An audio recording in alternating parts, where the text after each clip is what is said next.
Hello everyone, today I bring another video for you. I hope you like it. Don't forget to like and subscribe for more videos. Now let's go to the video. The story begins by stating that the barbarians are born as warriors and belong to a clan that considers it an honor to end their lives on the battlefield. Among these warriors was an individual who was the father of our protagonist.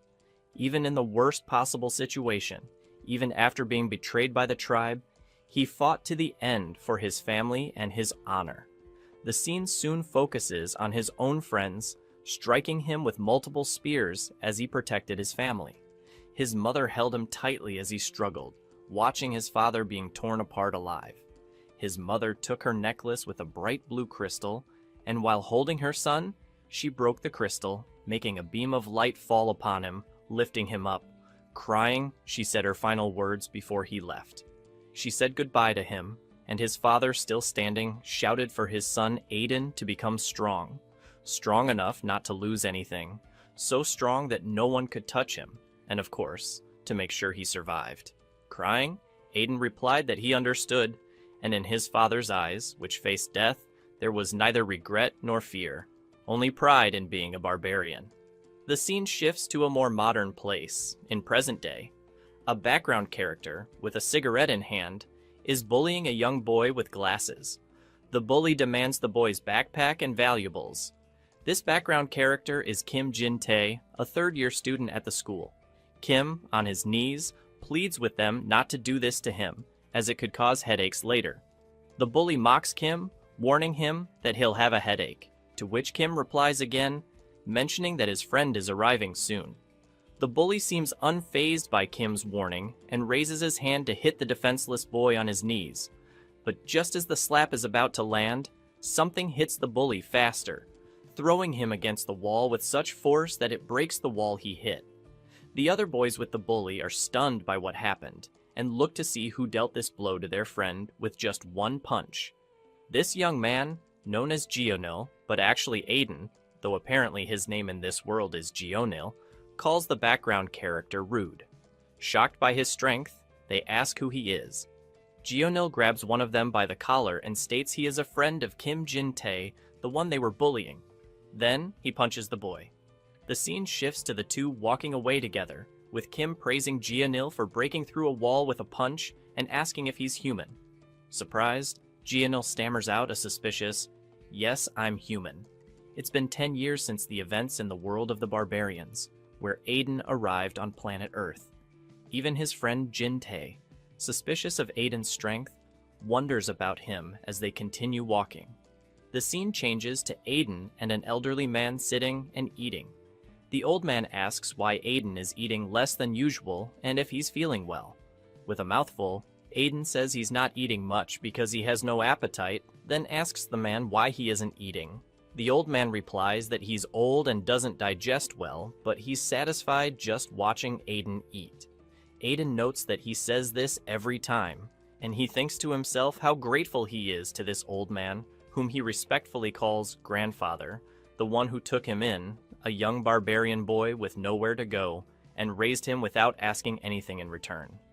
The old man tells Aiden he got a call from Manager Park, asking if Aiden had mentioned wanting to become a boxer. Aiden responds that he doesn't intend to become an athlete, leaving the old man surprised by his decision. The man asks why and reminds him that he has won every boxing award. So wouldn't it be a waste? In his thoughts, Aiden considers it unavoidable because he's a barbarian, and humans are a completely different species. Competing in common sports would be like cheating, which he believes goes against the spirit of fair play. He mentally apologizes to his grandfather, knowing that as a barbarian there's only one path for him, and that path is not in common sports, but in bloody battles with worthy opponents. However, there's a problem for a barbarian lineage like Aiden's in this world, as it's very peaceful. Sitting outside the house, he notices the old man watching TV inside. With a disappointed tone, the old man asks, "What's going on with all this chaos?" On TV, a report informs viewers that the government is conducting a full investigation into an unidentified disaster in Cheongju. The old man's words and the news catch Aiden's attention, and he enters the room, asking what's happening. The old man explains that the news said there was an incident in Cheongju with over 120 victims and something about monsters appearing. With concern, he comments that it must really be the end of times. Aiden feels confused by the word monster. The news report resumes, with the reporter stating that new footage has been released and that unidentified life forms were also spotted in the Eastray area, so caution is advised. Guys, I took a break from the manhwa to say that if you like the video, don't forget to like and subscribe, but 90% of those who watch the video don't subscribe, so I'm counting on your help. Now let's go back to the manhwa. Seeing the monster on the screen, Aiden begins to tremble. Noticing his reaction, the old man suggests that he sit down as he seems too nervous. The old man feels slightly puzzled by Aiden's reaction, while Aiden, now serious, tells the old man that he's going to go out for a while. The scene shifts again to Aiden in Kim's car.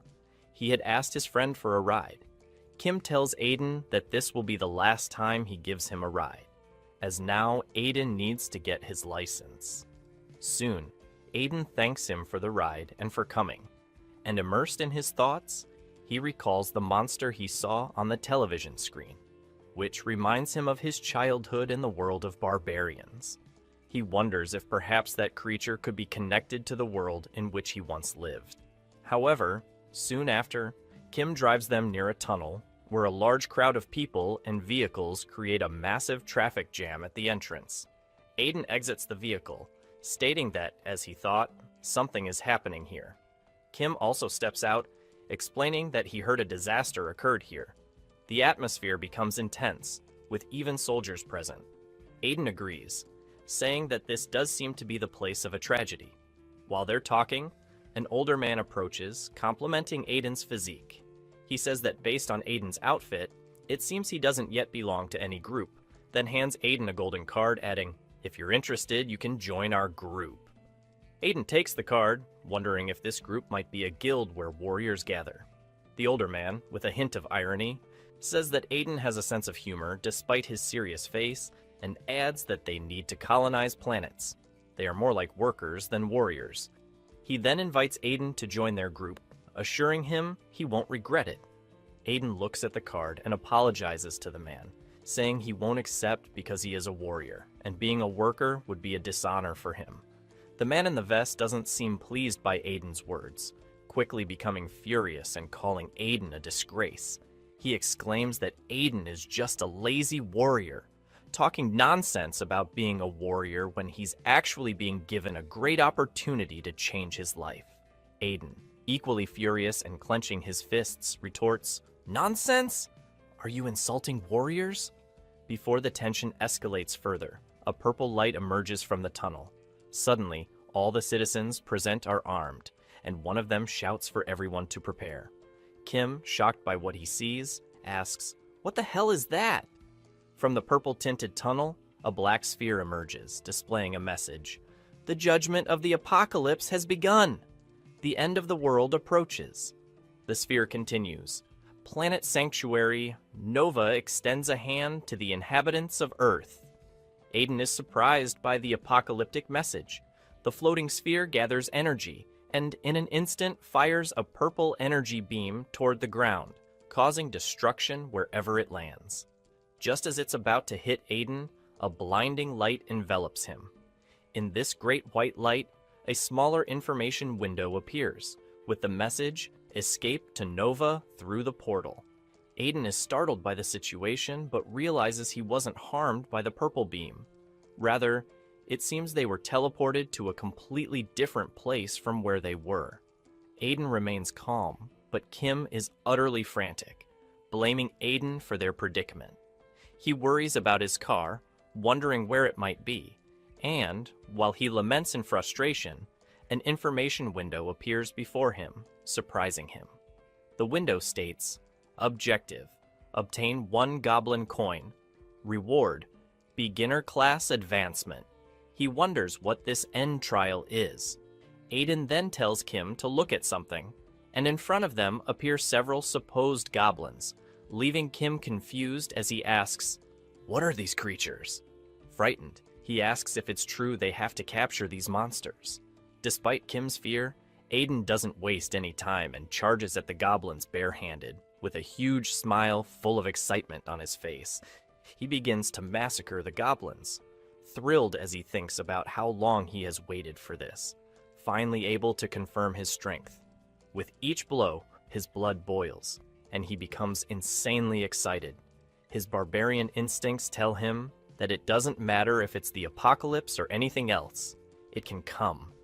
With fists as hard as steel, he tears through the goblins wildly, even surprising his friend Kim, and defeats 3 monsters in the blink of an eye, using only his bare hands. The goblins, faces crushed against the ground, begin to glow blue and disappear slowly. From one goblin, a small golden glimmer appears, which reveals itself as a large goblin coin.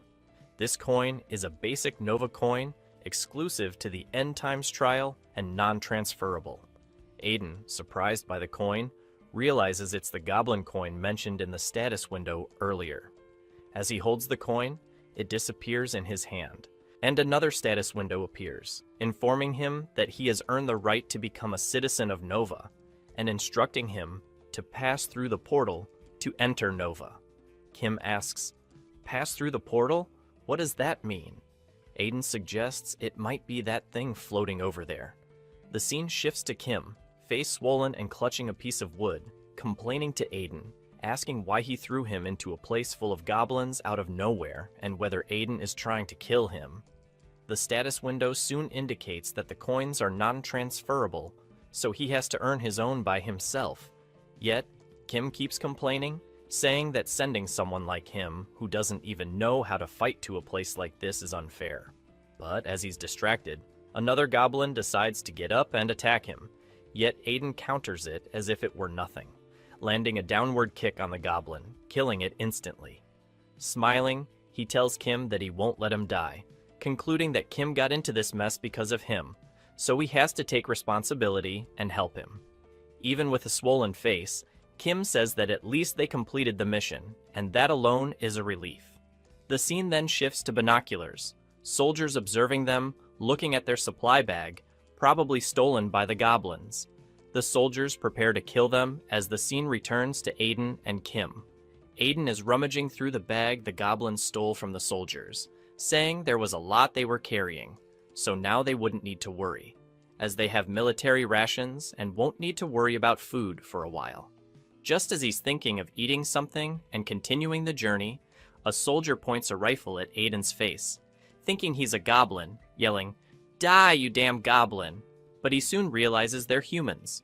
When the tension eases, the scene shows some food frying in a pan where a soldier says they were surprised to see people there. He then asks if it's just the two of them and if they're completely unarmed. Kim explains that they ended up there without knowing what kind of place it is, and asks, "By the way, are the soldiers also participating in this end of days exam? If so, then everything in the status window must be true." The soldier, in a serious tone, confirms this, explaining that the government is also preparing for the end of days. The planet Nova, where humans will migrate, is practically in the Stone Age, so they need to work together to build villages. Visionary companies and organizations are also investing in Nova's development to prepare for the new era. An unknown competition for the public has already begun behind the scenes. Intrigued, Aiden asks, "And on Nova, are there many monsters like the ones we've seen before?" The soldier replies that this place is a kind of testing field, while Nova is the main stage, so to speak, and that's why it's crucial to train here, as it will be even more challenging on Nova. Taking a supply bag, he says, "Here, take this travel bag. We have plenty of other supplies. There should be enough food and weapons." Kim feels grateful for them, while Aiden grows pensive, realizing that Nova will be even harder than this place. This thought excites him even more, as he's thrilled to continue his hunt. They soon walk through bushes, with Kim continuing to complain if they could at least continue resting before hunting. Aiden firmly states no, that after hearing what the soldiers said, they can't stay still, and he insists they need to level up faster. Further ahead, they see a tower with what seems to be a goblin shaman casting a spell, with a large purple light floating above him, and guards stationed at the base of the tower, alerting Kim who wonders if it's just a regular goblin. Aiden explains that he came there because he heard a strange sound, while Kim warns him that it seems dangerous. Aiden, however, has other plans and charges at the goblins with a frying pan he used earlier. The goblins, seeing Aiden, go on alert, but Aiden, with his strength and frying pan speed, hits them as if he were a mother scolding her children with a slipper. After finishing off the goblins at the tower base, he begins climbing the tower where the goblin shaman is. Holding his staff, the shaman quickly casts a purple lightning bolt toward Aiden, surprising him just before impact. Despite being hit with a terrifying face and a burned body, Aiden shows excitement and enthusiasm for a good fight, surprising the goblin shaman, who casts another purple lightning bolt. But despite being struck multiple times, Aiden keeps smiling, asking the shaman to hit him more, showing immense enthusiasm as if electricity surged through his spine. In his thoughts, he declares he's not just the son of any barbarian, but of a great shaman. With his body glowing gold from all the lightning strikes, Aiden still jumps toward the goblin with his enhanced frying pan, hitting so hard that he even breaks the tower. Aiden falls from the top of the tower with a burned yet smiling body. While on the ground, he says it was close, and that he survived thanks to the magical resistance inherited from his mother. Then the goblin's coins drop, along with a golden orb, surprising Aiden as a status window appears. Mana Orb grants a permanent small amount of mana, activated with 10 goblin coins, exclusive to the end of days exam, non-transferable item. Holding the orb in his hand, he thinks that he could gain mana like a shaman, and the orb enters his body, making him shine and feel an incredible sensation, as if he gained so much power that it made his previous efforts seem worthless. Kim rushes towards him in worry, asking how he's okay after being struck by lightning, and if he's even human. Aiden calls Kim's name.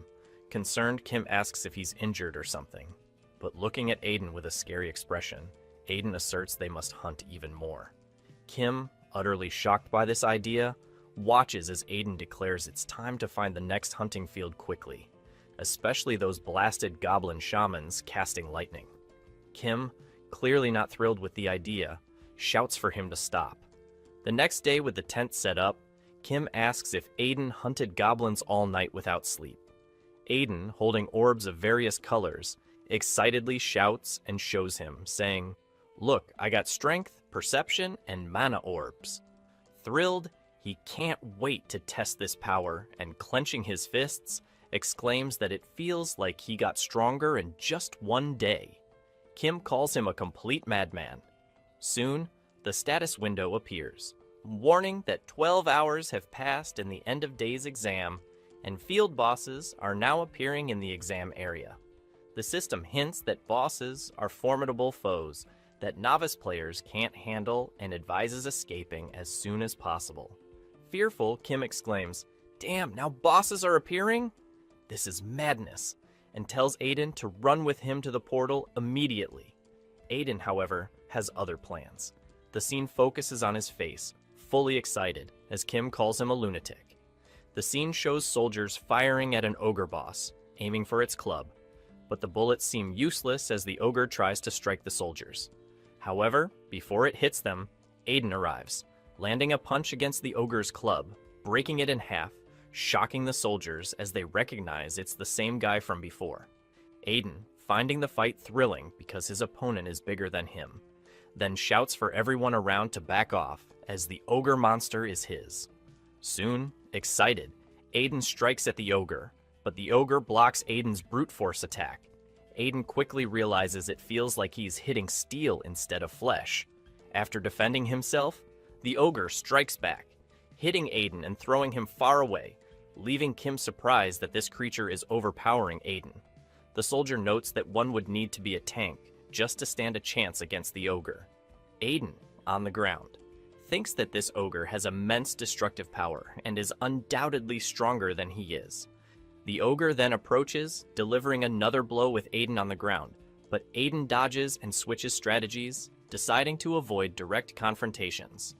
Quickly, the ogre starts delivering one attack after another, with Aiden skillfully dodging backward using excellent footwork.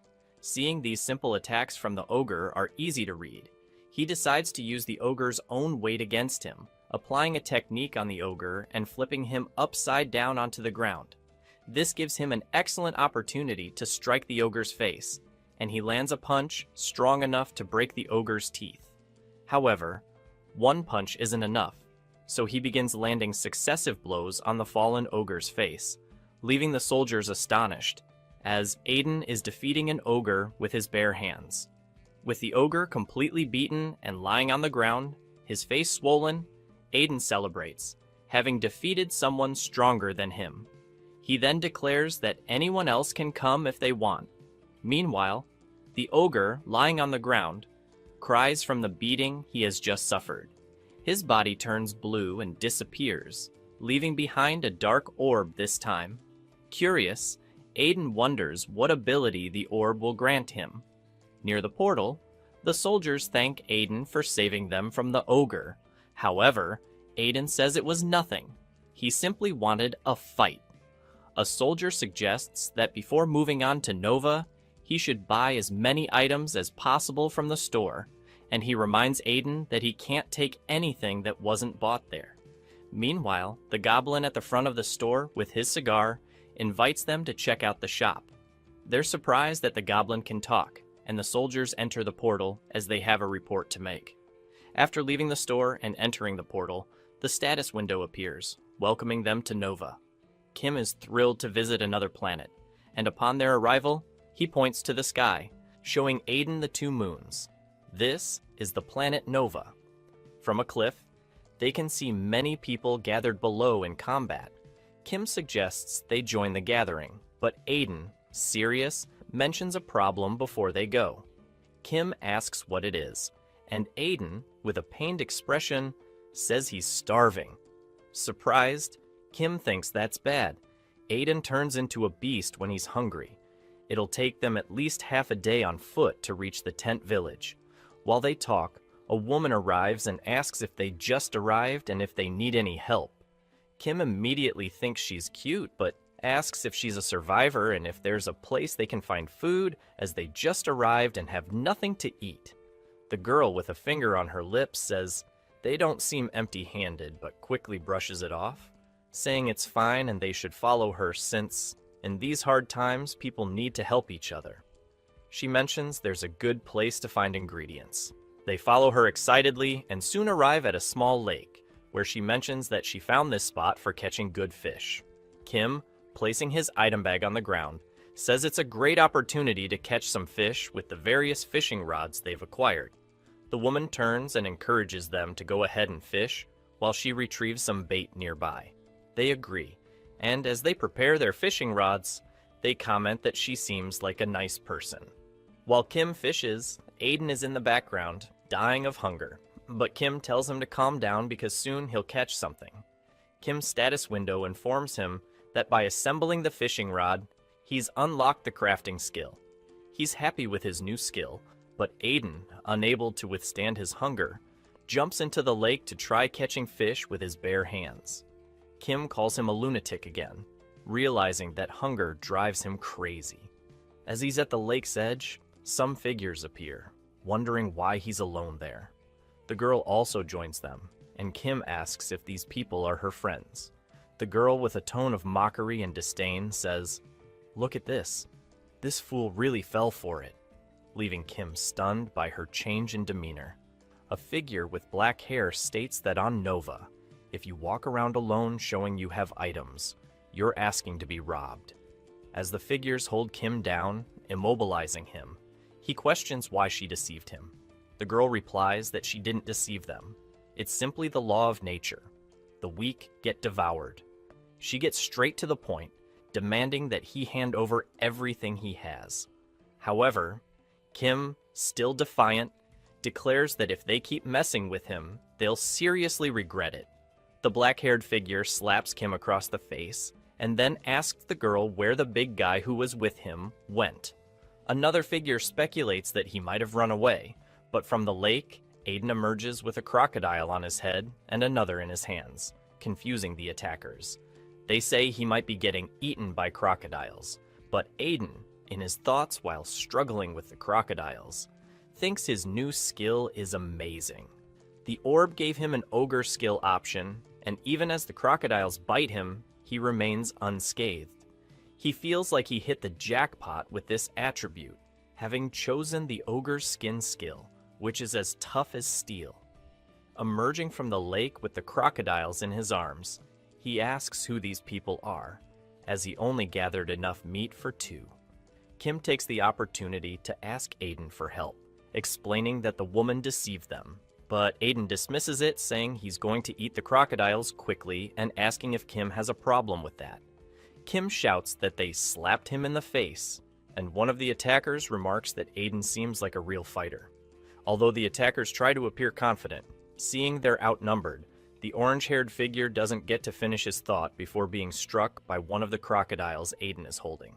With a deadly seriousness, Aiden warns them that he doesn't resolve problems. He eliminates them. The scene shows the extras held on their knees, with swollen faces after taking a beating from Aiden. Aiden then asks if they are henchmen of a faction called Dragon Turtle. The extra with black hair confirms, and Aiden asks if he is the leader, but the extra denies it, revealing their boss's name is John Yong-gu, claiming he is the strongest of this era. A girl immediately retorts that their boss will finish Aiden, and adds that he is incredibly powerful thanks to the status stones he extorted. Aiden, unimpressed by their threats, continues eating his crocodile and hints that their boss sounds rather troublesome. Watching Aiden eat the crocodile with just his teeth, the extras are taken aback. Aiden throws a piece of the crocodile in front of them and demands they lead him to their boss. The scene shifts to Yong-gu's faction headquarters, where Aiden has already thrown 2 of the faction's leaders to the ground with a single punch. The extras murmur, complaining and calling each other traitors for bringing an enemy to their base.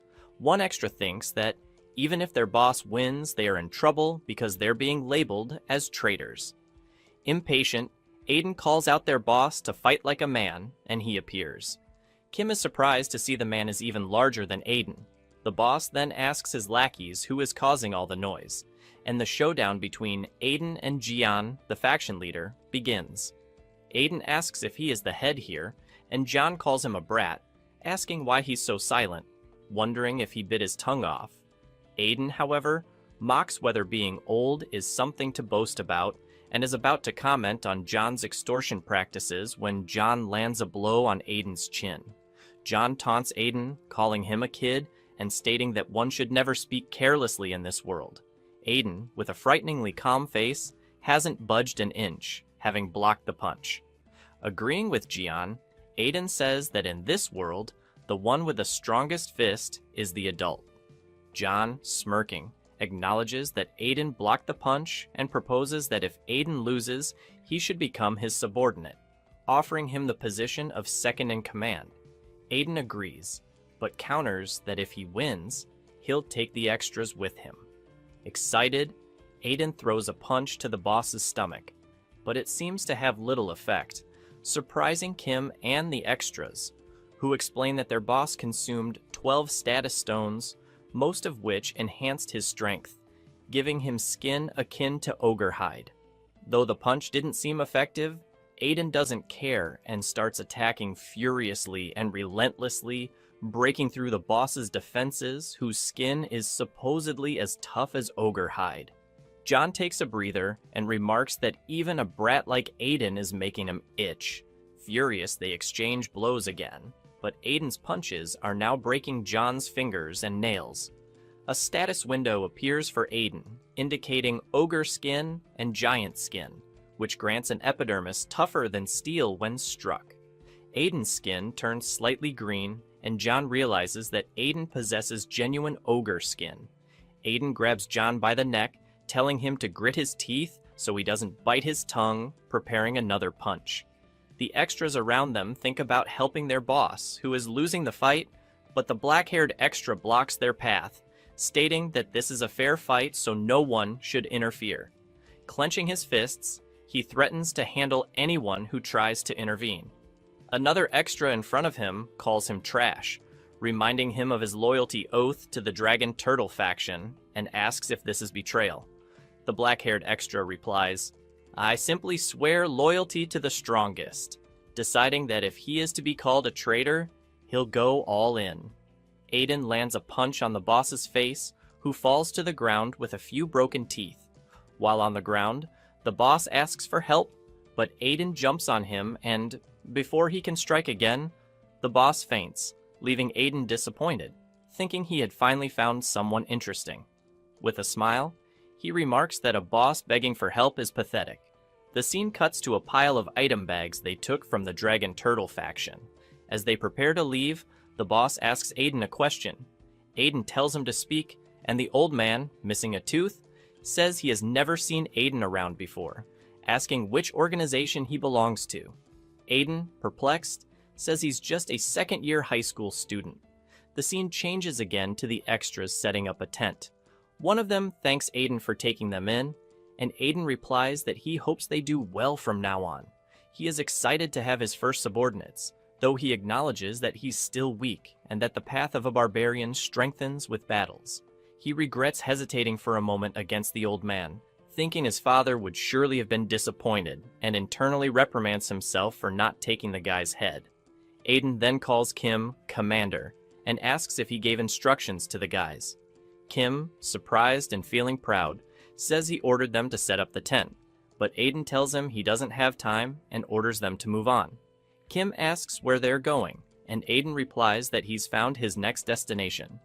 Adjusting his glasses, Kim mentions that there's something up ahead, while Aiden states that his instincts tell him they will grow stronger if they go beyond it.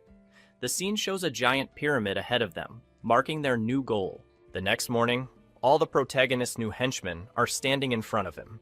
He praises their excellent work after they set up the tent, and announces they will now cross the river. This leaves the dark-haired extra surprised, as he realizes the protagonist is already trying to conquer the continent that no one has ever dared to. He asks when they'll return, and the protagonist replies he has no plans of returning, perhaps only when they decide to return to Earth. The henchman then says they need to go back in 4 days because the portal in this world opens every 5 days, and today is the first day it's open. 1 day on Earth is equal to 5 days here. Kim, surprised, realizes there's a cycle for the portal's opening, finding it ridiculous to stay in this barbaric world all the time. The protagonist, showing a serious expression, says they'll return in 3 days. Then, he considers that next time they return to the portal, he should bring his grandfather, as he can protect him there. On Earth, it's post-apocalyptic. Pointing at his henchman, he states this is quite useful information and asks for his name. The extra responds that he's Jong-do, and pointing at him, the protagonist declares that from now on, he will be number 1. Jong, confused, tries to clarify that his name is Jong, but the protagonist interrupts, asserting that from now on, he'll refer to them as numbers from 1 to 5. A surprised girl asks if he's kidding, stating that she has a name. The protagonist, now furious, demands to know if they have any issues with his decision. They quickly shout that they don't, bowing to wish for a safe journey, and the protagonist and Kim head toward the river. On a raft, Kim asks if the protagonist built it alone. The system notifies him that he gained experience for building a raft, surprising him for earning production experience. Growing impatient while rowing, he grabs a rope, ties himself to the raft, and, leaving Kim in shock, jumps into the water, declaring that rowing is too slow. He begins to move rapidly, almost turning the raft into a speedboat. Watching this, Kim starts to reflect on how quickly the protagonist adapts, whereas he doesn't as much. But he remembers the protagonist calling him Commander, which motivates him, pushing Kim to give his best for improvement. They cross the river and face a large pyramid. The system reveals the Pyramid Sanctuary, with activation bonuses for contributing to the sanctuary. They need 2,000 coins for activation. The protagonist takes the lead and instructs them to collect the coins, but Kim, gritting his teeth, shouts for the protagonist to wait and suggests they each gather coins separately. Surprised, the protagonist asks why. Kim explains that with the world-ending crisis, it seems like he's never done things on his own. So this time, he wants to try doing it himself without the protagonist's help. They split up, and soon after, the protagonist starts slaying animals with his bare hands, punching them wildly. He shouts, questioning what kind of monster this is, as he's never seen anything like it before, and he grins madly, declaring it fun. While finishing off another ostrich, one attacks him from behind, but he notices, grabs it by the neck, and slams it to the ground, killing it instantly. The ones he previously killed turn into coins and orbs, and one of them drops a pink orb. Surprised, he checks in the system to see what type of orb it is, learning that it's a throwing ability stone, which grants magical power to throw items with greater strength and speed. Gripping the orb in his hand, he acknowledges he's gained a new ability. He then worries about Kim. Could he be alright? We see Kim facing the dinosaur-like ostrich that the protagonist has fought so often. Confident, Kim taunts the creature, shouting insults at it, and, by instinct, the creature charges at him.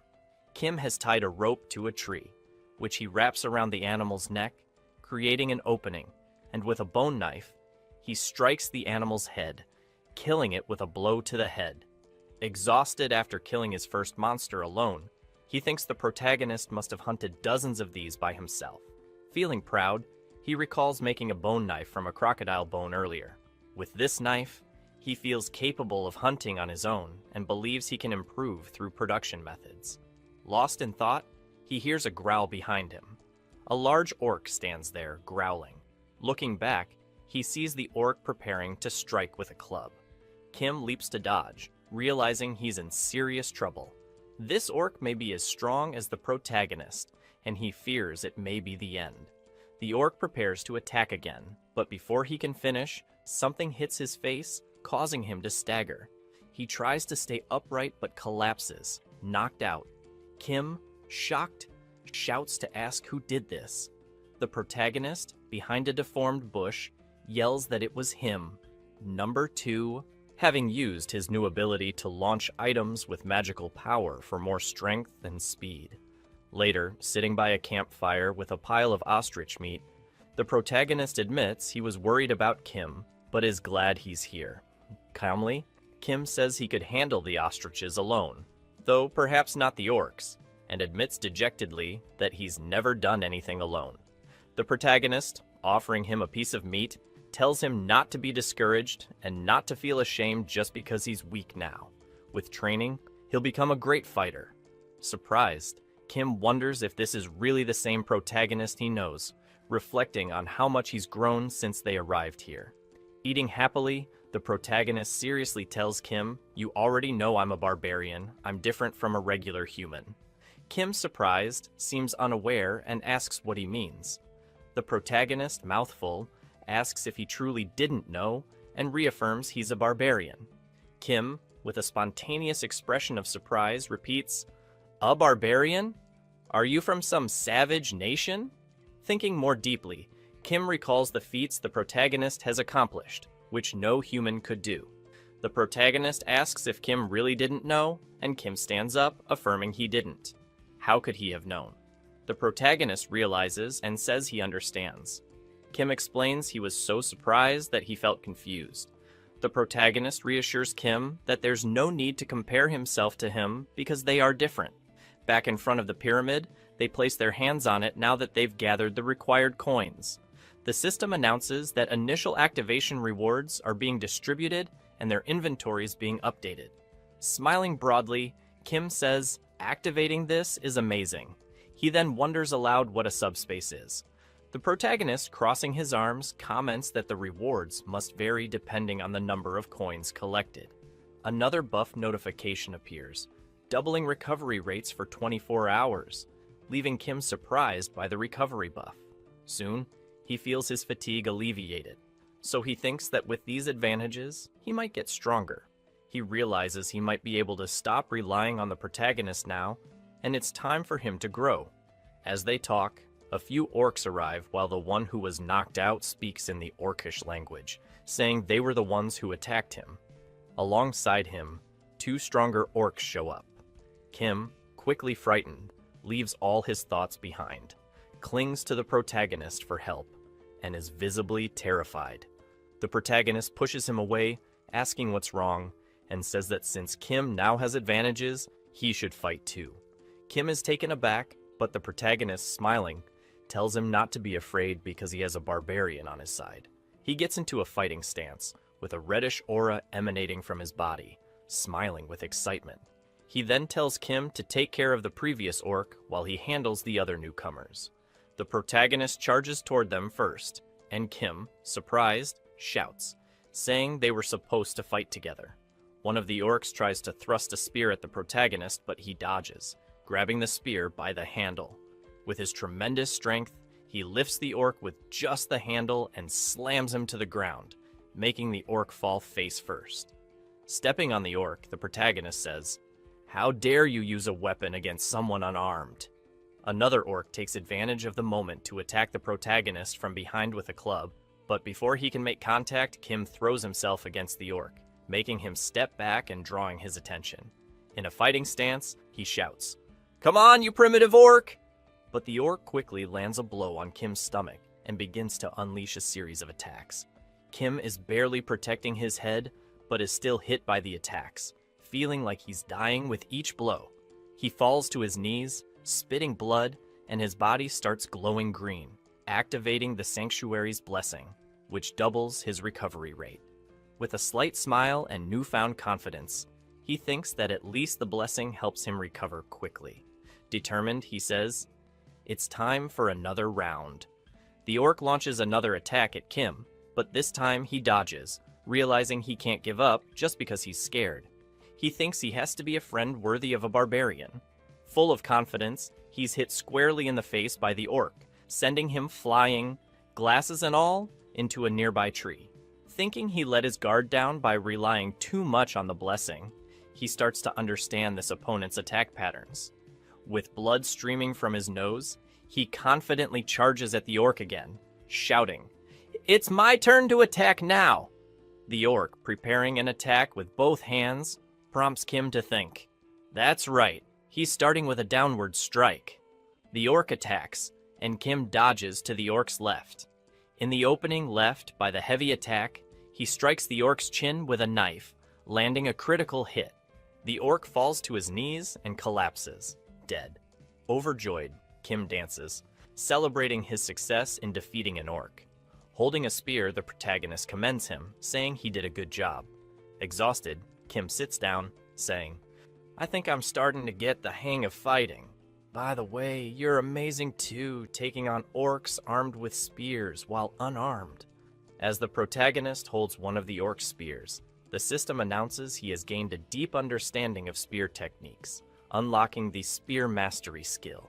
Smiling as he looks at the spear, the protagonist comments that fighting with a stolen spear is no wonder he unlocked spear mastery.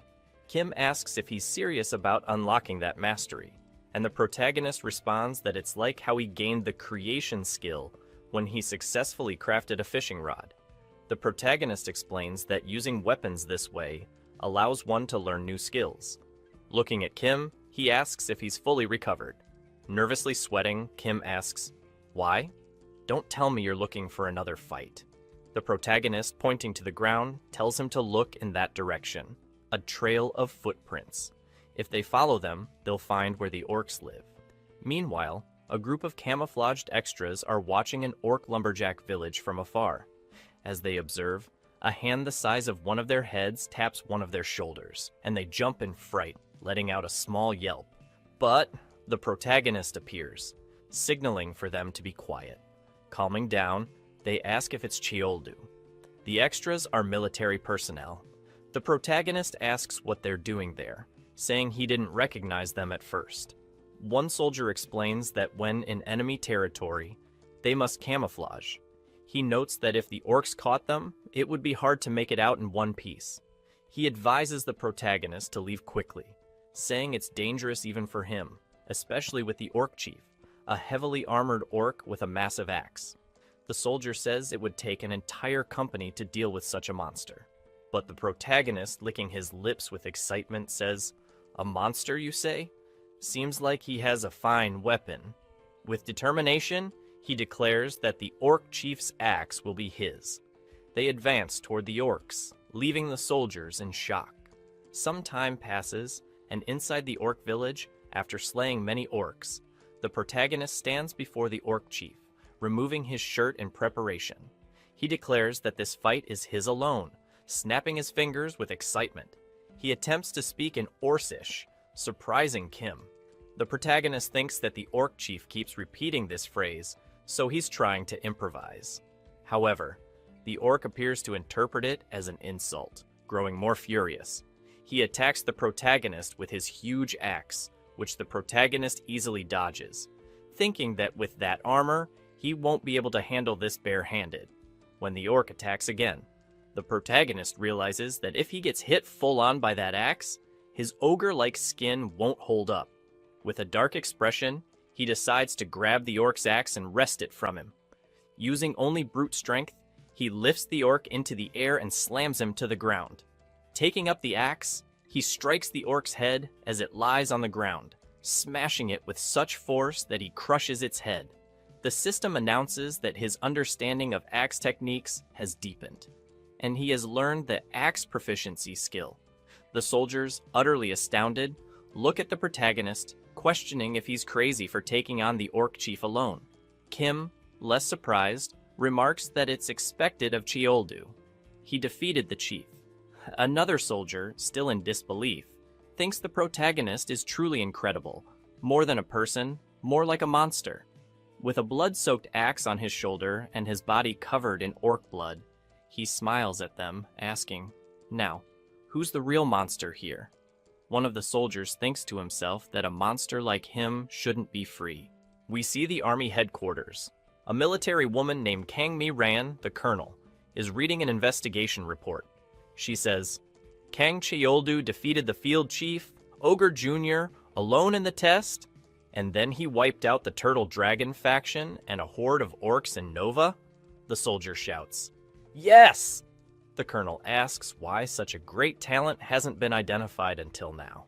The soldier comments that it's probably due to his age. He isn't old enough to enlist yet.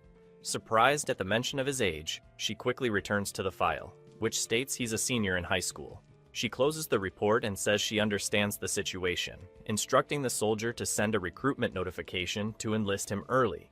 The soldier affirms it won't be easy, remarking that Cheoldu doesn't seem like the type to follow orders.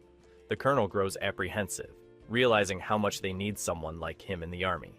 While considering an alternative way to recruit him, someone shouts from behind the door, "Sub-Officer Osi, reporting Colonel." Hearing this, she deems it perfect timing and decides he'll handle the task. She calls him in. Upon entering, the sub-officer asks if she's planning to send the defense personnel team. The colonel, now serious, confirms they are all facing an apocalyptic crisis, and if Cheoldu doesn't come willingly, they'll have to bring him by force. Meanwhile, we see another sub-officer declaring that they're acting under orders. The scene shifts to the protagonist and his lackeys. The one with black hair says Cheoldu is practically the hero of Cheongju Nova. The protagonist comments that it's been a while since he returned to Earth, adding that it feels good to be back. They chat among themselves until a female soldier approaches and asks which of them is Cheoldu. The second lieutenant announces she has a proposal from the army. The protagonist asks what the proposal is, while one of his friends finds her very attractive but keeps it to himself. The lieutenant begins explaining that she's heard about his impressive feats in Nova, and that's why she's there. However, the protagonist ignores her and calls Jintai to leave. Refusing to accept this, she yells for him to wait.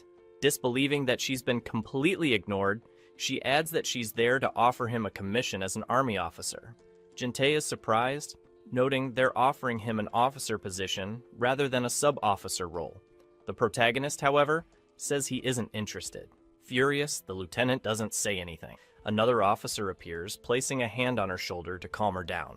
He remarks that he warned her someone like Cheoldu wouldn't come easily. He then calls the protagonist an uneducated high school kid and suddenly kicks him while he's off guard. The protagonist blocks the kick with his forearm, smiling. The officer asks if maybe now he's ready to talk, and immediately strikes again with a kick to the stomach, throwing the protagonist back. Cheoldu recognizes the officer as strong and fast. Still smiling, the officer declares that Cheoldu's antics won't work here. he is still a small fish in Nova Seoul. The protagonist is confused by the mention of Nova Seoul while clutching his stomach in pain. The officer warns him to accept the sacred duty of military service, adding that if he enlists under his command, he'll help him grow stronger. Feeling a rush of excitement, Chuldu thinks about how, as expected, all the strong ones are in Nova. Facing an opponent of this level, he acknowledges he would have lost for sure if he hadn't grown stronger in Nova. The officer asks if he's ready to enlist now, but the protagonist stands up and comments that the officer seems to be someone important in Nova. He then declares that he'll give it his all, but if he wins, he won't enlist. Like a true furious berserker, he charges at the officer. The officer steadies his stance, smiling, and challenges him to bring it on, warning that he might regret it later. Like a monster, the protagonist starts unleashing powerful punches against the officer's defense. After blocking several blows, the officer notices his arms turning completely bruised and painful. While he wonders where he suddenly got such strength, the protagonist, like a tireless madman, keeps punching the officer's defense. The officer, stepping back, his arms aching and exhausted, ponders, thinking he'd heard that this man had only been to Nova once. So who the hell is he? He wonders. Observing the protagonist's fighting stance, the officer sees no openings for a counterattack. Still, his pride drives him forward. After the protagonist throws a punch that the officer narrowly dodges, he attempts to land his first strike, convinced it's impossible for him to lose. But the protagonist counters with a knee strike, hitting the officer's torso and throwing him backward, breaking his nose. The officer's subordinates celebrate his crushing victory. The lieutenant rushes to aid the officer, who is writhing in pain. Cracking his knuckles, the protagonist remarks that it was a decent fight. The officer can only groan in agony. The protagonist turns and says they will meet again somewhere in Nova. The sub-officer, clutching his face and seemingly crying, is asked by the lieutenant if he is shedding tears. Removing his hand from his face, he begins to laugh, saying, "This act is getting too embarrassing to keep up." As the lieutenant helps him walk away, he vows to remember the name Kang Cheoldu. At the protagonist's home, his grandfather asks, "Is it really true? Is the world really going to end as you said?" With his mouth full, the protagonist tells his grandfather not to worry. Eyeing the orc chief's axe, the grandfather admits it's hard not to believe. The protagonist then urges his grandfather to come to Nova with him. However, the grandfather thanks him and says he's glad the protagonist has found his path, but he intends to stay there until the end. The protagonist, curious, asks why he refuses to stay in Nova. After taking a swig, the old man responds by asking the protagonist how much time he thinks he has left. "Adapting to a new place isn't easy for an old man like me," he says. The protagonist, apprehensive, acknowledges that it's true.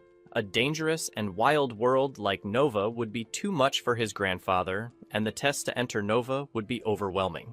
He resolves to return for his grandfather once he's stronger. Sharing this plan, he asks his grandfather to promise that he'll come with him later. Suddenly, the grandfather hears someone approaching, and the protagonist, still eating, says they've already arrived. Shortly after, alongside Jin-tae, the protagonist asks about what he's discovered regarding Nova. Jin-tae explains that all information about Nova seems to have been disguised as a matter of national emergency. The protagonist speculates that the authorities are trying to prevent chaos by blocking the media, calling it a perfect scenario for those with information to get ahead. Jin-tae, impressed by this rare moment of insight, recalls what the soldier they fought had said about Nova Seoul. Apparently, Cheongju wasn't the only place where Nova portals were opening. Portals to different regions in Nova were appearing across various areas. Those in government and corporations who knew about it first had already begun developing Nova, with Nova Seoul, accessible through the Paju portal, being the most notable. It was a government-led area, with the portal having opened 2 years ago. Shocked by the portal's 2-year existence, the protagonist remarks that this equates to 10 years in Nova time, implying that powerful enemies must reside there. Jin-tae agrees, adding that Nova Seoul is better for growth because of the challenges. However, rewards from first activations in new areas like Cheongju Nova are probably no longer available. The protagonist declares that staying on a new continent was fun, but would only leave them lagging behind. If Nova Seoul is a more advanced civilization, they should find better quality equipment there. Jin-tae is impressed by the protagonist's logic. The protagonist stands and suggests leaving soon, but Jin-tae mentions that his car was confiscated. With a smirk, the protagonist says, "There's always a way." We then see them hitching a ride with one of the protagonist's subordinates. The black-haired subordinate says, Nova Seoul was a good choice. The protagonist asks if they really want to follow him. The subordinate says they'd love to follow their boss, but need to settle some loose ends regarding the Turtle Dragon faction. The protagonist acknowledges this and tells them to handle things on their end, saying they'll meet again. The blonde subordinate asks if he'll be alright since the place is managed by the army. The soldier he knocked out last time seemed to be of high rank. Smirking, the protagonist confidently states that if anyone threatens them, they'll simply take them down. She calls him tough. After a long journey, as night falls, Jin-tae looks out the window and says they've finally arrived. Before them is the massive Paju portal, also known as Nova Seoul. Jin-tae asks what the protagonist thinks of Nova Seoul, to which he replies that he doesn't care as long as they can grow stronger. Upon crossing the portal, Jin-tae remarks that even though it's Nova Seoul, only about 10 years have passed, but the place is already on par with the Joseon dynasty, a staggering development. Protagonist can hardly believe it. Suddenly, they hear a woman screams. She's been robbed, and the thief, by bad luck, is running straight toward the protagonist. Spotting the thief, the protagonist says it seems even here, corruption exists. The thief, realizing he can't escape, readies his katana to strike. However, the protagonist grabs the thief by the face with his massive hand and slams him into the ground, embedding his head. Declaring his intent to dominate Nova Seoul, the protagonist turns to the woman, who offers them a meal in gratitude. At the table, the woman serves food to the duo. Jin-tae praises the meal, asking if it's real rice soup. The woman expresses gratitude, saying she'd have lost an entire month's salary if it weren't for them. Holding a bowl that looks like a small pot in his large hands, the protagonist says he'll enjoy the meal. While Jin-tae relishes the rice soup, he recalls the time he ate poorly cooked alligator meat, but in the brief moment he's lost in the past, the protagonist has already devoured over 10 bowls of soup. Stunned, Jin-tae watches as the woman, smiling, brings 2 more bowls and says they can eat for free today. With a bone in his mouth, the protagonist says he only did what anyone would do, adding that if anyone bothers her again, she can call him anytime. He then resumes eating voraciously. Watching him eat, the woman says she feels full just looking at him. She mentions that despite the soldiers guarding the village, there are still many looters. Jin-tae asks if that means it happens often. Disheartened, she confirms it, explaining that since Nova Seoul's population exploded, as missions became scarce, which soon made the strong attack the weak, turning this place into chaos. With a smile, the protagonist says that this is good, because soon the bandits here will become his prey. The lady, with irony, says that if it were that easy, even so, you must be careful and always use your evaluation when fighting. Curious, the protagonist asks what evaluation is. With a disbelieving expression, she says he seems new around here then. The skill evaluation is essential, she explains. You acquire it by capturing a royal owl in the hunting fields. It allows you to roughly assess the abilities of others as well. Jin-tae, enthusiastic, says they can then see how much they've grown too. Incredible! The protagonist gets up and tells them to start moving. The lady asks if they're really going like that with nothing. If they're going to hunt, they must equip themselves first. After putting on some leather armor with good durability, they head to the blacksmith the lady recommended to get weapons. Upon arriving at the Dragon Tiger workshop, Jin-tae says he's heard there's an incredible artisan there. He wonders what he might look like. Behind them, an old man appears with a bottle of soju in one hand and a hammer in the other. The man asks what they want. The protagonist says they want weapons. Jin-tae covers his nose, bothered by the strong smell of alcohol coming from the man. The master craftsman says there's nothing there and, passing between them, tells them to leave. Jin-tae asks about custom orders. He heard this blacksmith could make any type of weapon. The old craftsman starts with a chuckle, saying they seem like naive nobles. The blacksmiths of Nova Seoul closed their doors a long time ago. The protagonist asks why. The old man explains that these days, finding iron is harder than finding gold. The Obongsan iron mine was taken over by bandits. Interested, the protagonist asks if they're just ordinary bandits. The old man says they are, but they're on a completely different level from common ones. Nova Seoul has 3 powerful figures known as the Three Hands, and one of them is Jang Ho-cheol, the bandit of Obongsan. They aren't just thieves, they're murderers as well. Truly a terrifying group. Bandit Jang Ho-cheol is a special target with charges of murder and theft and a bounty of 100,000 juha issued by the Republic of Nova Seoul. They have so many henchmen that even the army struggles to handle them.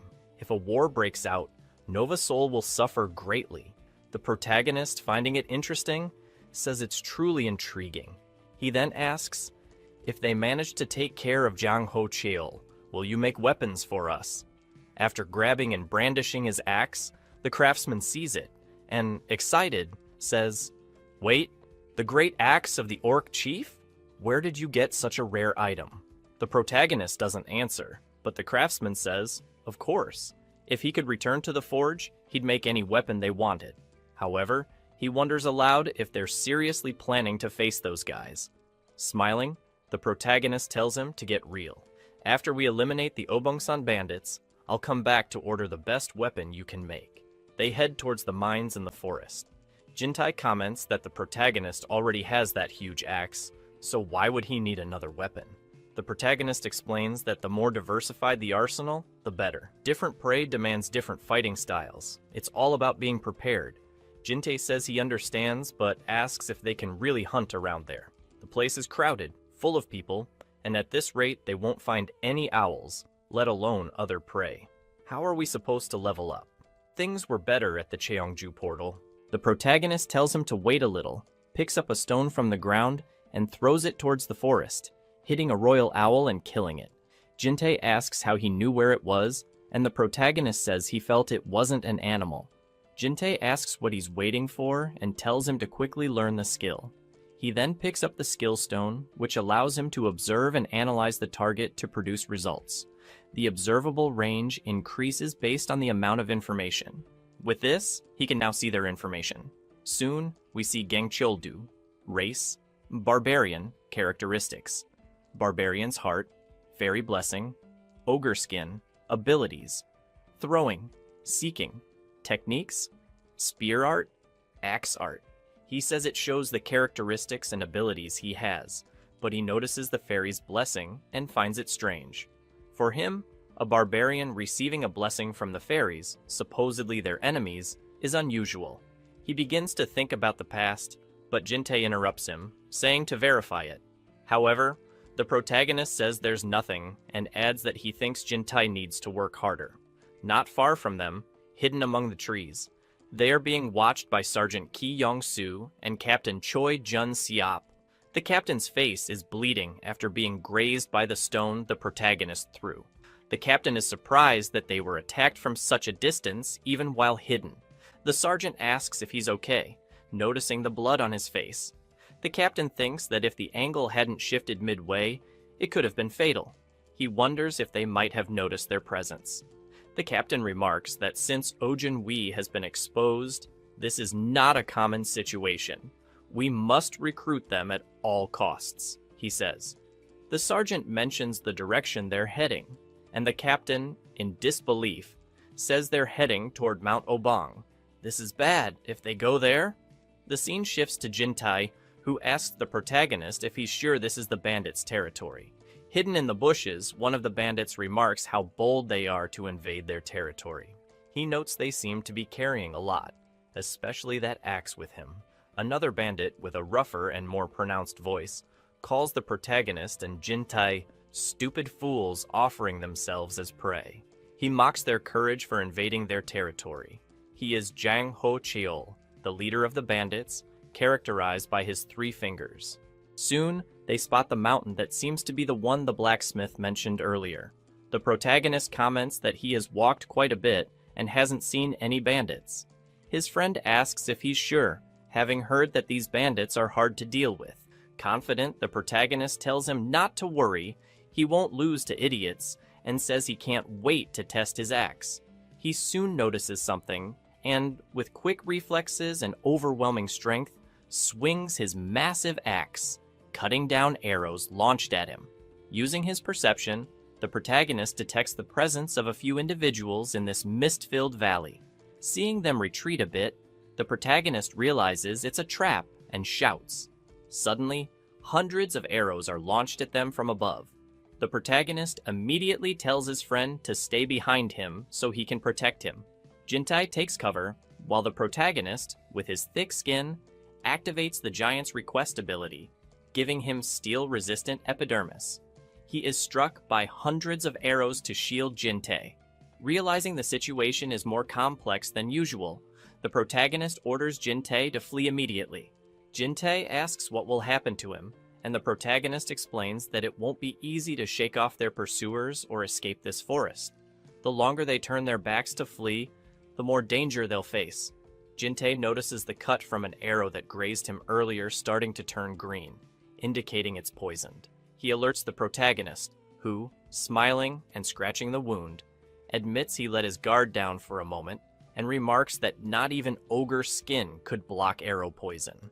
Furious, Jintai calls him an idiot and asks how he can laugh in such a situation. The protagonist quickly responds that this is a fight Jintai wouldn't be able to handle and would only get in the way. Still reluctant, Jintai asks again if he'll be alright.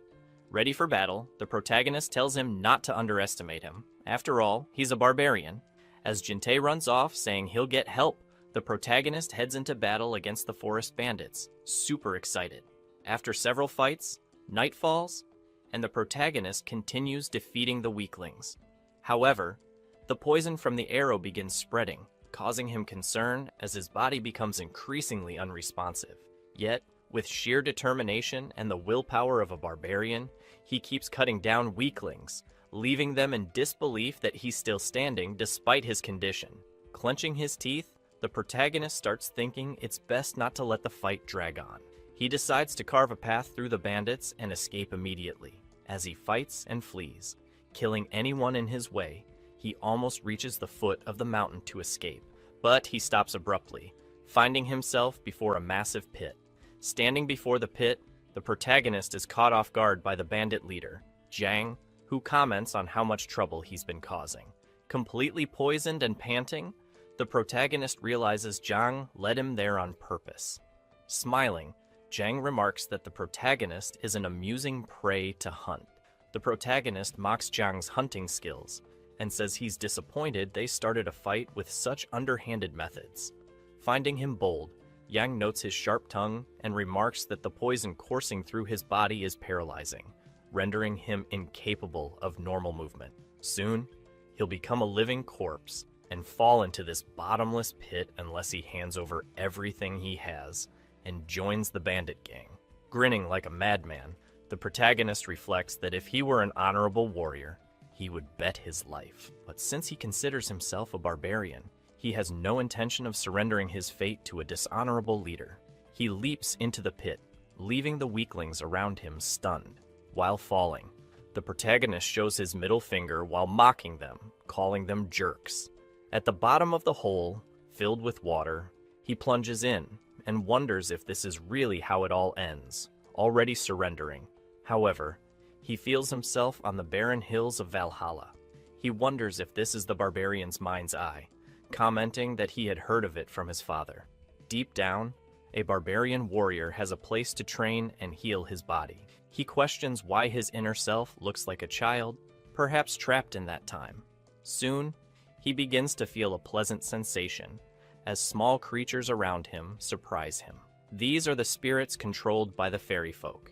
His status window had shown them as a blessing, but for barbarians, these creatures are a curse, a burden. Spirits like these have surrounded him since birth, and in his childish innocence, he had told his peers about them. Rumors spread, and his secret was revealed to everyone.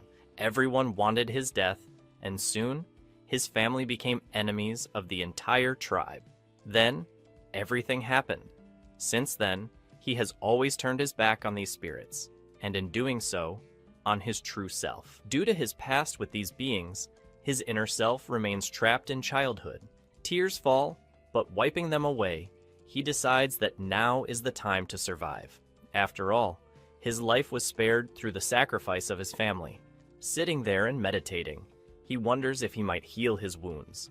He must control everything from head to toe and govern his mind, embracing the pain as he expels the poison from his body.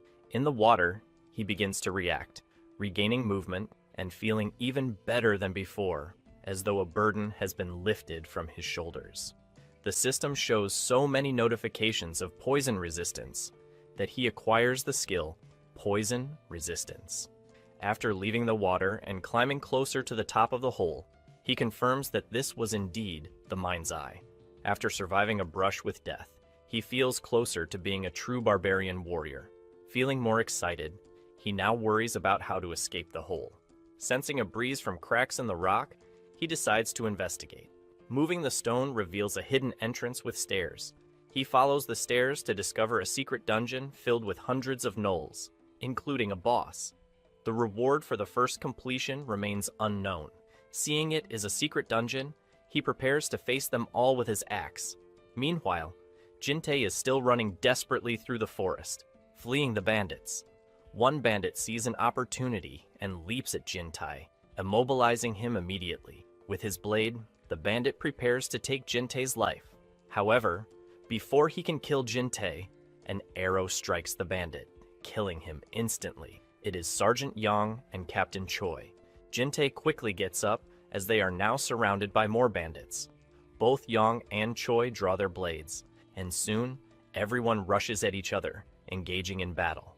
Captain Choi, however, remains highly confident. Back to the protagonist, who is cleaning himself of the blood from the gnolls that charged at him. He is starting to grow irritated, as even after killing hundreds of them, they keep appearing, undeterred in their courage. He finds this situation strange. In a shadow, he notices a different creature behaving oddly compared to the others. He concludes that these monsters have someone they trust. The protagonist contemplates killing this creature and moving forward. Path, seeing that they don't stop going out of his way, he jumps over them, aiming to complete the dungeon objective and kill the gnoll boss of shaman class. Already close to the boss, the gnoll shaman casts fire magic against the protagonist, who immediately activates Ogre skin to protect himself from the fire, creating an opening to counterattack. He throws his great axe, using the throwing skill. Before being hit by the great axe, the gnoll shaman defends with his staff, but it is almost cut through. The gnoll boss, seeing him disarmed, starts laughing. However, he doesn't notice that the protagonist is already on top of him, delivering another punch that sinks the gnoll shaman into the ground, knocking him out. The protagonist grabs his giant axe from the air and easily decapitates the monster. Soon, his system windows begin to rain notifications. He has earned the boss emblem.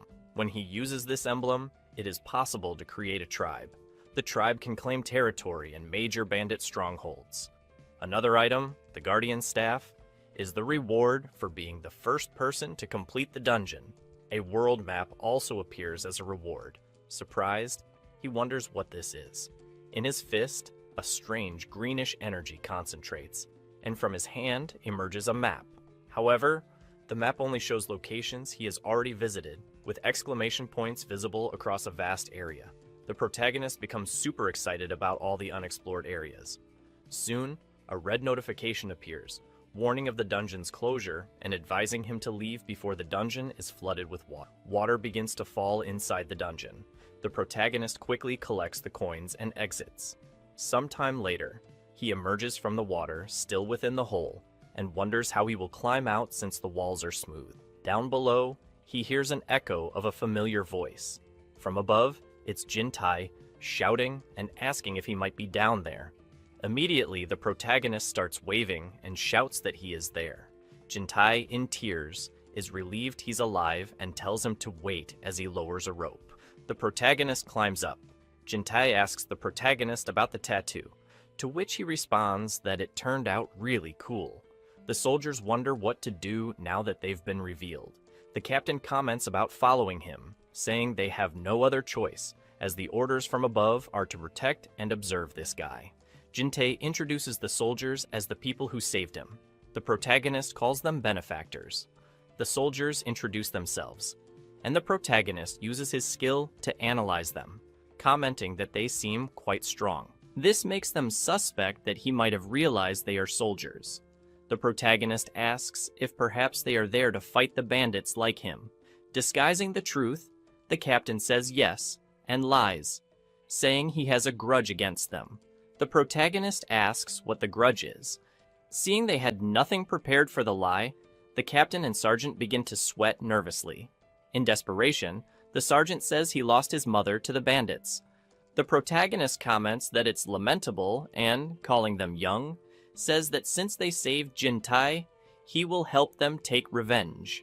The captain, confused, asks why he calls them young since they are 30 years old. The protagonist, also lying, claims to be 32, leaving the soldiers puzzled because he is clearly a high school student. The protagonist tells them not to worry too much. Confident, the protagonist says he swears to place Jang's head on his mother's memorial altar. The soldier feels somewhat embarrassed, as he had heard the protagonist was very competitive, but not to that extent. Another soldier, further back, asks what his plan is, if he has any strategy in mind. However, when the soldier refers to the protagonist, he calls him Mr. Cheoldu, which does not please the protagonist. With just his expression, he frightens the soldier, who quickly changes Mr. to Big Brother. With a completely different expression, the protagonist says that first, they will scour the area to find their hideout, and then they will go straight to invade and eliminate Kang Ho-cheol. He clenches his fists, showing his confidence to the soldiers. However, not very confident, one of the soldiers asks if he could say something. The soldier thinks the protagonist is just an annoying teenage brat, but that is not what he says to him. The soldier says there is no need to search, and pointing east, mentions that their base is at the summit of that mountain. Surprised, the protagonist questions how he knows this. The smiling soldier says he did some research for revenge purposes, and of course, he would know. The protagonist then turns to the mountain and tells them to go straight to the summit. Pointing confidently at the mountain with his large axe, he orders everyone to advance directly. On the way to the mountain, they are already engaged in battle against the bandits. The four display great skills, easily defeating the bandits. The protagonist, even after being hit by several poisoned arrows, continues fighting.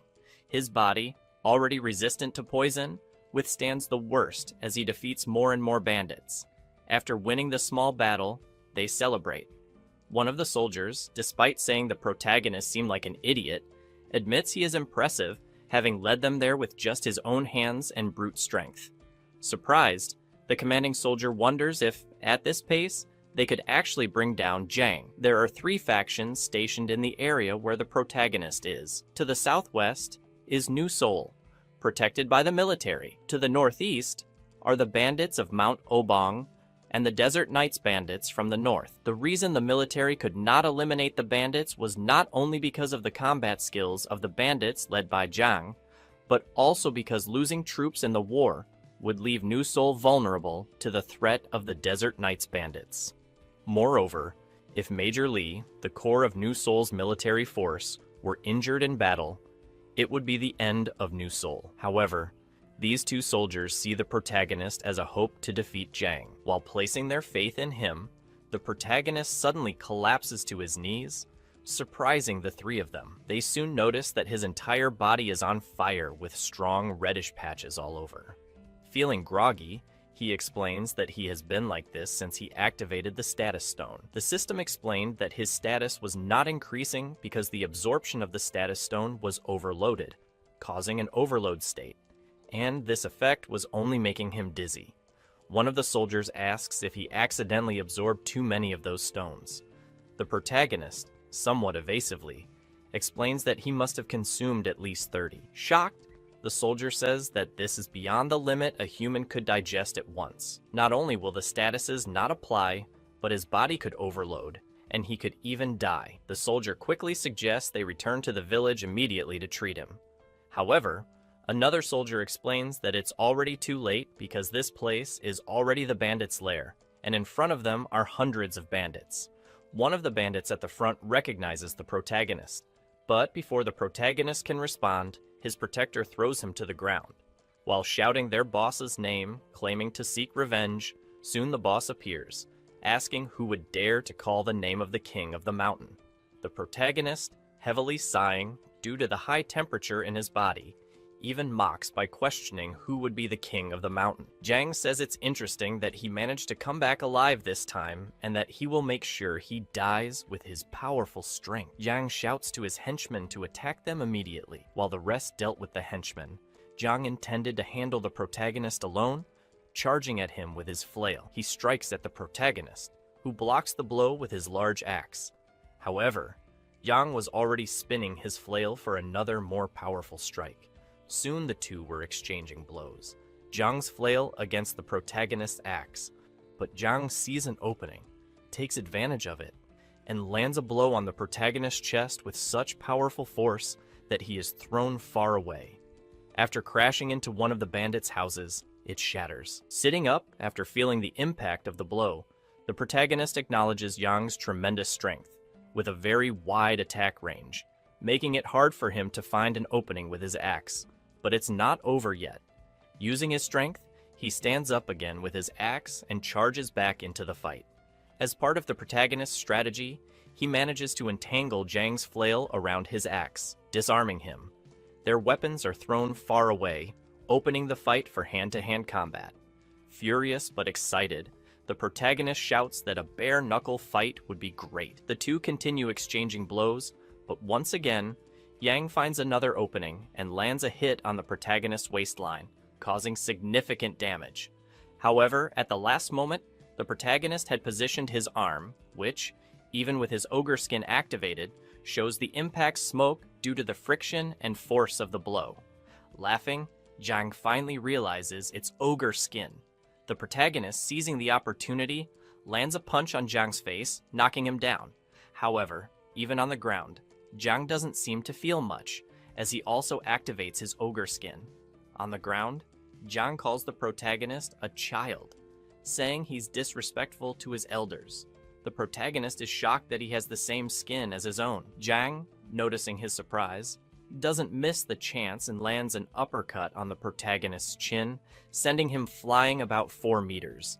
Meanwhile, his friends are already cornered by the bandits due to their numbers.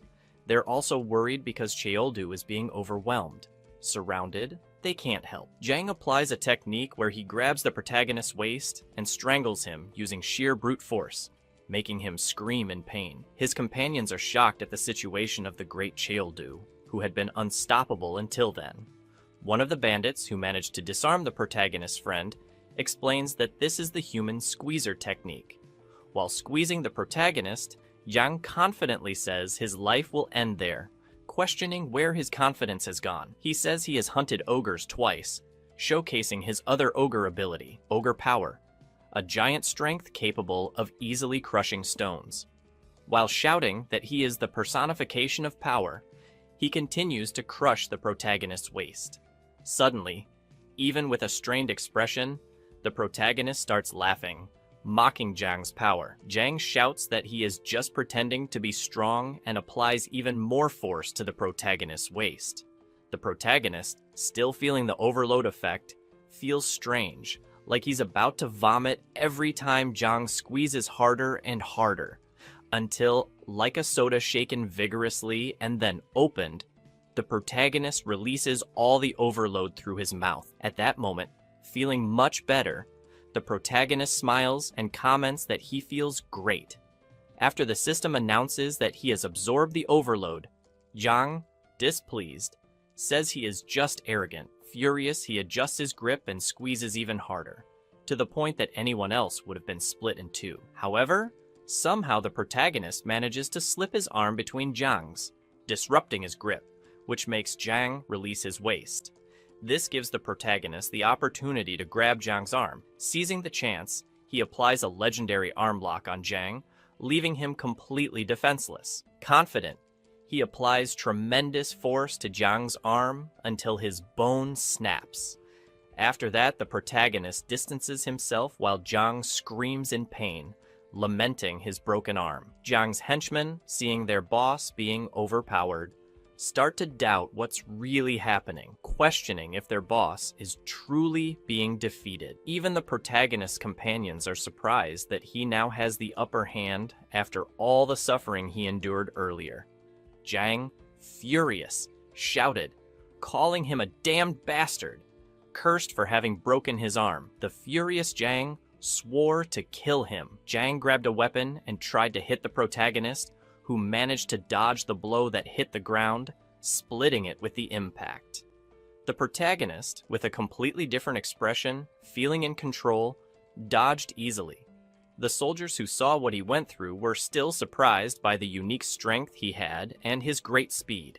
The protagonist, dodging the blows, decided to grab Jang's weapon with his left hand, and with his right, he grabbed Jang's neck, choking him. Even with ogre skin and ogre strength, Jang couldn't break free from the protagonist's hand, which suffocated him more and more. The strength was such that it wasn't enough just to squeeze.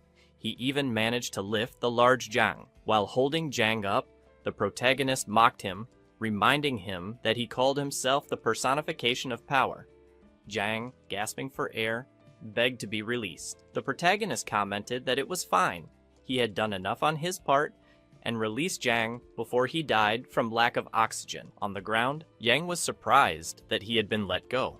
However, the protagonist picked up Jang's weapon and said that now it was time to avenge the mother of Yongsu and the citizens of New Seoul. Jang, not understanding, questioned what he was going to do holding his weapon. However, the protagonist, already preparing his strike with the weapon, commented that he would see how to kill people he hated like him, and landed a powerful blow straight to Jang's head, instantly knocking him out and finally defeating him.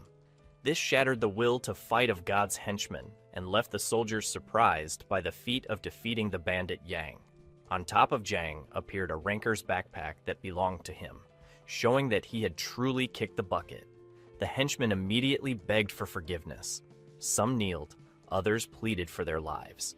The protagonist consciously said he did not condemn anyone for following a bad leader. Soon after, he went straight to Jang's spoils. Quickly, he picked up Jang's backpack that had dropped, and like a monster, Jang's body disappeared, leaving the protagonist surprised. The soldier explained that this happened because he was a strength ranker. The ranks are classified as monsters.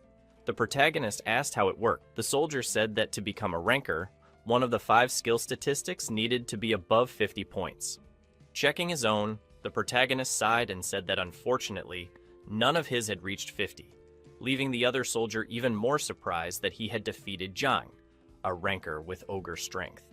The chief soldier explained that people have different abilities. Even if they have the same statistic, they can have different strengths. The protagonist called the soldiers and said it was time to return. The soldier was still shocked that he had beaten Jang without even being a ranker, curious about what Cheoldu could become in the future. They arrived at the village and were having dinner. At the table, the protagonist gave a bow to his friend, saying it was in Yang's bag, and also offered other items to the others, showing the protagonist kindness while saying they should be the ones giving something to him. The protagonist, not being naive, asked what they wanted to give him. The soldier thought they shouldn't reveal their identity, but since he defeated Jang, the soldier shouted that they were soldiers from the defense command and explained that they had been with them while knowing who they were, apologizing for deceiving them. However, what they didn't expect was that the protagonist had already suspected they were soldiers. Even his friend explained that it was obvious due to the way they spoke. The protagonist explained that they helped save Jintai, so they were even. The protagonist asked if they came to recruit him again. The soldier said no. The mission was to follow and protect until determining if they were enemies or friends. The protagonist asked what they had determined. The soldier, pleased, explained that he had eliminated bandits, so he would say they were friends. He even dared to say they were allies of the military force. The soldier asked the protagonist if he could present himself the next day at headquarters. He could receive a reward for Jang's head. Excited, the protagonist said a reward sounded good and confirmed he would go to headquarters, leaving the soldiers super happy. While revealing their true ages, the protagonist finally acknowledged that they were older.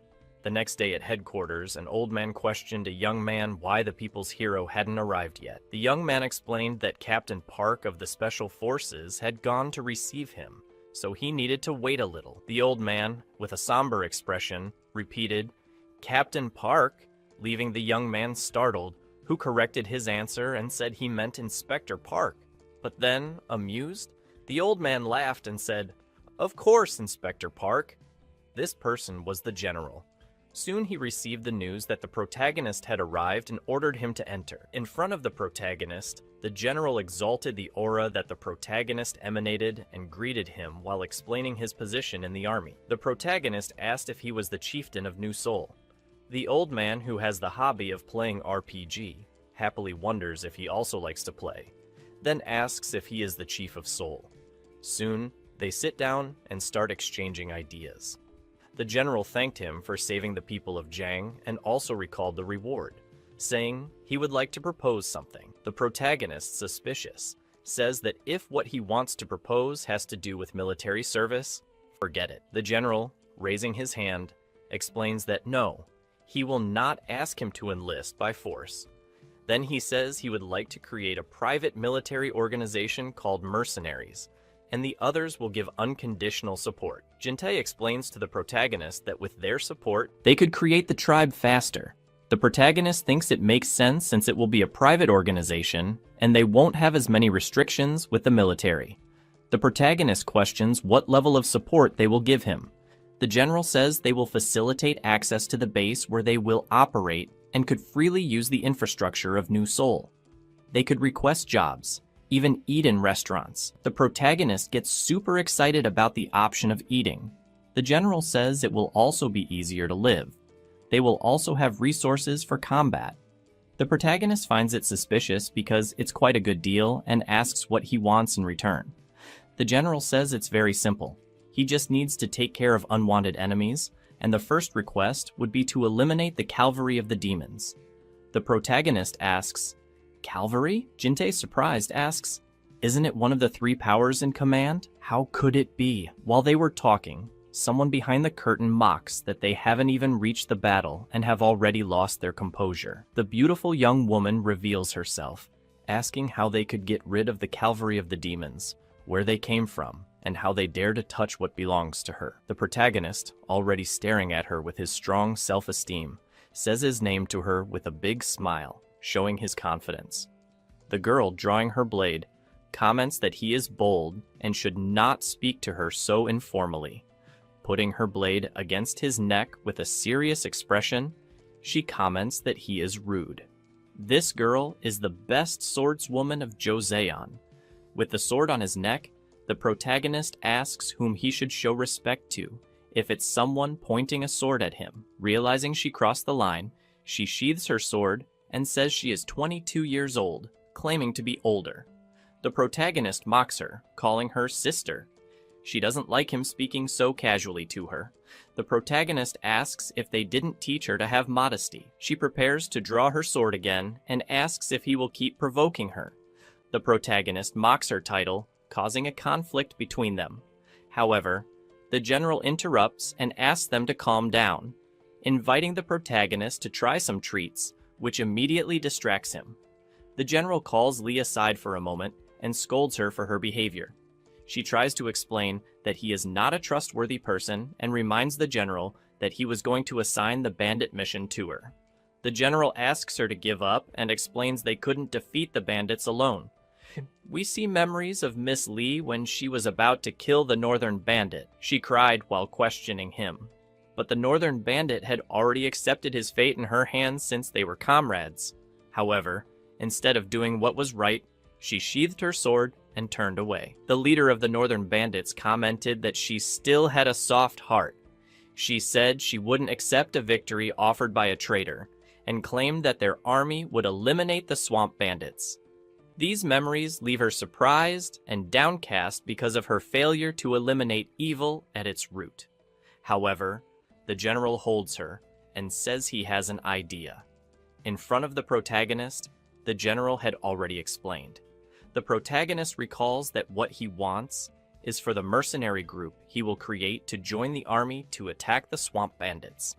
The general confirms and says they are a threat to New Seoul, and it is necessary to eliminate them before they become an even bigger problem. But the cavalry of the demons unit is fast, making it hard to keep up with them. The protagonist gets excited about this unit. He asks if they manage to defeat them, he could keep the horses. The protagonist gets excited about having a horse, remembering a warrior who was the best horse rider in his father's tribe, whom he admired. He agrees to go on the mission. The general thanks him and seals the deal, but the protagonist says he needs to clarify something, and he stands before Lee, where they stare at each other. In front of her, the protagonist comments that it is necessary for the hierarchy to be clear. She accepts the challenge, and they go to the headquarters training field. Jin-tae questions the protagonist on how he intends to fight. The protagonist says he will use a sword. Jin-tae is shocked because he has never seen him use a sword. The protagonist comments that it will not be a problem because the principles of weapons are the same. From the system, he takes the backpack of Jang, the former ranker he killed. Jin-tae is eager to see which monstrous sword he will pull out, but the protagonist draws a katana identical to Lee's blade, leaving the general shocked that he intends to wield a sword against Joseon's best swordswoman. Quickly, the general questions if this is necessary with a real blade. But Lee says she has no interest in fake swords, and he is arrogant and needs a lesson. The protagonist says her spirit excites him. Holding his blade, the protagonist sarcastically offers to let her attack first. She accepts the opportunity and prepares, leaping with her blade at great speed. The protagonist, who had never used such a blade, wonders how to wield it. When her attack is about to hit him, the protagonist, with a simple, clumsy movement, manages to block her strike, causing the swords to ricochet. Seeing an advantage, the protagonist shouts that it's his turn and strikes with the blade. However, Miss Lee dodges and appears behind the protagonist. But before she can counterattack, he turns around. She mocks, saying his attacks are slow. The two begin to exchange blows, making loud metallic sounds as the blades clash. Observing her movements, the protagonist thinks that besides being fast, she is very skilled at wielding a sword. Realizing the need not to lower his guard, Miss Lee praises the protagonist's defense, but prepares a powerful attack, saying it's time to end the fight. She shouts, "Condensed mana," making her weapon shine. She lands another strike against the protagonist's blade again and again without stopping, spinning and landing multiple simultaneous blows. With each strike, her speed increases, but the protagonist manages to resist, defending against her tremendous speed and strength exerted on the blade, until the moment the system announces that he has deepened his understanding of fencing, awakening the Master of Swords ability. More confident, the protagonist asks if she is ready to enjoy a high-level combat. Now, instead of defending, he starts to wield his blade, imposing his fencing rhythm against Lee, who is shocked by what she sees, surprised that he is matching her sword speed. In a moment when she blinks, the protagonist has vanished, leaving her shocked that he disappeared suddenly without her noticing. The protagonist appears beside her with a distorted expression, commenting that if it's a speed fight, he proclaims himself victorious and strikes Lee with his blade. Even while blocking, she feels the force of the blow and is thrown backward. She regains her composure, furious, biting her lips, and shouts that if he wants to deal with strength and speed, she will aim at his blind spot. She attacks differently, but the protagonist, with his dynamic vision, mocks again, saying that if it's also about vision, he wins. He blocks the blow. Recoiling, she is shocked by his sudden change in strength. When she is distracted, the protagonist places his blade against her neck, confidently and with great pride, commenting that he is superior to her in everything. They are at the base, sponsored by the army for the mercenaries. The protagonist is satisfied with what he sees. A soldier whispers to Miss Lee to address the protagonist as Chief Cheoldu. She understands and asks the protagonist what he intends to do. Looking at the bandits who were beaten the day before, he says he has an idea that gives them chills. An hour earlier, at the headquarters training field, he demanded that Lee call him Big Brother. She asks if it wouldn't be simpler for him to just kill her. The protagonist mocks her a little. The general who saw everything was shocked because simply the best swordswoman was defeated, so pathetically, and if his subordinates had seen it, their morale would have dropped. However, the reaction of the soldiers was totally different. They were cheering for the protagonist, making the general question whose side they were on. Until then, that was when the rest of the bandits presented themselves to the general. The general thought there were too many people. Hocheo said that being so many, there wasn't enough prison space, and some hadn't committed crimes serious enough to be executed. However, in the general's ear, the protagonist had suggested if he could take them since he needed some mercenaries, they would be quite helpful. He said some must have utility and would take only those he liked. In front of them, the protagonist shouted, asking if they remembered him, and said he would grant them an opportunity to face him and survive. Those courageous would have the chance to live, and there was no limit. They could face him with everything they had. Frighteningly, the protagonist cracked his knuckles. The bandits were shocked by the way to survive he had given them, having to fight, but all together, they planned to attack him at once, relying on their numbers. However, as everyone already imagined, their fate was obvious. But the protagonist exalted their courage. Only 60 were brave, and many cowards remained. But the protagonist thanked his new workforce and raised his fist for a fist bump with the general, calling the general by his name, which shocked him for being called by name. Lee, as always, showed discomfort with him calling the general by his name, but the general seemed to like it. Returning to current events, the protagonist explained that what he had in mind was to turn them into a warrior tribe. Lee questioned this since they were criminals, and turning them into mercenaries would be inappropriate. Jintei said it would be complicated since they needed to be trustworthy, and wondered if it was possible to trust them. The protagonist reminded Jintei of the 5 brothers from before, and said that trust builds naturally through battles.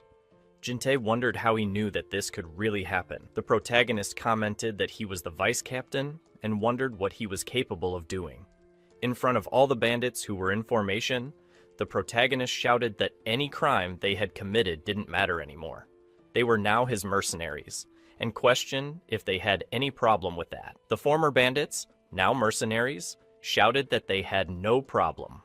The soldier found it incredible how they answered in unison. The lady commented that this was why someone like him in a position of power was dangerous.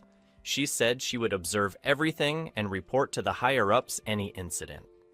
A week later, the protagonist was reported to the generals as a threat to the government. The general found it outrageous, but the man said that Colonel Miranda from the military barracks, the same who had tried to recruit him, had reported him under an order and handed the paper to the general. Holding the paper, the general thought she was resentful for not having managed to recruit him. The man told the general to calm down and try to persuade the government again.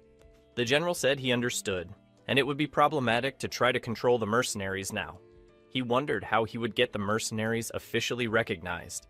The soldiers who came to report the protagonist's actions to the general said it was urgent and handed over a scroll containing all the events, including the tactics and even the disciplines the protagonist used. He eventually received a system notification asking if he wanted to use the tribal chief emblem, which would allow him to create a tribe in a territory and name it. The tribe's name would be Hard Head.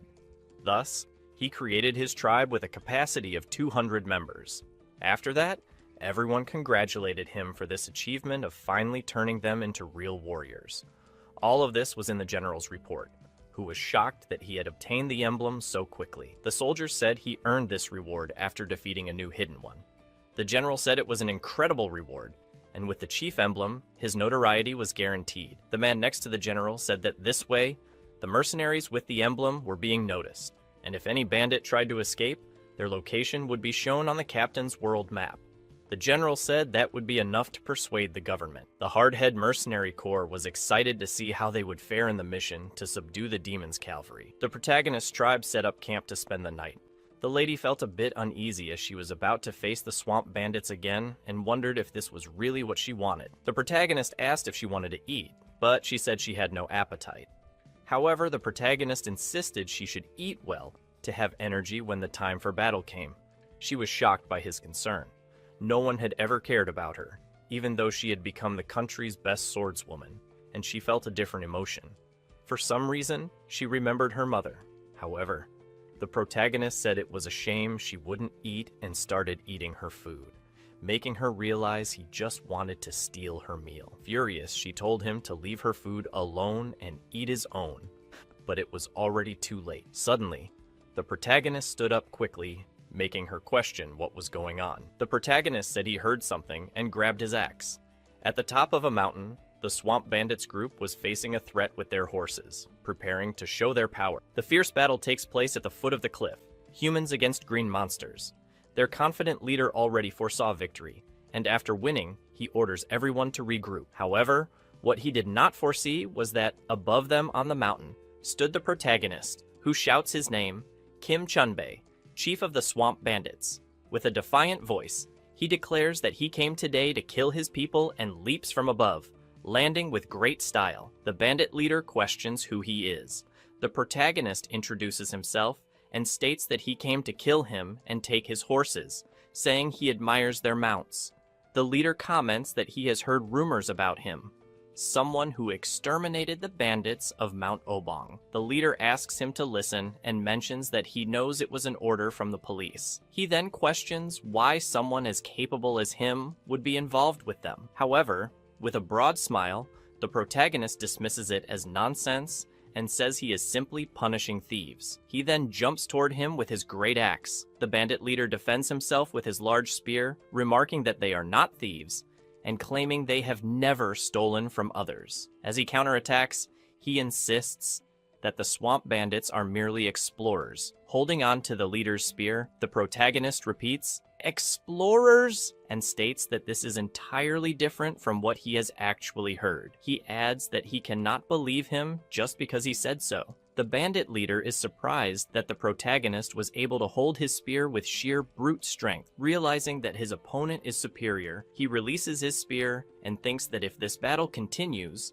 the Swamp Bandits will be in danger. The protagonist places his axe against the leader's neck. With great conviction, the leader says that if he does not believe his words, he may take his head, but in doing so, he would be taking an innocent life. The protagonist finds himself in a dilemma. Could he really be killing an innocent person? He recalls that when he had killed someone like this before, he felt guilt. But should he believe him or not? He needs certainty that what he is doing is right. Just then, the young lady accompanying the protagonist arrives at the scene, shouting at him for coming alone and acting recklessly. Drawing her blade and taking the lead, she comments that at least he managed to capture the traitor. The protagonist tells her to wait a moment because he wants to confirm something. He states that they claim the Swamp Bandits are not thieves. "If you still haven't told me everything, it's time to drop this nonsense." She becomes slightly uneasy, but then admits that, if she's not mistaken, they are dangerous. She also states that Kim Chunbae is a traitor and a deserter. He was once a soldier like the others, but always had disagreements with Chief Park regarding the future of New Seoul. Eventually,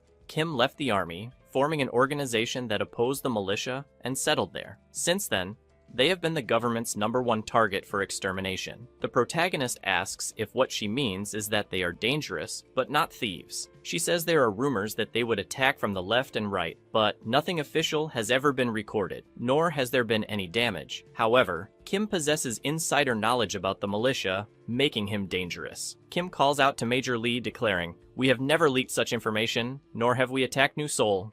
Don't turn a blind eye to the truth." Observing everything, the protagonist thinks that this is unexpected. However, Kim Chunbae remains extremely calm, even with his life hanging by a thread. Kim questions whether the protagonist has finished judging him, and whether he will finally take his head. He adds that if his death will prove his innocence, he only asks that his men be spared. The protagonist is surprised that Kim is offering his life for his subordinates. He then makes his decision and declares that he will not kill him. Major Lee is shocked that he has chosen not to execute him. The protagonist explains that they are not bandits, and if he simply kills them, he will be no different from Jang Ho-cheol. However, he says they will not return empty-handed. Excited, he demands they tell him where to find horses. Kim comments that he will spare his life in exchange for something, and remarks that the protagonist truly knows how to get what he wants. He then agrees to his request and gives him a crucial piece of information. New Soul's horses cannot be tamed easily. Unlike those on land, there is only one way. A pet pouch must be created to transform them into mounts. The pouch is an item that allows living beings to be stored. Kim then shows a purple root, stating that it is the first ingredient needed to make the pouch. The protagonist asks where to find it. Kim responds that it will not be easy. This is the lair of an ogre. As they observe an ogre, the protagonist comments that he has never faced one of this size before. However, instead of being worried, he gets excited and charges toward the ogre. With his great axe, he attacks first, but the ogre easily deflects his blow. With tremendous strength, the ogre swings its club, aiming to strike the protagonist. The force is so great that even after dodging, the club smashes through trees, breaking everything in its path. The protagonist recognizes the ogre's strength. It lands a punch on his stomach, sending him flying. However, using his axe, he manages to catch himself by embedding it into the ground. He then activates Ogre's skin after experiencing that powerful blow. The protagonist also acknowledges the strength of Kim Chunbai's group, who managed to defeat such creatures alone. The ogre, relying on its sheer power, starts swinging its club wildly, trying to hit the protagonist. However, he easily evades each of its attacks. At that moment, the protagonist focuses on his axe, which begins to emit a red aura. Channeling more strength into his attack, he strikes the ogre's club with his now glowing red axe. The protagonist is pleased. This turned out even better than he had imagined. A day earlier, he had obtained this axe after defeating the Null Chief. As a result, the Guardian Axe proved to be an excellent weapon. The protagonist had wondered whether the axe had any special abilities. A supporting character had informed him that it was imbued with magic. That explained why his attack had become more powerful. The axe had turned red due to the magic. With this weapon, both attacking and defending had become easier. When he uses weapon magic, he can interrupt his opponent's movement. By harnessing the rotational force generated from a block, he can apply even more power. With this, he cleaves the ogre in half. Above the corpse, the ogre drops its orb, sparking curiosity. Picking it up, the protagonist questions what it is. The system identifies it as an orb containing the ogre's ability. It grants one of the ogre's special skills. Excited, he crushes the orb, acquiring the ogre's strength ability, which allows him to exert the power of a giant that transcends species with the aid of magic. The protagonist's friend is inside a cave, where there are countless treasures and chests. The cave also contains the raw materials needed to craft a mascot pouch. The group members ask their captain, who is also the protagonist's friend, if they will open all the treasures there. He explains that they need to be careful because out of 10 chests, 9 are actually monsters. However, they do not take his explanation very seriously. He feels somewhat frustrated, thinking that someone braver should have come in his place. He then recalls the protagonist's conversation, where the protagonist went to hunt the ogre alone. The protagonist had asked if the major would enter the cave, but she refused as her mission was already complete. She mentioned that she would return to deliver the report. Jin-tae was then chosen to go alone. The protagonist supported him, telling him that he was a captain now and that if he performed well, the cave would be a piece of cake. This encouragement made him more confident to take on this important task. He soon began commanding his soldiers with great fighting spirit, earning their respect as they followed him forward. At the Swamp Bandits camp, Kim is observing from above with his companion. His companion asks if he is okay after so easily giving away information about the horses. If the militia discovers how they tame them, they will be in danger. Kim comments that they will have to find another way to become stronger. The horses are not something they can monopolize forever, and eventually, others will figure it out. The companion also notes that even if others learn the method, the materials needed are not easy to obtain, especially the ones from the ogre. Kim then asks if he believes the protagonist will be able to acquire them without any problems. After nightfall, the protagonist arrives at the Swamp Bandits camp along with Jin-tae, who appears pleased. Kim approaches and asks if he gathered everything. The protagonist replies that it took them a long time, so they split up to reduce the time.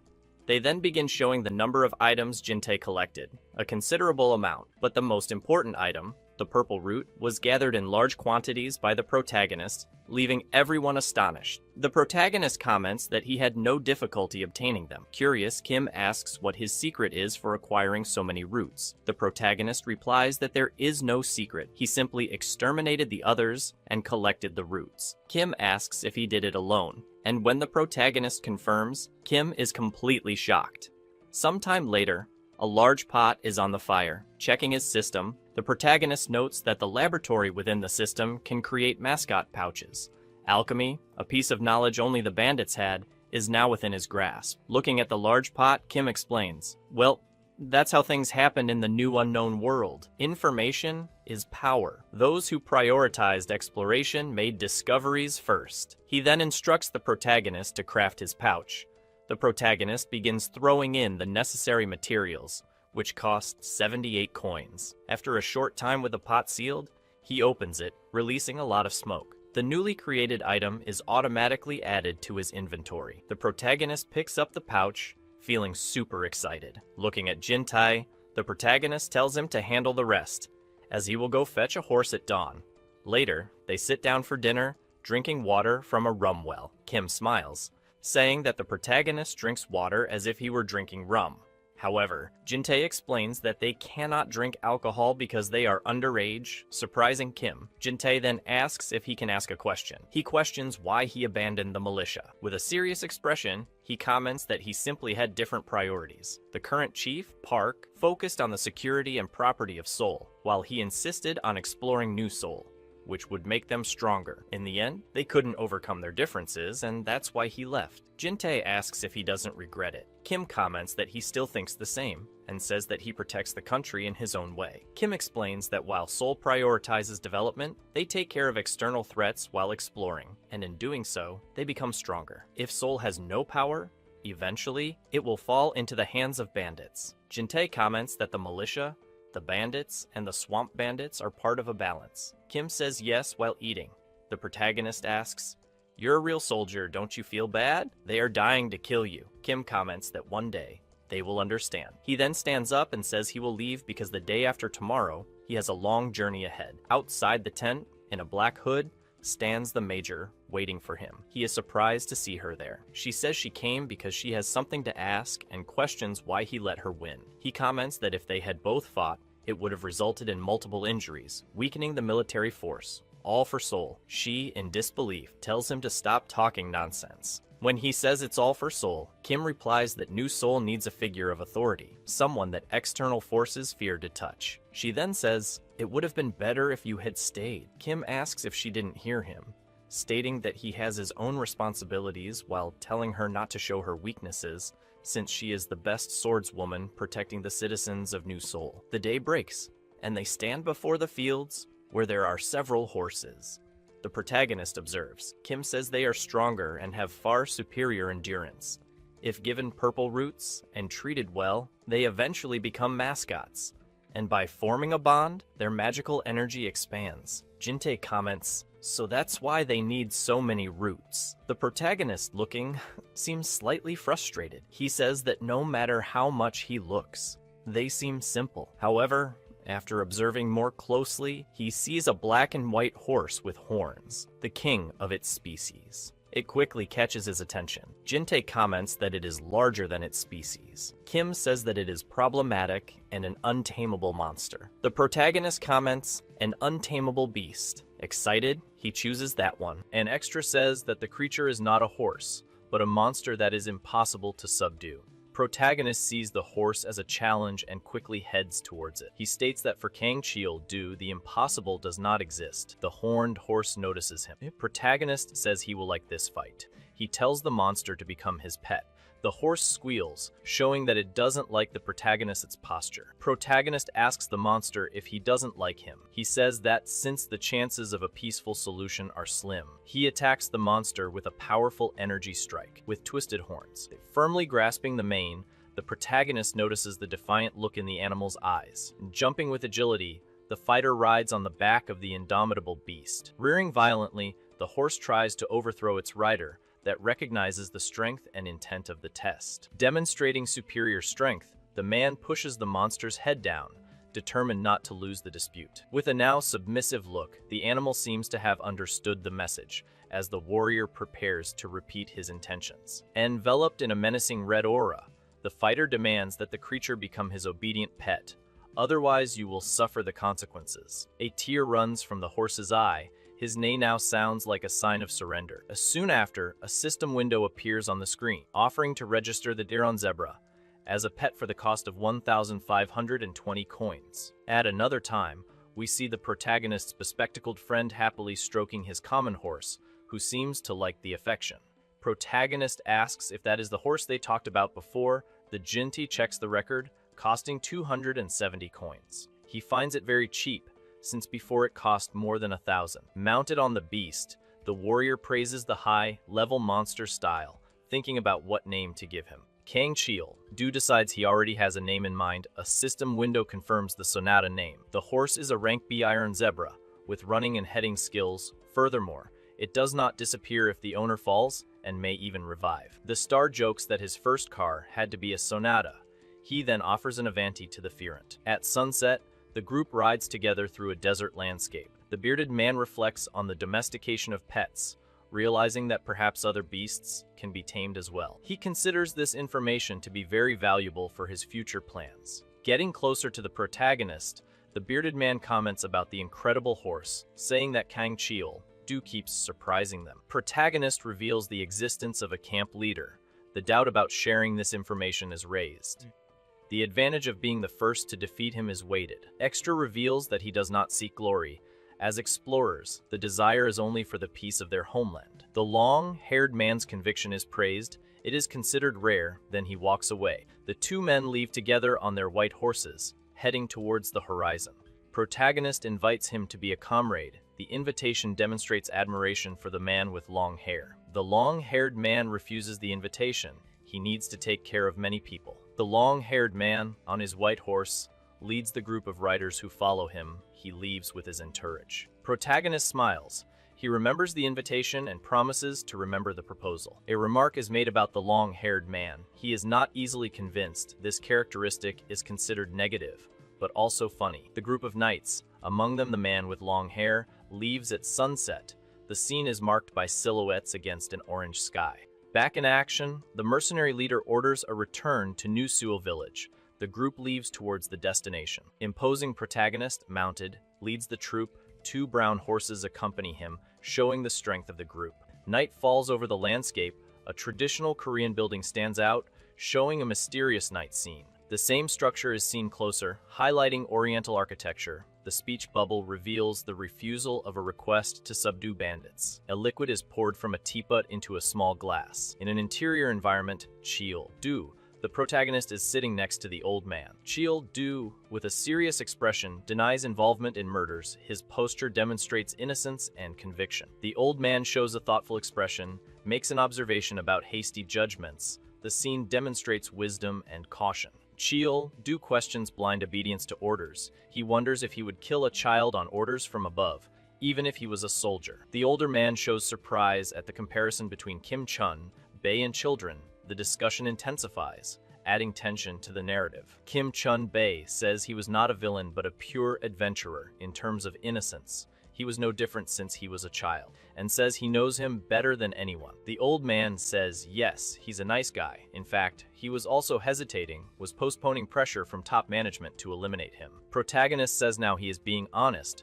The old man says he was a coward. Perhaps he tried to alleviate the guilt by assigning this task to him. Protagonist says, I understand your reluctance. Since he is a decent person, he wanted to recruit him as his subordinate as well, but he refused. Old man says, well, he's someone worth wanting, but this guy has a strong rebellious streak. It won't be easy to control you unless you are something. Protagonist says, I see. He turned down the draft because I'm not an attractive enough leader.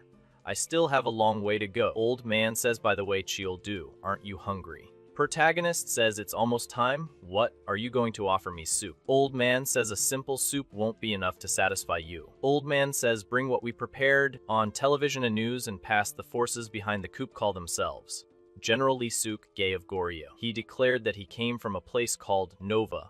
Meanwhile, the government. In the room, Colonel Jang Mai, Ran, and Sergeant Oh Jun talk. The colonel seems worried, while the sergeant seems calmer. A coup d'etat in North Korea has taken place, and the existence of Planet Nova will be revealed to the world. People will go there, and the sergeant asks to be sent to Seoul. The colonel questions the sergeant's decision.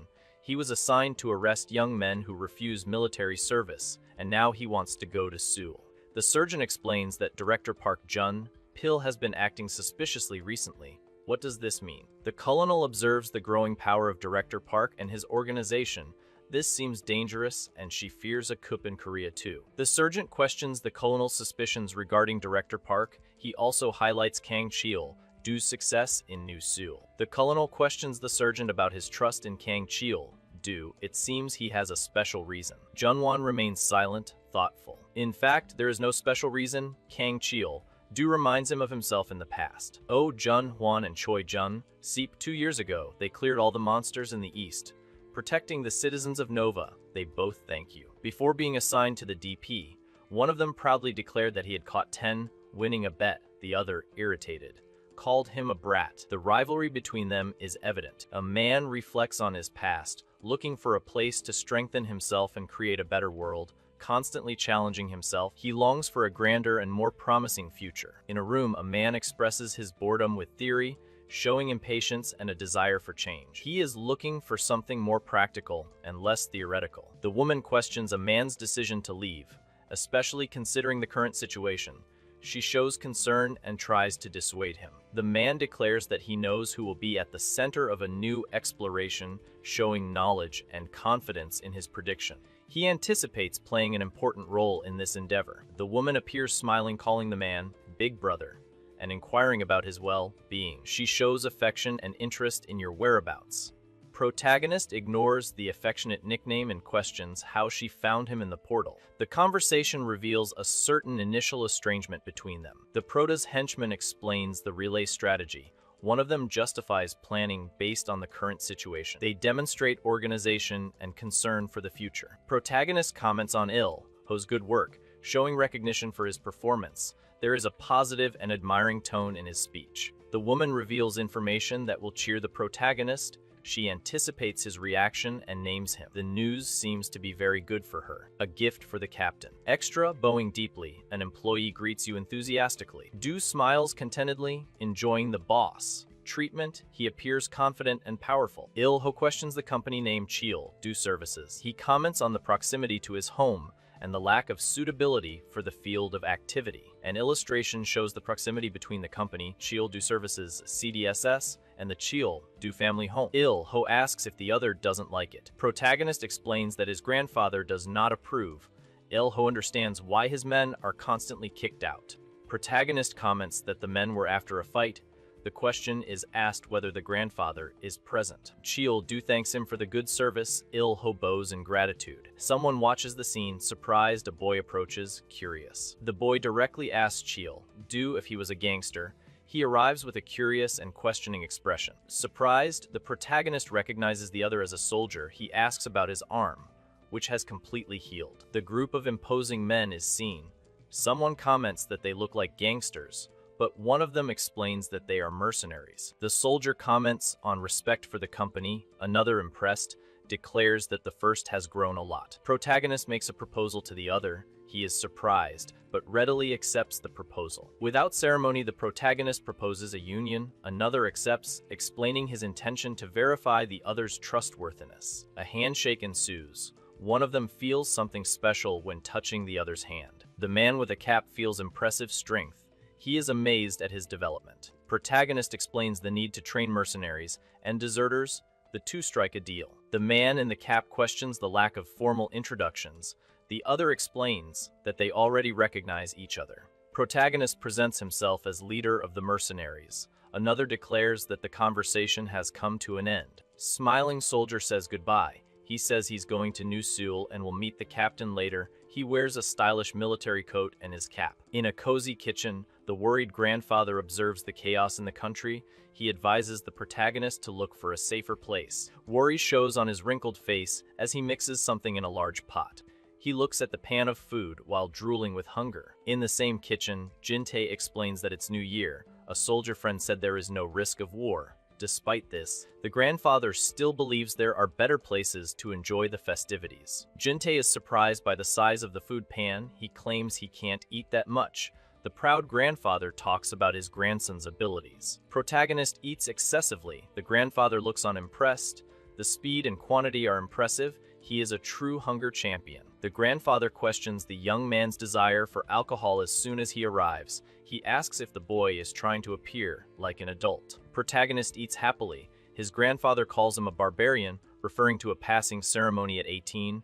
Food and drink are in abundance. In a barbaric ceremony, a spiritual leader announces a rebirth ritual.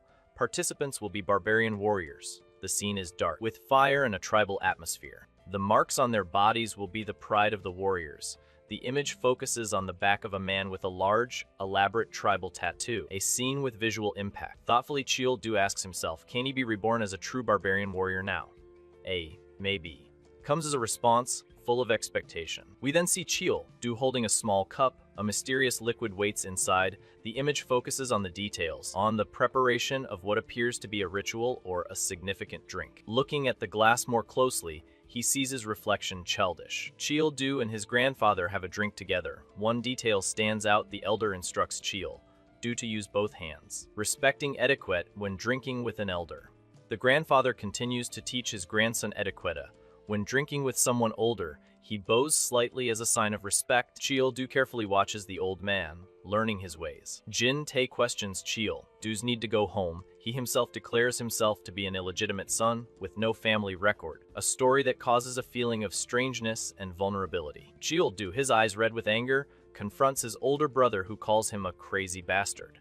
The tension becomes clear, generating a confrontation between brothers. The scene changes. Grandpa offers Jin-tae a drink, a gesture of affection and welcome in the midst of a heavy and conflicting climate. The grandfather, smiling sweetly, says that any friend of Cheol-do is like his own grandson, a demonstration of generosity and affection for your loved ones. Finally, a toast. Jin-tae, Cheol-do and his grandfather toast the mysterious liquid. The atmosphere is one of gratitude and family unity, sealing the bond between the three characters. With his hand over his mouth, Jin-tae comments on the amount of food consumed the previous day. He suggests they should rest before leaving. Protagonist declares to have digested all the food and that they must quickly return to Nova. A crowd of soldiers gather in front of a purple portal. The scene shows a large number of people gathered at the place. Protagonist observes the crowd and comments on the increase in the number of soldiers in the region. The concentration of people is an important point. Jin-tae explains that with Nova's existence being public, people are there to get tested. Jin-tae talks to the protagonist about his grandfather, who wants to participate in the test. Despite his delicate health condition, the young man shows concern. Protagonist shows determination, stating that they will find a solution to take his grandfather.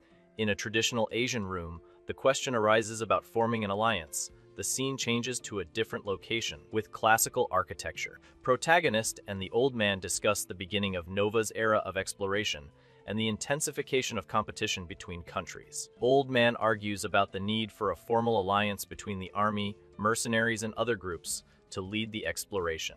Protagonist signs a document. The old man comments that he could be deceived very easily and ponders the possibility of him being deceived. Protagonist guarantees that there is no cheating between friends.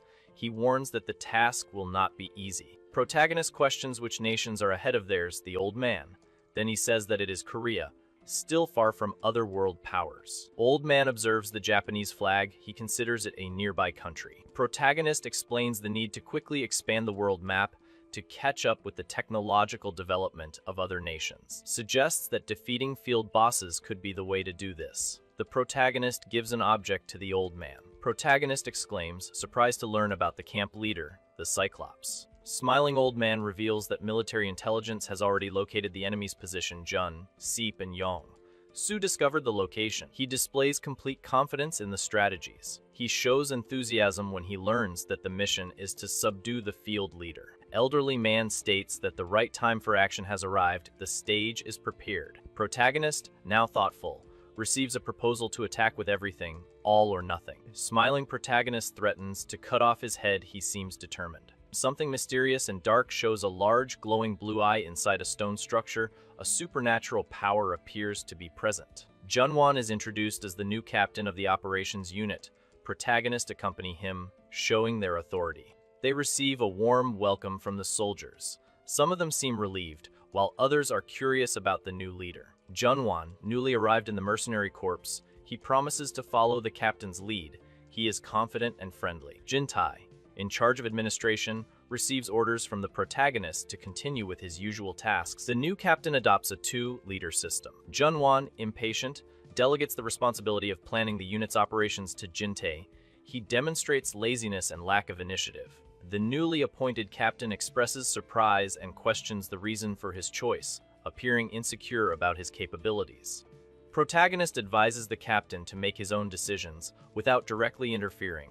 He shows that he trusts the new captain's ability. Junwan ultimately decides to reorganize the unit's structure, showing that despite his relaxed appearance, he has a plan. The new captain initiates the changes. Starting he with a mischievous smile, he claims the journey will range from subduing fields to hellish training. Then the new captain in demon form, threatening the soldiers. They fear things will get worse. Change of scene. The camera shows a night street in Osaka, Japan. A young man with glasses and headphones looks tired. He comments that everything is very intense. A woman asks for help while being attacked. A man observes the scene, surprised. The young man with glasses observes the situation.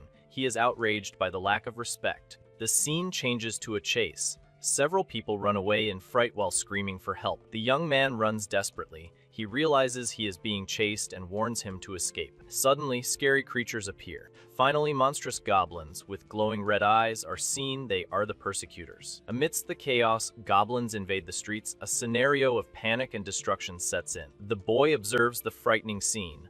The expression of astonishment is visible. A blue screen appears with the message of final escape. The mission is clear: get the goblin coin and escape to Nova. 5 days later, a traditional construction. Time advances in the narrative. Two important figures talk. The subject is the opening of portals and goblins in Japan. The conversation continues. The Japanese government declares a state of emergency near Osaka. The old man thinks deeply. The seriousness of the situation is evident. The other man questions. He seeks clarification. The first man explains a strategy. Nova's development becomes a priority. The boy is fighting the goblins. Work for the Nova deployment will increase rapidly. They seek advantage by accelerating Nova's development. Old man says, but how did they manage to open the portal? The old man wonders what happened. He thinks it's incredible. Wide Eyes expresses his surprise. What is the Iron Head Mercenary Corps up to? Major Choi and Sergeant Kai left yesterday. They should reach their destination tonight. A group of soldiers march in sync, firm steps towards an unknown goal.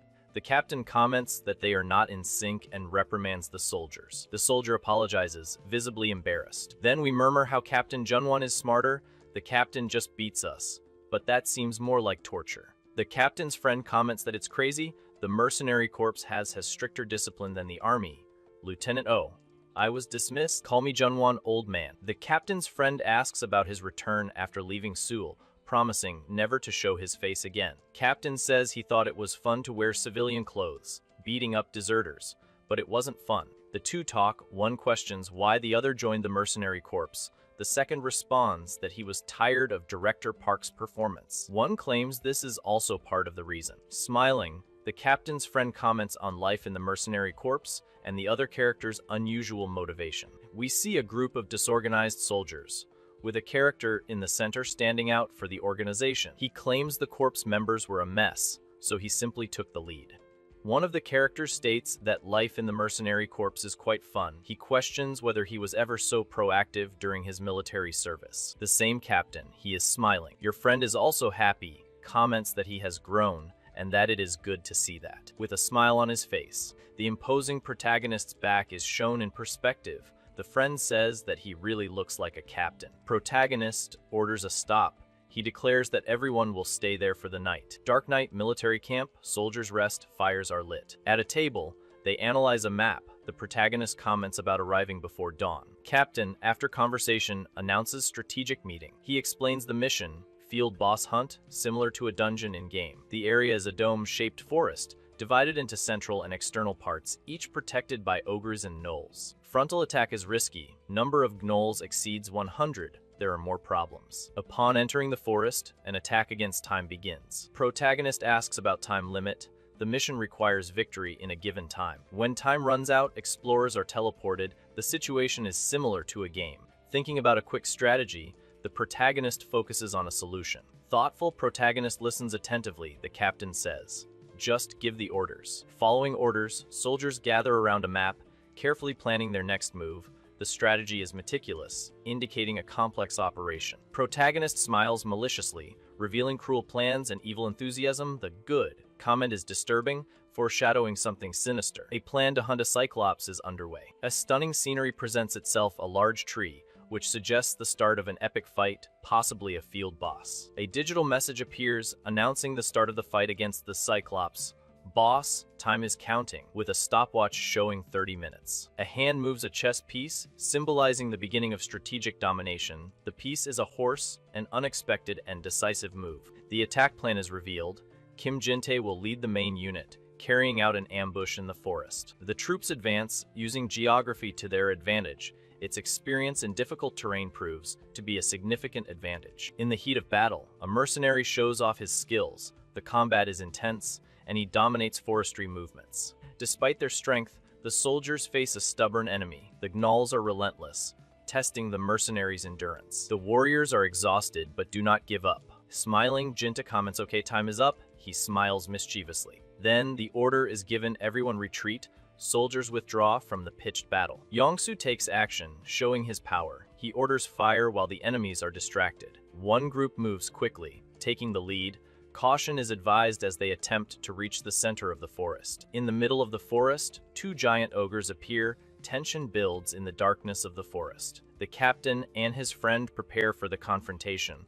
One of them declares it to be the first time he has faced an ogre, betting with the other on who will defeat him first. Only the two of them face the ogres. Intense fighting begins with swords against monsters. Protagonist on horseback plans to cross the gorge quickly. They estimate arrival in 20 minutes. More speed. Sonata, he shouts. He rushes his steed with the iron zebra gallop skill. The ogre will not stop him. The warrior mounted on his black horse advances without fear, facing the giant. Surprisingly, the protagonist learns a new skill, mounted combat. He is very happy with this new acquisition, a great skill. The protagonist hurries, as he needs to get to the location before time runs out.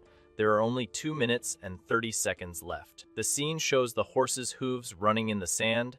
The dust rises with the speed. He notices that the boss is not visible. The situation becomes tense. Touching a tree, the protagonist finds a sanctuary. Will he find something important? The tree shines brightly, immense energy emanates from her. A window explains that the world tree will test the protagonist's qualifications. A new challenge begins. A whirlwind of energy arises.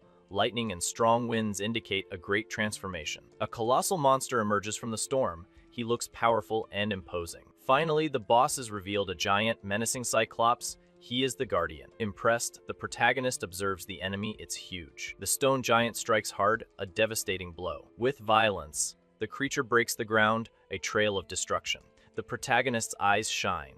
The range of the attack is wide and threatening. Then the enemy prepares an attack, a well-aimed blow. Protagonist dodges the attack with precision and impeccable defense. With dexterity, he repels the attack, another incredible defense. Despite his efforts, the giant remains impassive. Not even mana attacks affect it. The protagonist questions himself, is it because of the huge body? However, he smiles. There's no point fighting from a distance against such a long weapon. Determined, the protagonist declares, I'm going to get closer and knock down the lower part of the body. A powerful attack is launched with intense red energy. Then, the enemy giant is hit squarely by the blow. A dramatic falling motion is displayed, showing the impact of the attack. Surprisingly, the enemy remains intact. The protagonist observes the scene from afar, showing astonishment and disbelief. One detail shows just a small scratch on the rocky surface of the giant, who says, just a scratch. The damage is minimal, causing perplexity. A close-up shot shows the protagonist's face. He comments, it's not just the tough skin of an ogre. You're so big that blunt attacks won't even hurt you. He analyzes the situation, realizing the difficulty of the battle. The protagonist decides to change his strategy. A close-up of his mouth shows his teeth clenched. In this case, a determined expression takes over his face. The shot shows the giant, who is preparing for new blows. Time for endless axe blows. The battle continues without respite. The protagonist explains his next plan. With such a big weapon, it will be difficult to hit an enemy in front of you, a strategy that requires more precision and skill. He goes on the attack, the axe moves towards the giant, a loud sound echoes. Kiel Oog. The scene portrays the strength of the attack. With a strategic and precise movement, the warrior attacks, concentrating all his strength. The axe descends in a withering blow. An action shot shows the strength and precision of the final attack. The gigantic and menacing creature is shown roaring, apparently in pain. Protagonist smiles. He boasts about his axe skills, displaying confidence and arrogance. The colossal creature is seen again, this time suffering even greater damage. The violence of the scene is emphasized by the visual effects. Its bright and intense red eye is highlighted. The focus is on its frightening energy and power, appearing to be a source of energy. Protagonist, apparently surprised, opens his eyes in shock. His expression portrays fear and disbelief at what happened. A strong red energy attack is launched. The movement is fast and powerful, suggesting a devastating attack. He is thrown away with force. The speed and impact are visible, indicating a very strong blow. The enormous and imposing creature, its size and imposing structure make it an intimidating threat. Protagonist coughs, exhausted but determined. He recognizes the opponent's strength, showing respect for the difficulty. A digital screen appears, displaying a timeout timer. The message informs you about a challenge and the time remaining, increasing the tension. Arriving at the location, the two announce their presence to the captain. They heard the explosion and want to know if he is okay. Suddenly, the giant unleashes an attack. The soldiers are shocked by the creature's size and strength. The monster is powerful, but the soldiers arrived in time. One of them questions the captain about what they should do first. Protagonist observes that the monster has an injury to its leg, then orders the soldiers to aim at that point while he distracts the creature. The captain attacks the monster. Drawing its attention, the fight begins with powerful blows. One of the soldiers attacks the injured monster, but is interrupted by a devastating attack. The captain analyzes the enemy. He realizes that the monster is not invincible despite its overwhelming power. Protagonist notices the pattern in attacks. Shots take place at regular intervals. Protagonist criticizes environmental destruction. The monster does a lot of damage all around. The fight continues. An on-screen timer shows that only 1 minute and 47 seconds remain. Time is running out. Continuing the fight will only diminish your strength. The three warriors face the giant creature. A well-aimed blow pierces the monster. One warrior guides another, with precision, cutting the enemy's limbs with ease. The duo shows good coordination. One of them celebrates the victory. The protagonist's horse approaches. A stopwatch indicates that only 29 seconds remain. He watches the creature closely, planning a decisive attack. In his gaze reveals a flashback, him young. Young man walks in a desolate landscape. He appears lost and disoriented. The dark setting, the death of the young man's parents is mentioned. Sad, the young man blames himself for his weakness. Where your personal development stopped. Sadness, anger, and longing, his hands holding sand that slowly runs through his fingers. Then a young man appears on the screen, a little frustrated. He says he can't go on like this anymore. He talks about subordinates and friends. With his new connections, the weight of responsibility increased. A branch being held by him, he decides to overcome the sadness, not for himself, but for others. Then he holds the branch. Magical energy surges around him, showing his new determination to protect his people. A close-up shows his serious expression. He is determined and focused on his goal. After that, he sweats with an axe. He comments on the mental training that helped him understand a principle thanks to his youth. The horse rides quickly towards him. Finally, we see him jump and mount his horse while the timer is at 0 seconds. Intense combat begins. The protagonist jumps off his horse, gaining momentum. Protagonist holds the axe. A purple energy surrounds him. The axe shines brightly. The Cyclops' eyes show surprise. Protagonist screams. His eye glows red. The powerful aura surrounds him. A devastating attack with a purple aura. A bright light appears over the Cyclops. Something shatters into several pieces. The protagonist lands after the powerful blow of his axe, while the timer finally comes to an end. A message appears on the screen. The protagonist won the battle. The result is announced. The imposing tree appears. A message explains the tree's evolution. A new protected area is created. Euphoric, the Jintai celebrates the victory. The mission's success is announced. Area C now belongs to Earth. New residents can settle in. The captain receives praise for his great achievement. One character seems surprised by the result. Protagonist claims very good.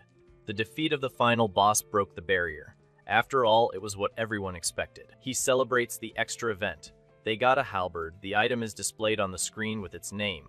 The halberd belongs to Cyclops. A new mission is presented. Nova's world is vast. New areas must be explored. The protagonist is surprised by the new task. A new mission appears on the screen. The objective is to tame the mount, guaranteeing an exclusive inventory. An attractive reward is offered. New recruits will be able to ride horses. Nova's method is different from the usual, an unexpected achievement. The hard work paid off. Now all mercenaries can be knights. The captain argues that this idea is not a good one. Military diversity is important. The army needs to be prepared for any situation. Protagonist shows tiredness and irritation with constant complaints. He is visibly tired of the situation. The reward is not considered satisfactory. A lot of dedication resulted in something disappointing. They worked hard, but the prize was not considered fair. The towering golden tree shines brightly, its splendor outshining everything around it. We then see the three of them observing something in the distance. A glowing blue portal suddenly appears. Something unknown emerges from them, causing amazement in them. A huge monstrous foot emerges from the portal. A smiling goblin appears with a red bag. He seems to announce something interesting. The protagonist, together with Jinte, are perplexed by the goblin that appeared. In a large official-looking building, someone called for Mr. President. Sitting at your desk, the president learns that the Japanese government has proposed an astronomical sum. This in exchange for information about the inauguration of Nova. A close aide approaches the president's desk. He sighs heavily as there is still no choice. The advisor suggests that they negotiate immediately, but the president considers this impossible when mentioning Korea. Furious, the president hits the table. He shouts asking how this is possible, wondering if they are completely ignoring Korea. According to the Japanese embassy in Korea, it was said that the country will only be discussed in the summer. The president complains that summer is half a year away. This is equivalent to a long 3 years in Nova's time. Irritated, the president realizes the situation. The Japanese are clearly thrilled to have the upper hand in the power struggle in Nova. At that moment, someone's cell phone rings at 2:10 in the morning, showing 5 new text messages. "Oh, I'm sorry," says the surprised counselor with his cell phone. The president allows him to check the messages. The advisor was about to turn off his cell phone, but gets scared when reading a message. Surprised, he shouts to the president that something happened. Irritated, the president asks what happened. The advisor explains about the portal. Goblins appeared at Paju's portal. A Nova portal was also opened in Korea. Initially shocked by the news, the president soon becomes super happy. The advisor also smiles, showing his cell phone. Excitedly, the president begins to say that this is great. The advisor quickly interrupts the president's happiness. He warns that this is not the time to celebrate. After all, the Paju portal is close to the capital. Embarrassed, he apologizes and says he will call an emergency meeting. We see the Korean flag in the room. The president asks the advisor to wait a moment. He mentions that there is one more thing before the meeting. With a serious look, the president gives one more order. He tells the counselor to immediately call Seoul's new director, Park Jun-pil. The scene changes to another location where a system message appears. Area C442 was recognized as Earth's territory. New residents will be accepted and the protective fog will be lifted. A group on horseback observes everything. Someone asks if the barrier collapsed. As the blue mist begins to disappear, someone shouts for the captain. The person asks if by any chance someone defeated the field chief. We see the captain's face closer. He gives a slight knowing smile. The man says he thinks he knows who was responsible. The group observes the bright light in the distance. The captain concludes that they have indeed managed to subdue him. He then thinks of the name Kang Cheol-do. Inside New Seoul, the celebration begins because defeating Cyclops was the key to progress. Faced with a blue notification, the master discovers that Area C442 now belongs to Earth. New residents will be accepted and the protective fog will be removed. This means that the portal must also be open. The master states with determination that there is no time.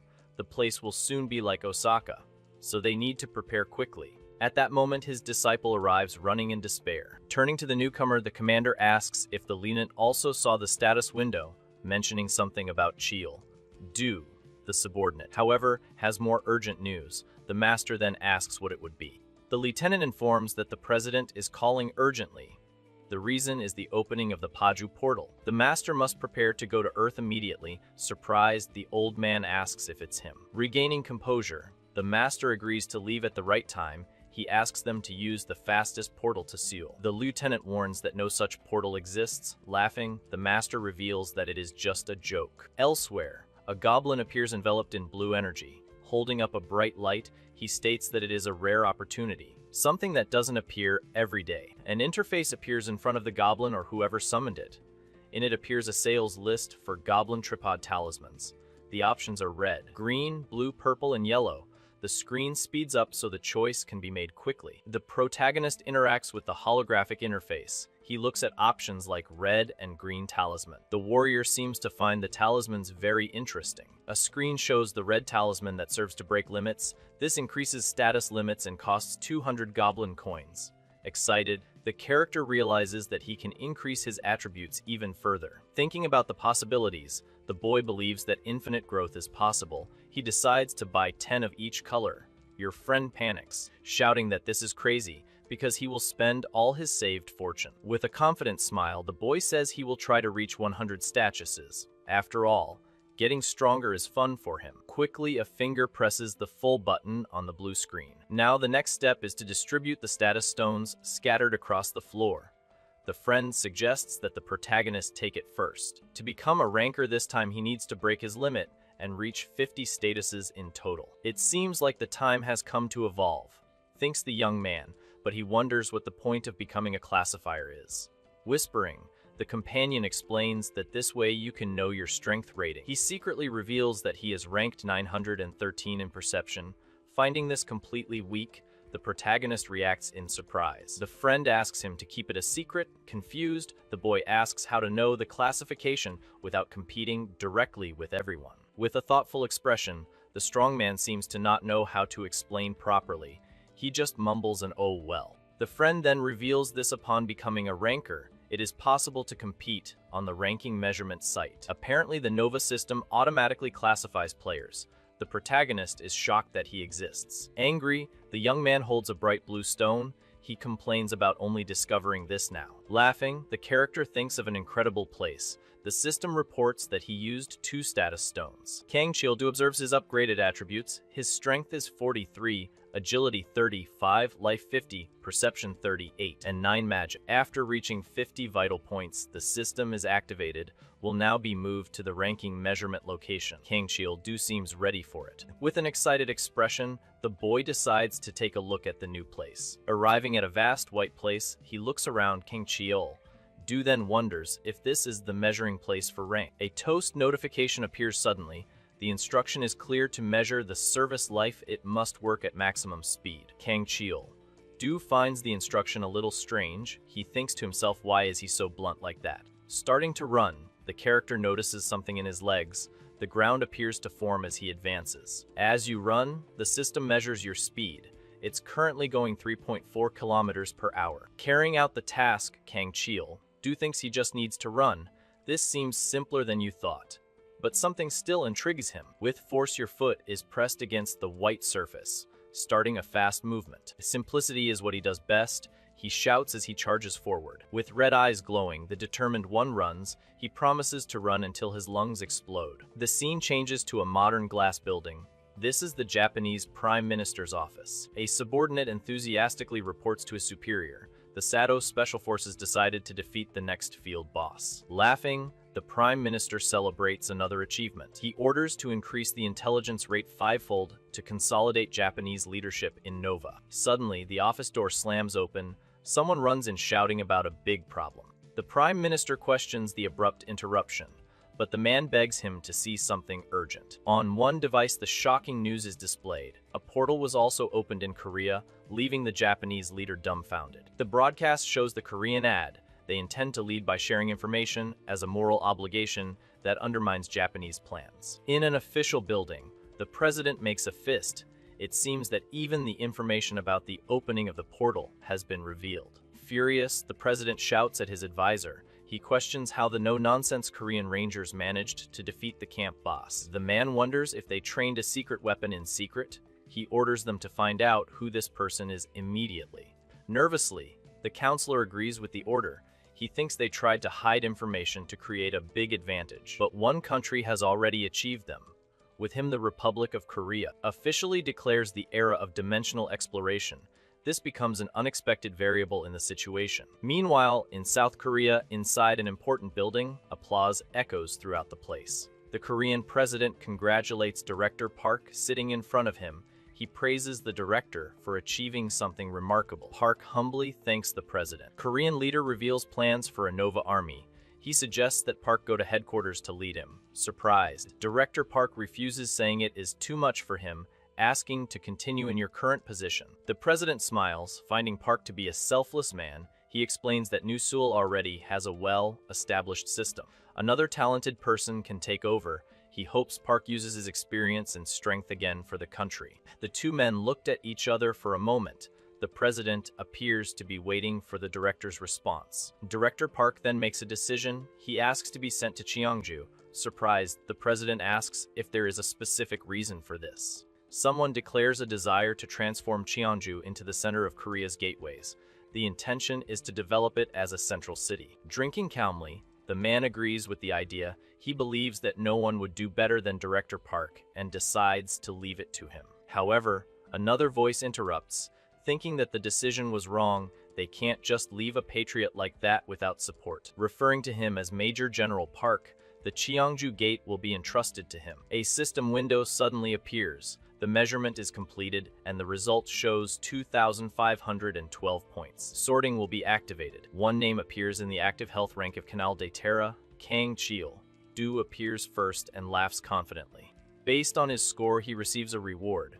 25 points were awarded for use in the ranker store. Amidst a flash of light in the forest, Kang Cheol, Du returns to his companions who call out to him. Running towards him, one of the boys asks how it was Cheol. Du naturally responds that he arrived first, leaving the others surprised. Excited by the news, the partner finds it incredible. He then asks if Cheol, Du also earned a lot of points at the store. The strong man celebrates his 25 points. Your friend is surprised by saying that there are more than 2,500. He thought the maximum was just 1,000. Even with different categories, both are rankers with status 50. Then the friend questions how there can be a difference of 3 times. Asks if the other person bought anything with the points. The young man with glasses responds that he just expanded his stock and kept the rest. He intends to use it when classifying other attributes as well. In fact, the guy asks if there isn't a classification for all statuses yet. He himself replies that he doesn't know. Typically, people prioritize the attributes they want to increase. This is to get benefits like the rating store. This is why the exchange of attribute stones is very active among adventurers. Upon hearing this, the strong man becomes excited and says he will aim for this. Maybe there's even a first-time reward or something. He then asks if the mercenary group plans to hunt further before returning. Of course, yes, the big guy replies. They still have plenty of supplies. Besides, it would be a shame to leave now that you've taken on a mission. The mission is the beginning of exploration. The goal is to tame a mount and reward a specific inventory for doing so. First, the leader orders Oh Junwon, take the mercenary group and go look for horses. He must also take Junseop and Yongsu. The boy with glasses then asks what they will do. Meanwhile, the strong man is already holding the reins of a horned horse. With a serious expression on his face, the leader mentions that the border has collapsed. Because of this, he thinks they should go and see what lies beyond.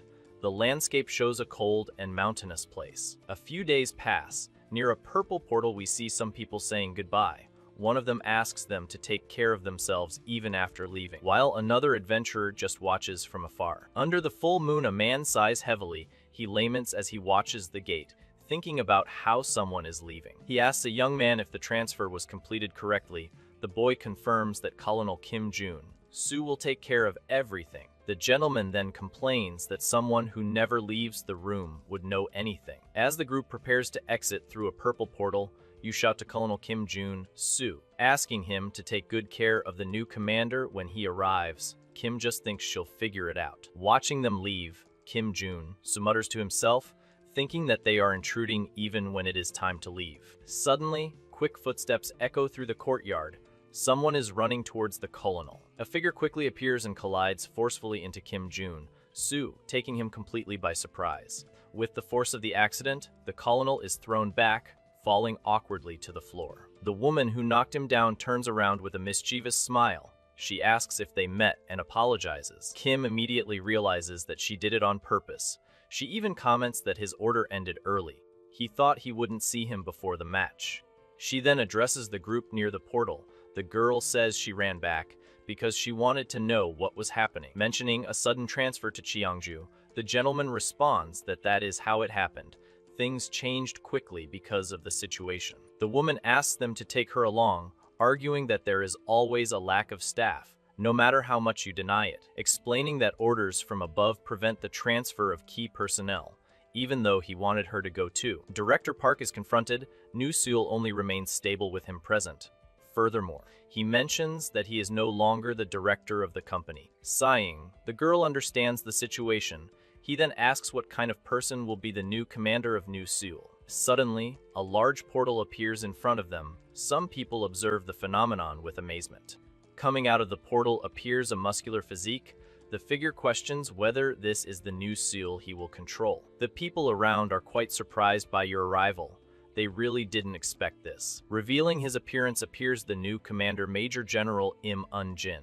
He screams, calling it the end of the world. Its characteristic is to be old-fashioned. The sound of horses' hooves can be heard. Someone is walking quickly. Crossing a kind of digital barrier, we see two knights. The system warns that they have left the existing area C442. Arriving in an area covered in snow, the system warns they entered area W305. The brute asks if this is the third area of exploration. Noticing the drastic change in the environment, the big man perceives the season to be different.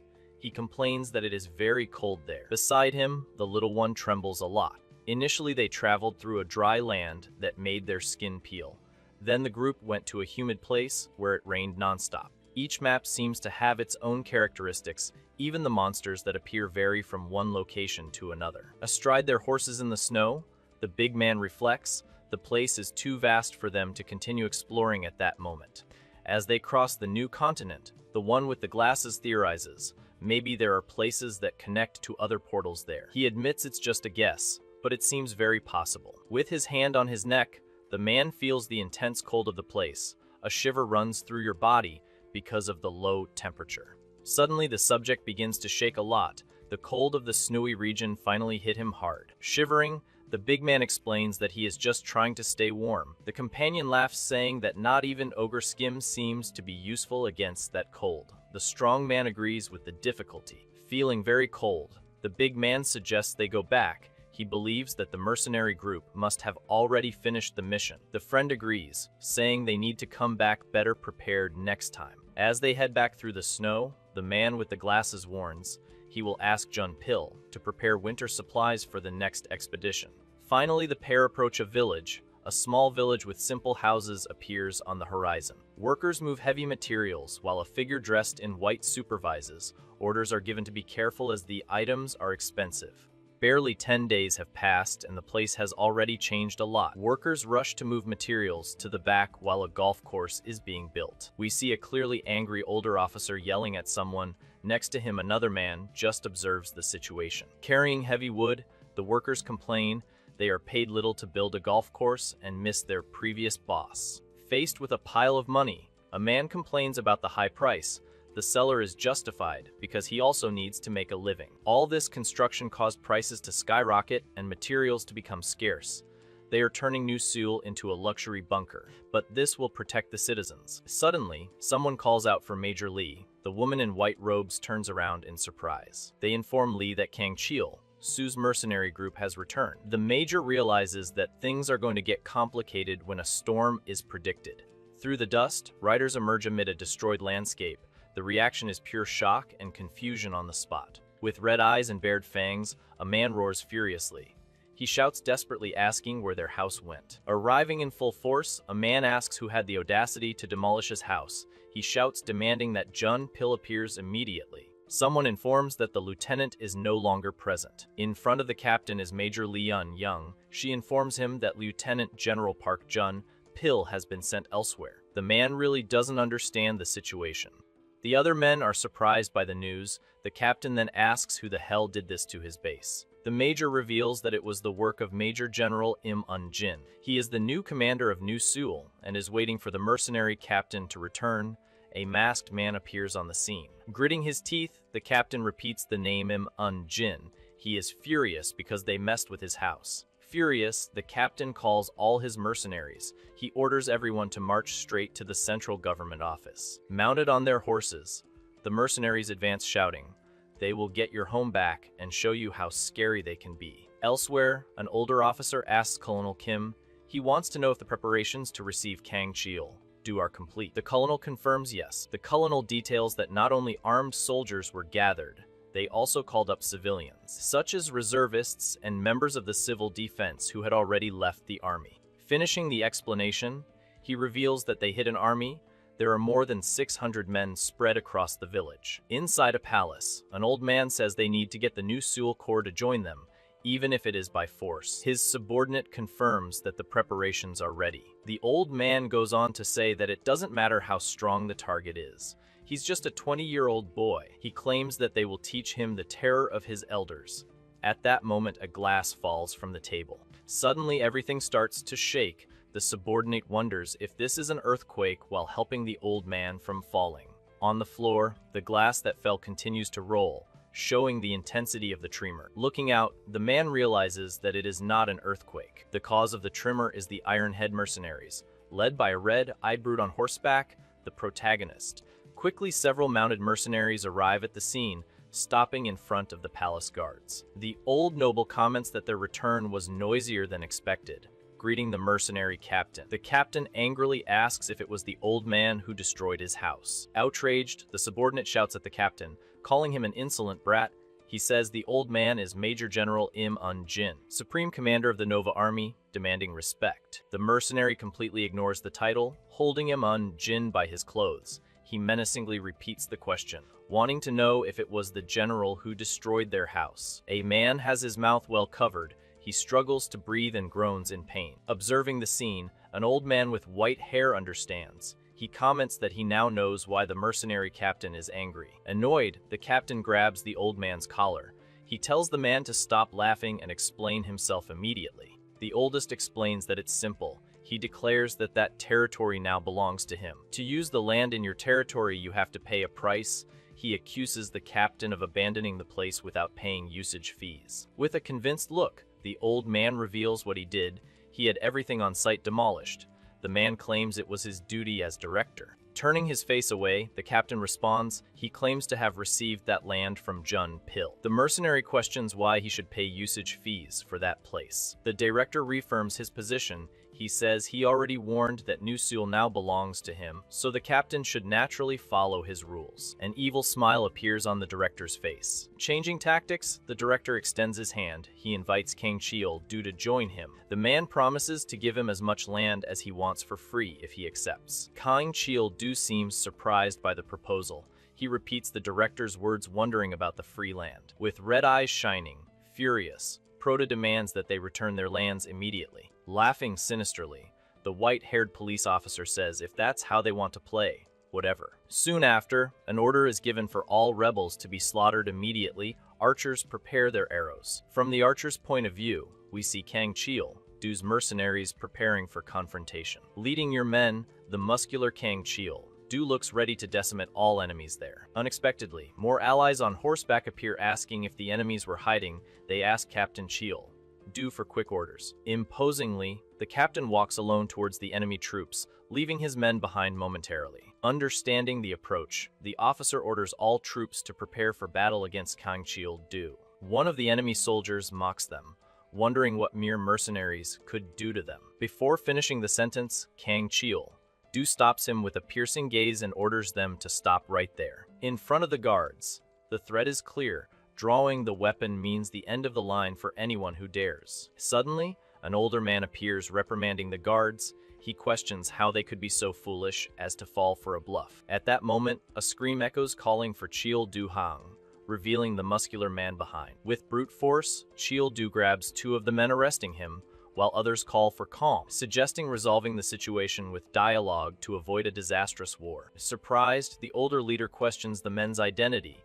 asking if they are not soldiers instead of mercenaries, while Cheel-do keeps the others trapped. Turning to a woman, the commander calls her Major Lee Un-young. He reminds her of his title of Best Sword in New Seoul, and she reluctantly confirms. The leader then offers Major Lee a promotion, The order is to quickly subdue Kang Cheol-du, but she sighs, replying that he cannot beat him. Noticing hesitation and fear, Kang Cheol-du smiles confidently, while Major Lee just mutters "damn" under his breath at the situation. Furious at the refusal, the commander grabs Major Lee. He shouts, asking if her request is a joke, and how dare she respond to him. Maintain composure, Major Lee returns a mocking smile. She comments that the leader's character is worse than she imagined, leaving the man shocked and speechless. Then the man says he will show the true meaning of the worst. He moves his hand forward quickly. However, your wrist is stuck in the air. The attack fails miserably. Looking at the red-eyed old man, the brute holds him. You are shocked by the enemy's speed. He comments that the newbie doesn't seem to know much about Nova. One of the mercenaries explains his code. Your group is not made up of bandits who threaten civilians. They are not reckless gangsters either. However, they show no mercy to anyone who decides to fight against them. Grabbing the Lord's arm, the giant applies force. The poor guy screams in pain as his member is twisted. Knowing this, he asks if the old man still has the courage to fight. The surrounding soldiers look clearly intimidated. A weapon is thrown to the ground. The soldier screams in despair and gives up fighting. Quickly, other soldiers also give up. They question how they could defeat Kang Cheol-du's mercenaries. There is no point in going to war against the hero who saved New Seoul. Even the archers seem to agree. A soldier says it doesn't even look like a military regime anymore. He prefers to join the mercenaries. Many others shout that they prefer it too. Elsewhere, the blue-eyed girl watches everything. His expression is one of surprise at the events. In these chaotic times, it is difficult to live. People scream against the new director and support the mercenaries. Apparently, neither New Seoul nor the military were able to protect the citizens. But the one who unites everyone is none other than Kang Cheol-du. Its overwhelming strength is what maintains order. Observing from afar, we see Leon Yang. She seems to think this was expected of Kang Cheol-du. A senior officer yells at Major Leon Yang. He complains that she stands by while her superior is in danger, ordering her to hurry and get rid of the enemy. With the order, the major's hand goes to the sword. She prepares to take it out. With sword in hand, the blindfolded mercenary captain faces the situation. She realizes she has no other choice. Quickly, the swordswoman advances at high speed. She makes an important decision at this moment. In a quick movement, she positions herself in front of Kang Cheol-du, declaring that from now on his sword will be used by him. Two men watch the scene unfold. One of them thinks that the New Seoul he knew no longer exists. He is no longer able to see a future for that place. However, he sees a different hope for him. Kang Cheol-du represents the future. Crouching on the floor, Major Lee demonstrates his determination.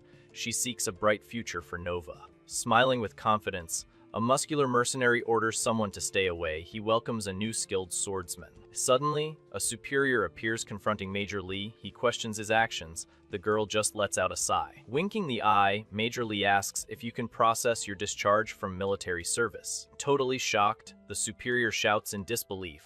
He doesn't accept her leaving and asks who authorized it. With a confident smile, Lee claims it was her decision. She doesn't seem to care about his opinion. Pointing to the side, Lee says any complaints should be made to his new boss. The commander is clearly terrified. The mercenary then says that they need to discuss the price for destroying their base. Swallowing hard, the commander asks if he is really going to attack him, even if it means becoming a target of the Korean military. Grabbing the commander's collar, the masked man reveals that he would have resolved this quickly in the past. The old man panics, thinking about his own neck. Facing the commander, the mercenary proposes to resolve the issue. He demands payment of the value of the land where his base was located. With a sinister smile, the brute remembers the reward he was supposed to receive from Jun Pil. Meanwhile, in a tavern, a group of men drink and have fun. At another time, the group discusses the fate of Jun Pil, who went to Cheongju with almost nothing. The girl then asks what they will do with the mercenary unit. Considered, Cheol-du says they plan to explore beyond the barrier, but without military support, they now need to think about how to survive. The boy with glasses suggests going to Cheongju too, mentioning that there are still discovery rewards there. Liking the idea, Cheol-du smiles confidently, thinking about the field chiefs that must exist there. Furthermore, Jun Pil is also in Cheongju. The boy with glasses then asks the rest of the group, wondering if everyone agrees to move to Cheongju. Realize that everyone agrees, one of the men notices Cheol Du's strange expression. He asks what's wrong with comparing his friend to a tight puppy. The girl then expresses her concern about leaving Jun, Sap, and Young Soo behind. It would be difficult to take Captain Choi because his mother is sick. Young Soo would probably stay with Choi out of loyalty. Confused, Cheel. Du doesn't understand where she's going with this conversation. It is explained that Captain Choi depends on the military system. He needs hospital and salary facilities, which are not available in Nova. We see Jin Tae thoughtful. He seems to understand the situation presented by Cheel Du. With a determined look, Cheel Du claims to have a good idea. His idea is for Jin Tae to visit the O brothers. Meanwhile, a door noise is heard. In another place, two men enter. One of them asks Captain Choi how the mission went. The captain just sighs. Captain Choi explains that the person refused to be transferred to Cheongju. His companion already expected it. He then calls Jun Sup and Young Soo. One of the boys called is clearly surprised. Cheel then approaches them. The guard asks in surprise why Cheel Du is there. And with a confident smile on your face, Cheel Du asks what the reason is. He states that he came to take them both with him. Sitting on a bench, Jun Seep looks uncomfortable. He tells Young Soo to go with Cheel Du, but states that he himself cannot go. Cheel Du hears the reasons and repeats the question. If his family is safe, he will go with him. The subject still does not understand the proposal. Cheel explains that he has a company on Earth called Cheel Du Services. It serves as support for life in Nova. The smaller man becomes suspicious and asks if it's a gang. Embarrassed, the big man reaffirms that it is not a gang. Cheel Du clears his throat trying to compose himself.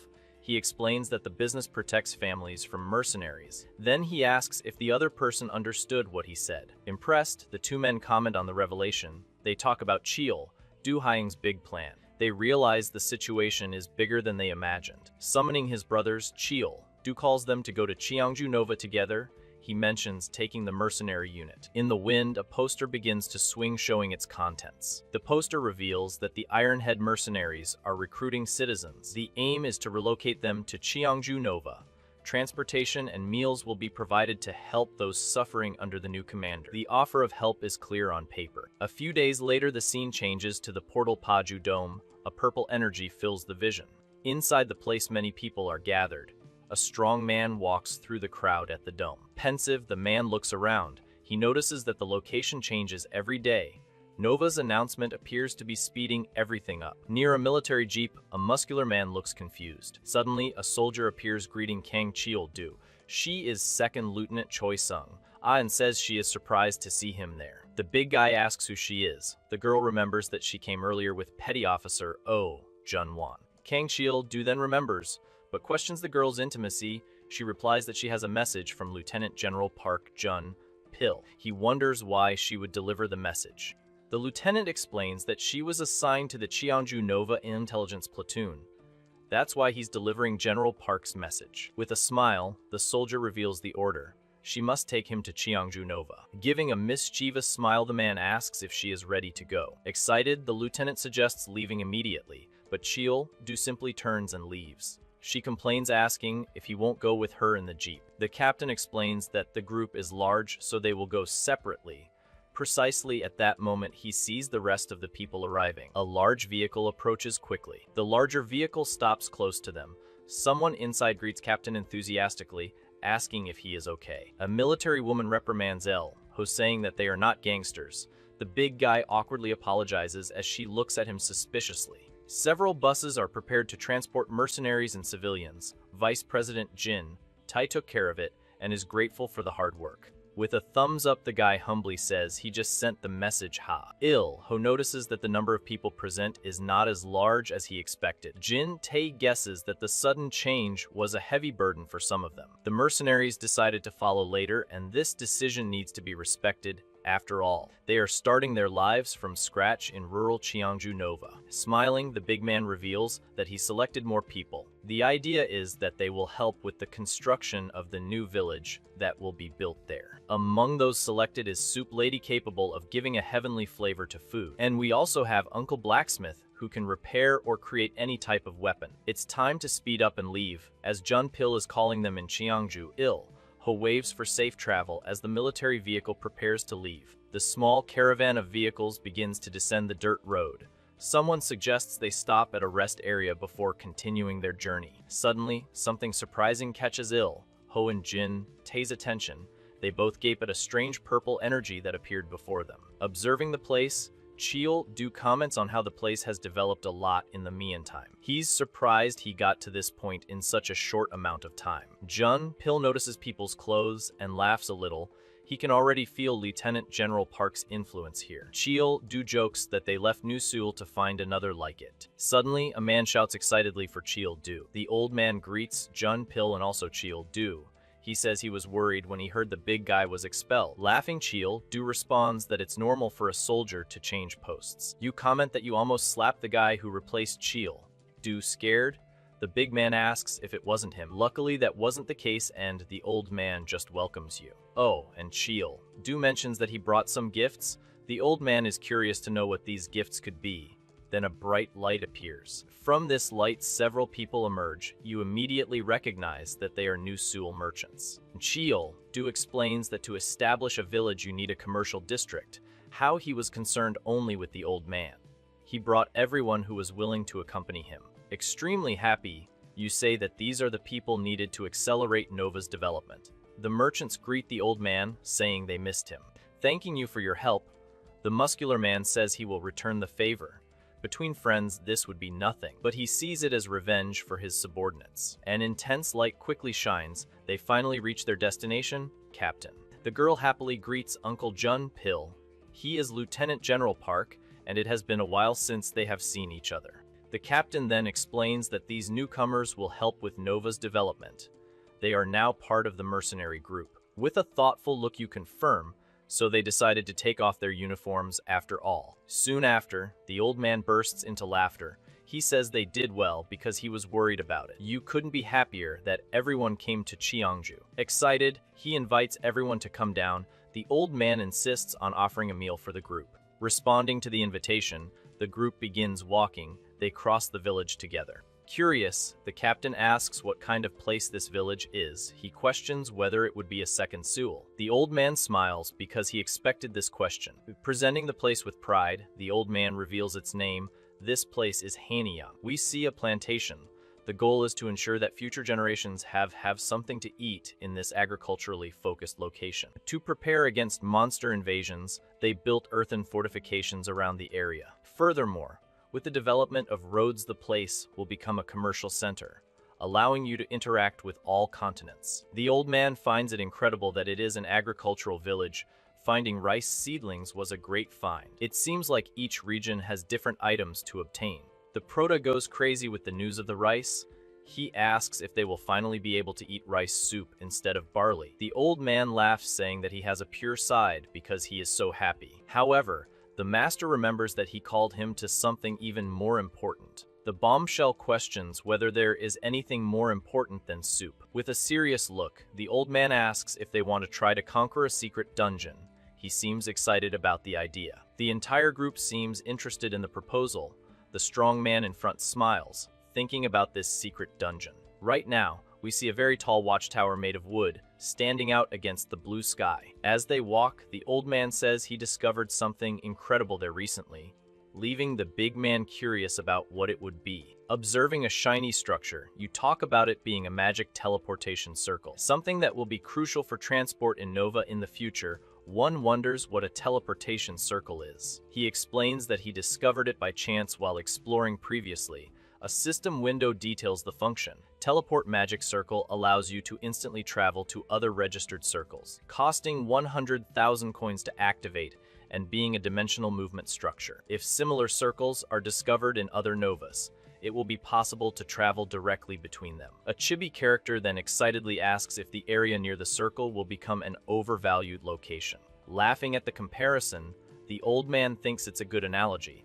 That's why he's planning to build a big road, connecting Hanyang to that specific location. However, that road is currently blocked by a dungeon, which makes it difficult to even get close to the magic circle, which leads the boy to understand the reason for the request for subjugation. Confirming the situation, you admit this is beyond your current capabilities. They need the strength of the mercenary group. The muscular leader appears to consider the proposal. Thinking better, the old man remembers an important detail. The mercenary group also wouldn't need a base of operations. He suggests that it might be a good idea to take that place while they are there. The mercenary leader seems to like the idea. His eyes shine brightly. Before them appears the objective, an undisclosed dungeon called the Cursed Count's Castle. The condition for completion is to eliminate Count Ryan, who messed with forbidden magic. The reward includes a seal of the Lord and a mysterious first-time completion bonus. The protagonist notices the magnificent castle and the prize. Standing in front of the entrance, the atmosphere is tense. A companion comments that the weather seems a little ominous. Even the mercenaries seem scared of the place. We heard someone say that those who are afraid can stay behind if they want. A soldier seems scared and doesn't want to go, while the other questions how this can be a dream castle. With a threatening look and an axe in his hand, the man adds, "That is if they are really scared." Completely terrified, the soldiers quickly change their minds. They shout that there will be no deserters, sir. The man comments that his axe will not be stained with the blood of cowards. Then he orders everyone to prepare their weapons, telling everyone to shut up and move on. Immediately, all the soldiers advance with their horses. Suddenly, a giant, glowing arrow hits the ground, stopping one of the horses on the spot. Soon after, more arrows like this one began to fall from the sky, trapping the horses and preventing their movement. The leader perceives the situation quickly. These are long-range attacks from high ground. This means that it will be difficult to advance easily. We see that those responsible are skeleton archers. Seeing this, the leader jumps off his horse and shouts to the officers. He orders the scattered army to regroup and wait out the situation. Someone asks what the captain intends to do. Advancing quickly, the man demonstrates his fury with glowing red eyes. Determined, the captain shouts that he is going to break down the castle gate. Arrows fall towards him from the sky, but he doesn't seem to care. Calling Sonata, the man tells his horse to run. The mount's eye glows red, indicating speed. Mounted on the Sonata, the warrior advances at high speed. Dust and blue energy mark its rapid wake. The description of Iron Zebra's sprint ability appears. Leaves your legs lighter to speed up your arrival. A skeleton archer nearby seems shocked at the suddenness. Still advancing, the captain orders Sonata to use her head to crush everything in front of her. With a bang, Sonata hits its target. The description of Iron Zebra's charged headbutt ability appears. She uses acceleration for a powerful attack with 2 horns. Frightened, the skeletons scream in alarm at the destruction. The narrator notes that the action attracted the attention of the enemies as planned. Within the gate area, the skeleton swordsmen turn around. They face the warrior and his mount ready to attack. By quickly dismounting, the warrior challenges his enemies. He screams for the skulls to come face him. One of the skeletons is already attacking. Before him, a skeleton warrior holds his sword. He starts to introduce himself. Suddenly, the skeleton headbutts the man. The impact is very strong. With a manic smile, the man seems to feel nothing. He shouts, calling himself Ironhead. Changing scenery, we see a cavalry approaching. They advance towards a castle. Noticing that the arrow attack has ceased, the commander orders the cavalry to attack the gate. Returning to the Proto, he faces 3 skeletons alone. The warrior uses his axe to deal with the monsters. Swinging his axe with force, he complains of the weakness of his enemies. This way, he will finish before reinforcements arrive and wonder if there is no one stronger. At that moment, heavy footsteps are heard. Metal boots touch the ground in front of you. Revealing a knight opponent in full armor, a blue aura emanates from him as Ironhead looks at him in surprise. Wasting no time, Proto attacks the newcomer. He shouts, asking where the knight thinks he is going. Mockingly, Proto asks if this is all the opponent has. Compared to the Cyclops, the knight appears to be much weaker. The warrior hits the ground hard, preparing his attack. Advancing, the man shouts that this is boring. A strong gust of wind accompanies its rapid movement. The attack hits the knight squarely. The upper part of the armor disappears into pure bluish energy. Slowly, the blue energy begins to disappear into thin air. Without the upper part, the rider's body falls to the ground. The enthusiastic man coldly observes his achievement. Holding his weapon, the Proto thinks he has actually caught an annoying opponent. He realizes it was a one-hit kill. Looking at the fallen armor, the warrior wonders why she didn't drop any items after the slaughter. Suddenly, the captain hears someone calling for him. The person asks if he is okay coming from far away. Turning to the approaching group, the captain says he is fine. He complains that his men only show up when he's finished cleaning the place. Give orders. The leader instructs some to stay behind while others advance. He warns of enemies inside and asks to be careful. One of the members seems quite scared by the situation. Suddenly, a scream warns Cheel due to swerve, but it's too late. A quick red attack hits him squarely. From the pedestal, a flaming blue figure appears imposingly. His name is Durahan, the guardian of the manor. Worried, the members shout Cheel, Du's name. We see his back bruised from the previous blow. Cold sweat, one of the warriors notices something terrible. The creature was not defeated as they thought. Enveloped in dark energy, Proto himself admits to having let his guard down. It seems the previous attack affected him, but not enough to finish him off. Quickly, a steady hand draws a sword from its sheath. The blade begins to be revealed, preparing for combat. At that moment, a fighter concentrates his mana. An intense blue aura surrounds her. She prepares to speed up her next move as much as possible. Attentive to movement, the Durahan also raises his flaming sword. Sparks of blue energy crackle around the armor, indicating an imminent attack. With a quick sound, a blue power cut is triggered. The technique quickly advances towards the enemy. Worried, the girl asks if the captain is okay. He seems to have been hit hard. Surprising the girl, Proto reveals that the enemy did not die in the previous attack. In fact, skeletal creatures begin to emerge again. The Greater Knight is also reconstituting himself. The girl wonders how this is possible. They are already dead. Soon she understands that is black magic controlling the bodies. A system window explains the quest in the Cursed Count's dungeon. The captain realizes that to finish them off once and for all, they need to defeat the Count who controls them from within. Turning to Young and the other officers, the captain orders them to fend off the monsters and buy time. They accept the order promptly. Before he leaves, the girl stops him.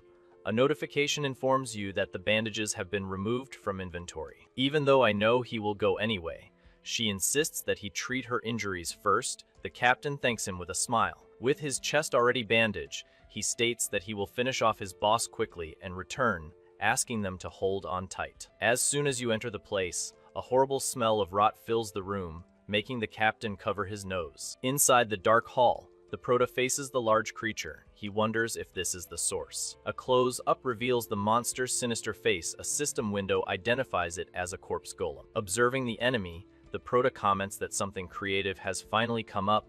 He was already getting bored, but his bleeding is intense. He needs to finish soon to find the Count. Advancing quickly, the barbarian attacks the golem.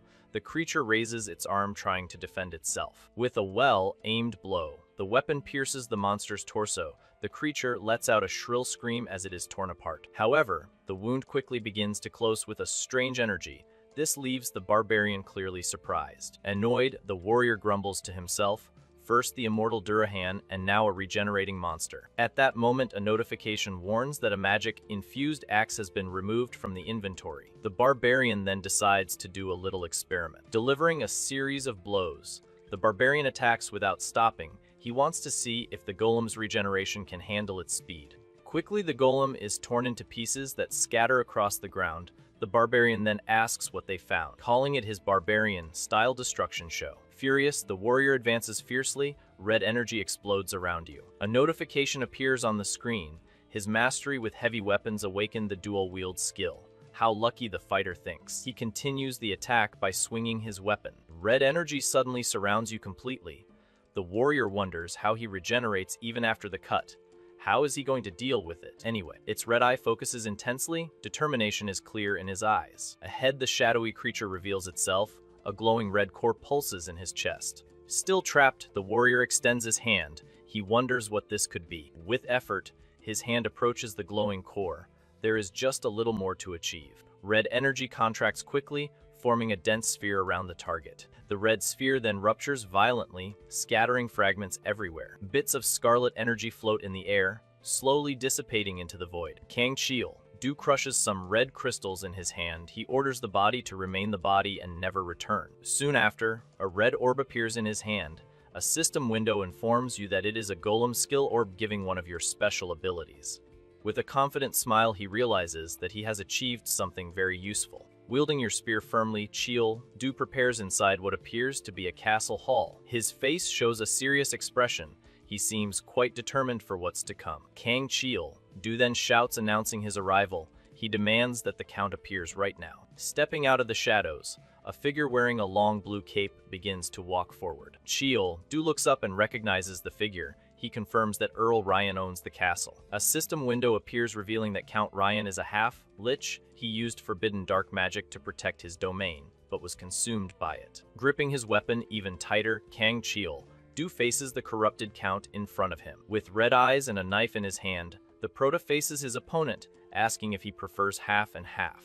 The masked knight remains silent, just watching with his bright blue eyes. Noticing the enemy's silence, the masked man comments on how quiet he is, but says it doesn't matter. He then reveals his objective. Suddenly, the muscular man jumps with his 2 axes, ready to attack the knight. In the air, the big man shouts that his goal is to end this fight. The axles descend with full force, but the knight blocks the blow. An intense glow appears in the masked man's blue eye, indicating that something is about to happen. With your gun in hand, the knight advances against the giant, launching a fierce counterattack. Surprised by the knight's strength, the muscular man can barely defend himself, cursing the opponent. Enveloped in flames, the warrior attacks with ferocity.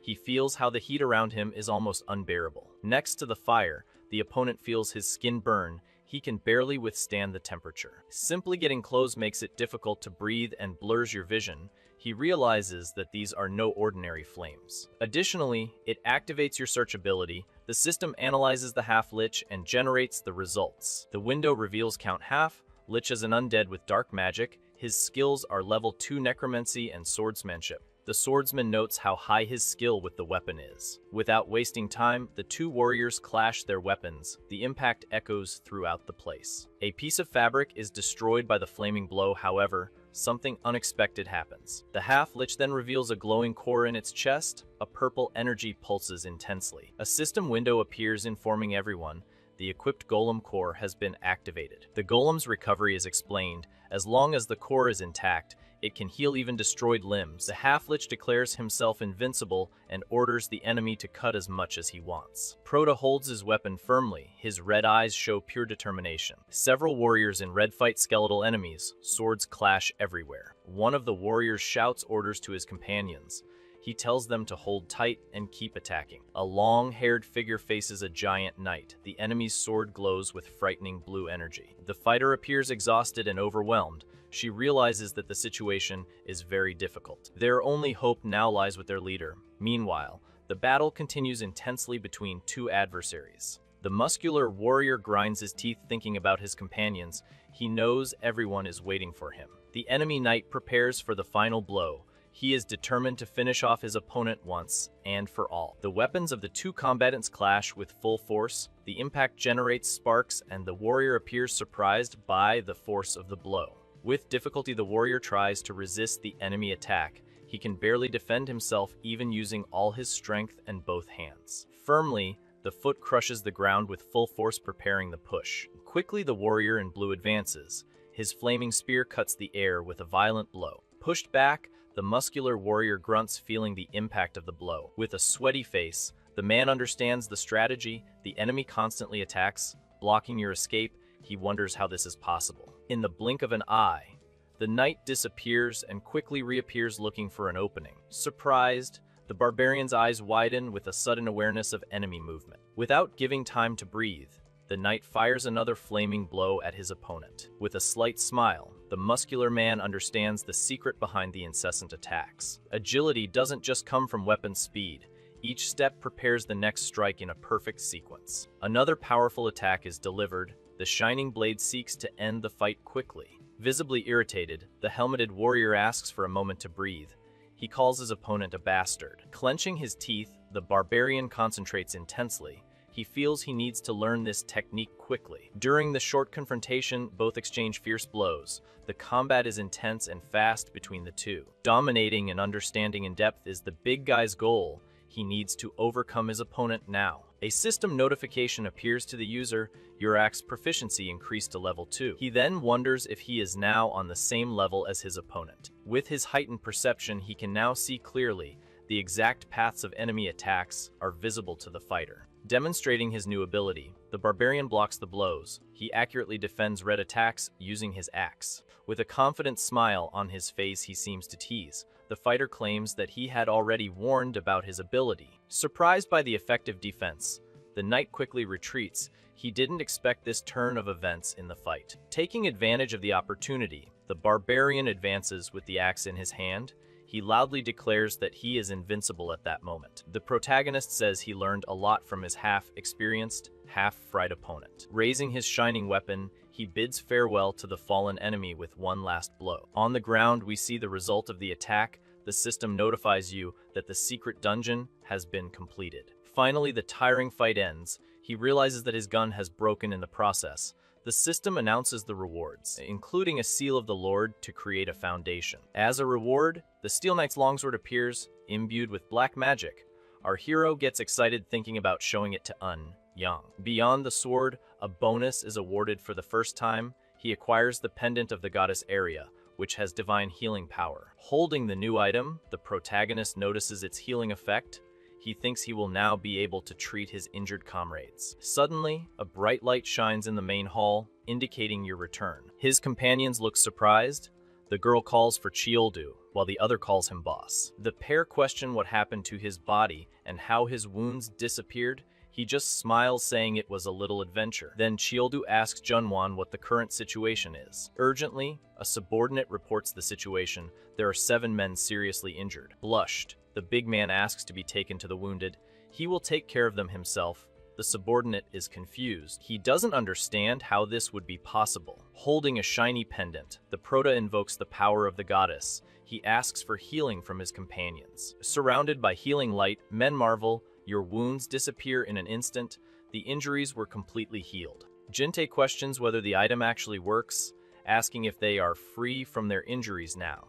He explains that it's not quite like that. The pendant has limited uses, leaving only 3 charges remaining. A system window displays Goddess Pendant Healing Prayer with 3 of the 10 uses. Despite that, the boy thinks it's luck. Everyone survived such a fierce battle. However, the atmosphere becomes heavy. The woman and the subordinate show sadness in their eyes. With regret, he apologizes to his boss. Unfortunately, they had 3 victims. Then we see the harsh reality. 3 coffins hold the bodies of comrades lost in battle. In front of a large castle, the group observes a huge funeral pyre, paying their last respects to the fallen. The big man holds the necklace, regret that someone's departure has made everything meaningless. He wished he had been faster.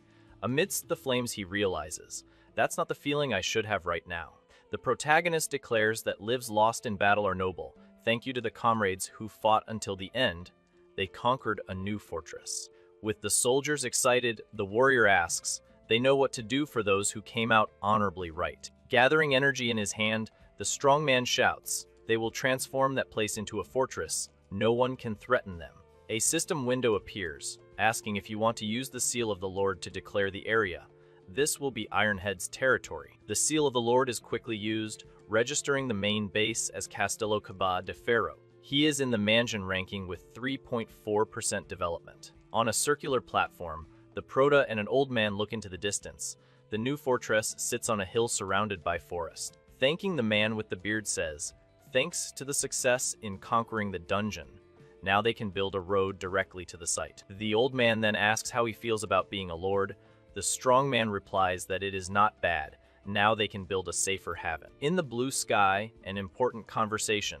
Someone is thinking of bringing the mercenaries' families here soon. Another voice agrees, saying that Earth is no longer safe. In the middle of the forest, a white-haired man walks alongside a younger, stronger man. The older one looks thoughtful as they walk. Stopping for a moment, the old man calls the young man Chioldu. He has a confidential matter and asks if Chioldu can keep it secret. The curious warrior asks what it is about. Resuming the walk, you explain that you recently provided information about opening portals to the United States. This is how they discovered the cause of the apocalypse. Surprised, Chioldu asks what this cause could be. With a serious and intense look, the old man asks Chioldu to get ready. He warns the guy not to be shocked when he hears the truth. Finally, the cause is revealed in dark letters. It was because of the Earth apocalypse zombie virus that everything happened. Surprised, the man asks if it's true. The old man confirms and says he has heard cases of infected people turning into zombies. The elderly man thinks this is dangerous. He questions whether they still need to move the people from Terra to Nova. With his head down, the boy hears the elderly man say, if the apocalypse is not imminent, it will be difficult to move people. The warrior then agrees. Some people look at a bulletin board. Even with the end revealed, many find it difficult to move. That's why citizens from New Seoul couldn't come to Cheongju quickly. Then the protagonist questions what would happen when the zombie virus was revealed. The elderly man is immediately alarmed by this idea. Imagining the situation, The elderly person warns about a lack of territory and food. Looking at the village, the protagonist understands the need for preparation before accepting more people. As they walk, the warrior asks how the soldiers will prepare. The government plans to build barriers near Korea's 5 gateways as shelters. Furthermore, in Nova they seek to guarantee safety and food supplies. Turning around, the elderly man says that's why he's asking something. He then asks the warrior for help in opening Korea's remaining portals. The warrior confirms that the request is to defeat the field bosses in each Nova. Exactly, the old man responds, other Novas will also be desperate for this, but will probably take longer. With his help, progress would be faster than expected. Even so, the warrior firmly refuses. Surprised, the old man questions the refusal.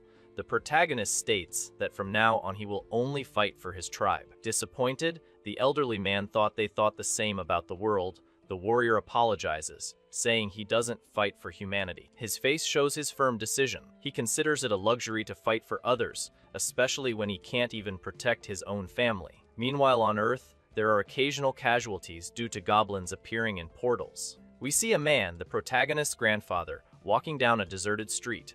The government asks people to avoid going out as much as possible. Sighing, the guy comments that things are going to get hot. He also notices that Do hasn't sent messages, and he wonders if the boy is eating well. At high speed, we see the feet of a monster. With red eyes, the creature advances on the Lord. He looks surprised. Frightened, the man ends up falling to the ground. He wonders what that was. Running desperately, the man tries to escape the green creature. Suddenly, a strong impact happens. The creature is stopped by a mysterious figure that appears. Soon after, a pair appears. The girl asks if you are okay. The young woman offers help by extending her hand to the fallen man. You refuse help? He tells the girl to take her hands off him. Turning his face away, the man seems to ignore an offer. Another boy then shows a coin. He explains that you need to eat that to go to Nova. The old man grumbles that he doesn't need that. He tells the young people to eat. The girl gets angry. She asks why he is being so harsh and why he hates them so much. Angry, the man responds that he is afraid that his do will be corrupted by bandits like them. He claims he doesn't need help from gangsters. Hearing this, the do becomes visibly upset. A shadow appears above them. A voice tells them not to lower their heads. He was a big man who comforted them. He says they did nothing wrong. The big man then shouts for the old man. You turn around and seem to recognize a certain do. With a smile, do shows a bottle that was in a bag. In the next scene, we see the two sitting at the table. Do opens the drink to talk. Pouring a drink for your grandfather? The grandson asks if he has been praying a lot lately. The elderly man responds that it is because of him.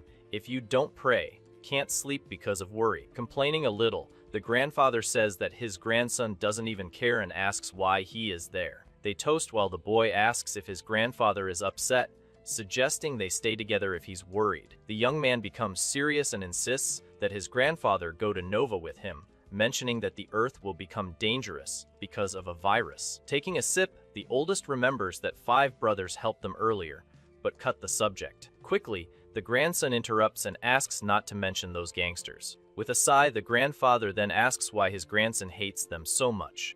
The oldest begins to explain this originally. You can't trust gangsters. In a memory, we see the younger grandfather revealing his shameful past as one of them. He says he was successful, he was the boss's favorite, and became president of a construction company.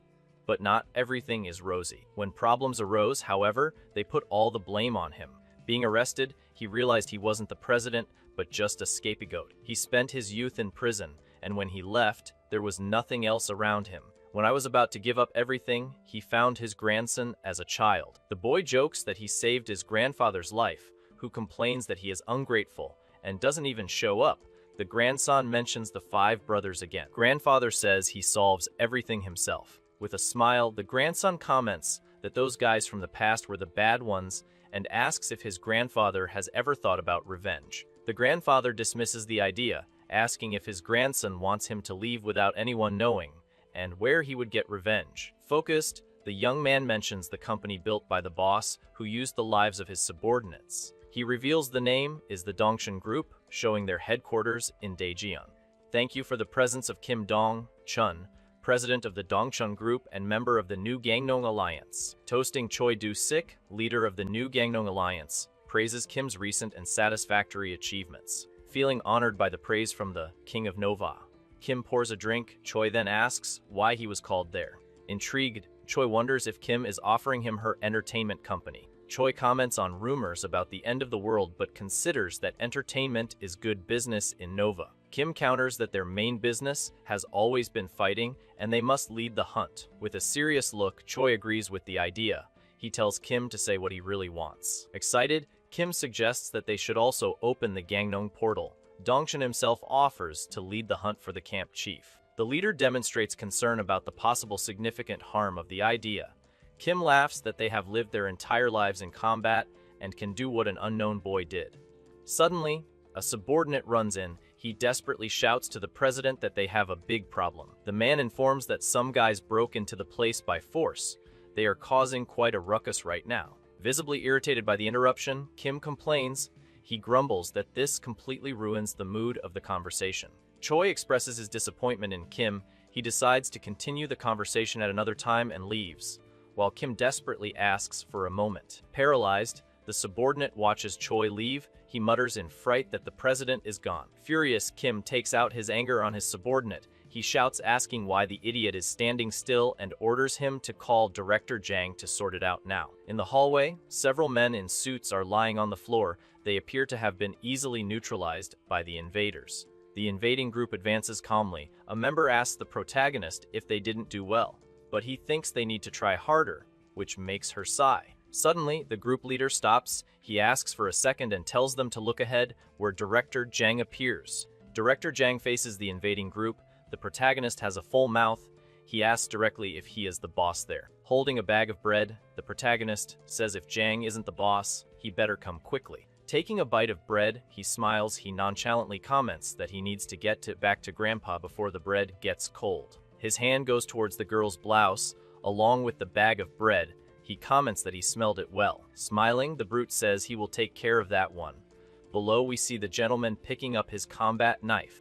Facing the brute, you ask about the double swords, saying that it's not there. Nova asks if he wants to be arrested for assault. The big guy just wonders what he means. Pointing to his injured men, the older man asks if he says that after what he did. In 20 years in the organization, he had never seen anyone like this. Thinking to himself, he doesn't understand why they attacked, but he says he can't let this go. Angrily, the man advances, wielding the knife ready to attack. Finding everything amusing, the protagonist dodges the attacks. He comments that his Earth self is much more pious. Quickly, the protagonist's hand cuts the air like a blade. With his hand, which looks like a blade, the protagonist hits the old man's abdomen. The two combatants move around the location at high speed during the fight. Smiling, the protagonist thinks the situation is good. He will use his hand as a blade instead of a sword. With pain and blood in your mouth, you curse the bastard in front of you. The Lord then uses his supreme technique. Ashura's infinite attack dance comes out with multiple strikes. After dozens or hundreds of sword strikes, the actual attack forms like a great serpent. Like the fang of a viper, the final blow hits home, breaking some invisible defense. To the attacker's surprise, the blow appears to have had no effect. He wonders what happened. With red eyes shining, the protagonist smiles evilly. He stopped the blow with just his hand. Completely shocked, you can hardly believe it, he asks what kind of supreme technique was used. Mocking the question, the protagonist prepares to attack. He says he didn't use any technique, he just swung his arm. And with a powerful blow, he hits the master's chest, showing how it's done. With a powerful impact, he hits the ground hard. Inside the castle, a young man looks thoughtful as he surveys the place. Jin Tae sketches barracks, prison, blacksmith shop, and a general store, planning an indoor village. Before chained doors, he notices that the prayer hall is deactivated. With a confused expression, the boy wonders how to reactivate the buildings.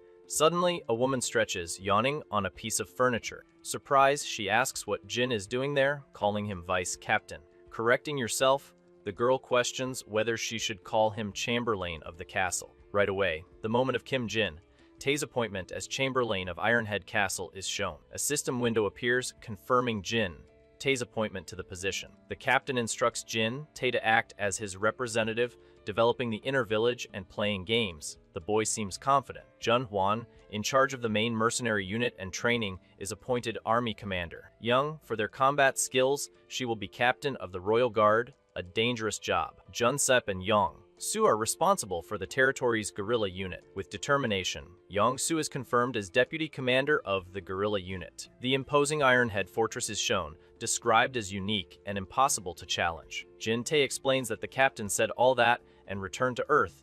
He believes the boss is pensive due to recent losses. The boy comments that the captain seems tough, but it has a sensitive side, Young then asks what he will do now. He suggests that the captain has a plan and they should wait.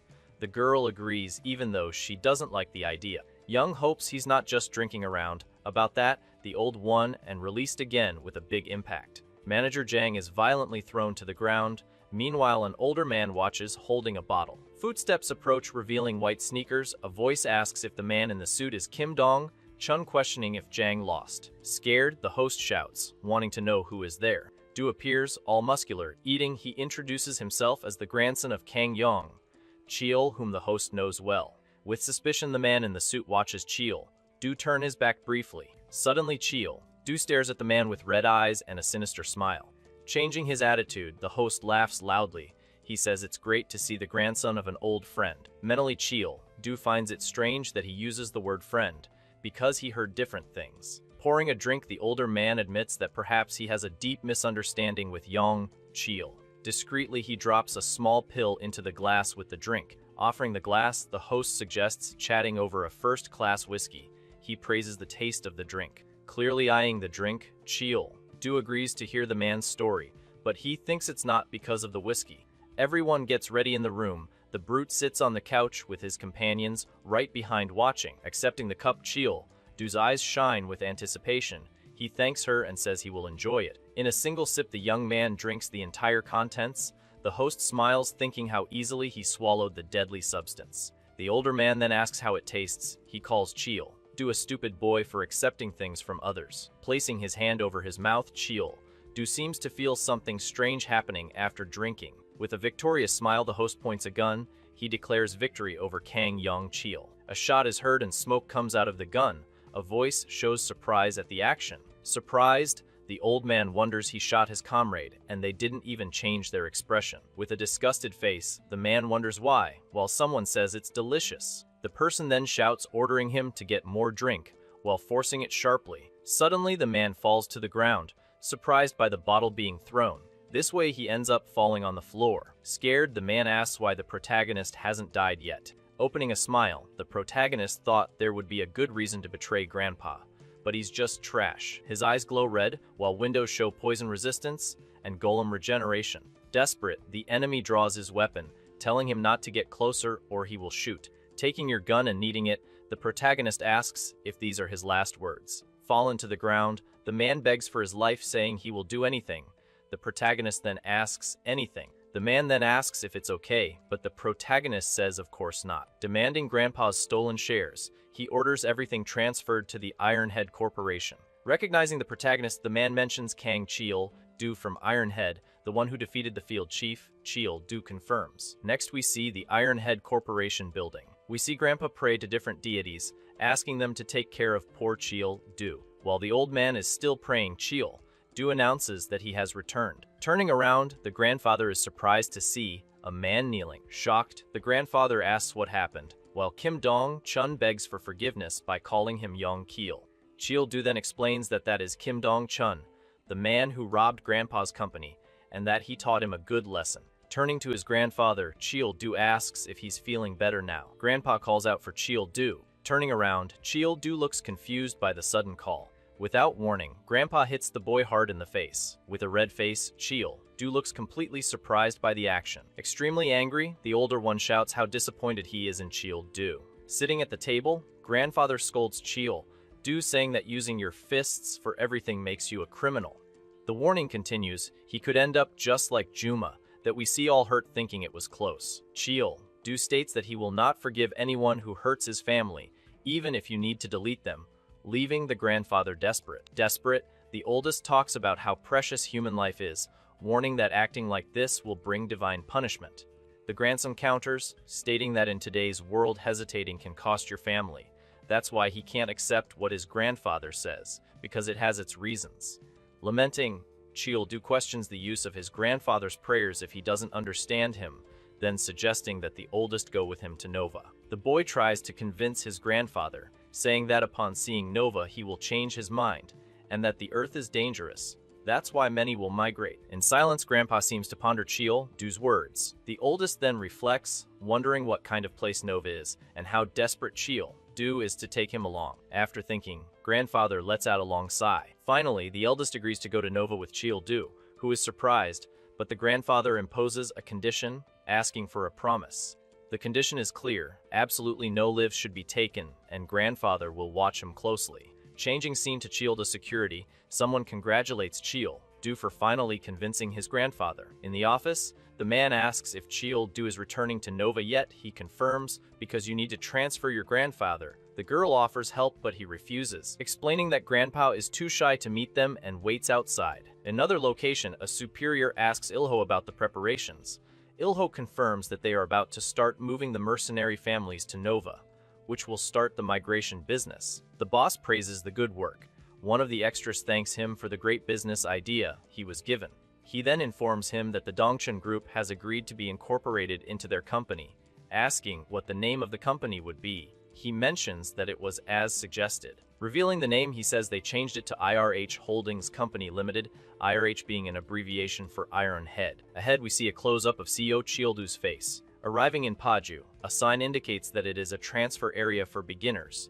The notice warns that it is managed by the government and to be careful of goblins.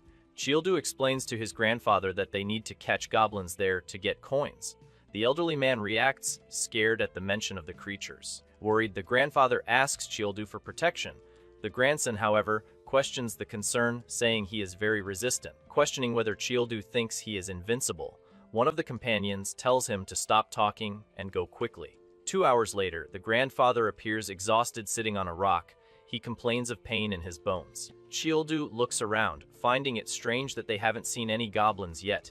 He questions whether that really is their spawn area. Suddenly, your eyes widen as you notice something in the distance. Grabbing his grandfather, Chiel-du starts running, shouting for them to go. The elderly man demands to be released, calling him a brat. The pair quickly run through the dark forest. Pointing to the woods, Chiel-du shouts that there is a goblin.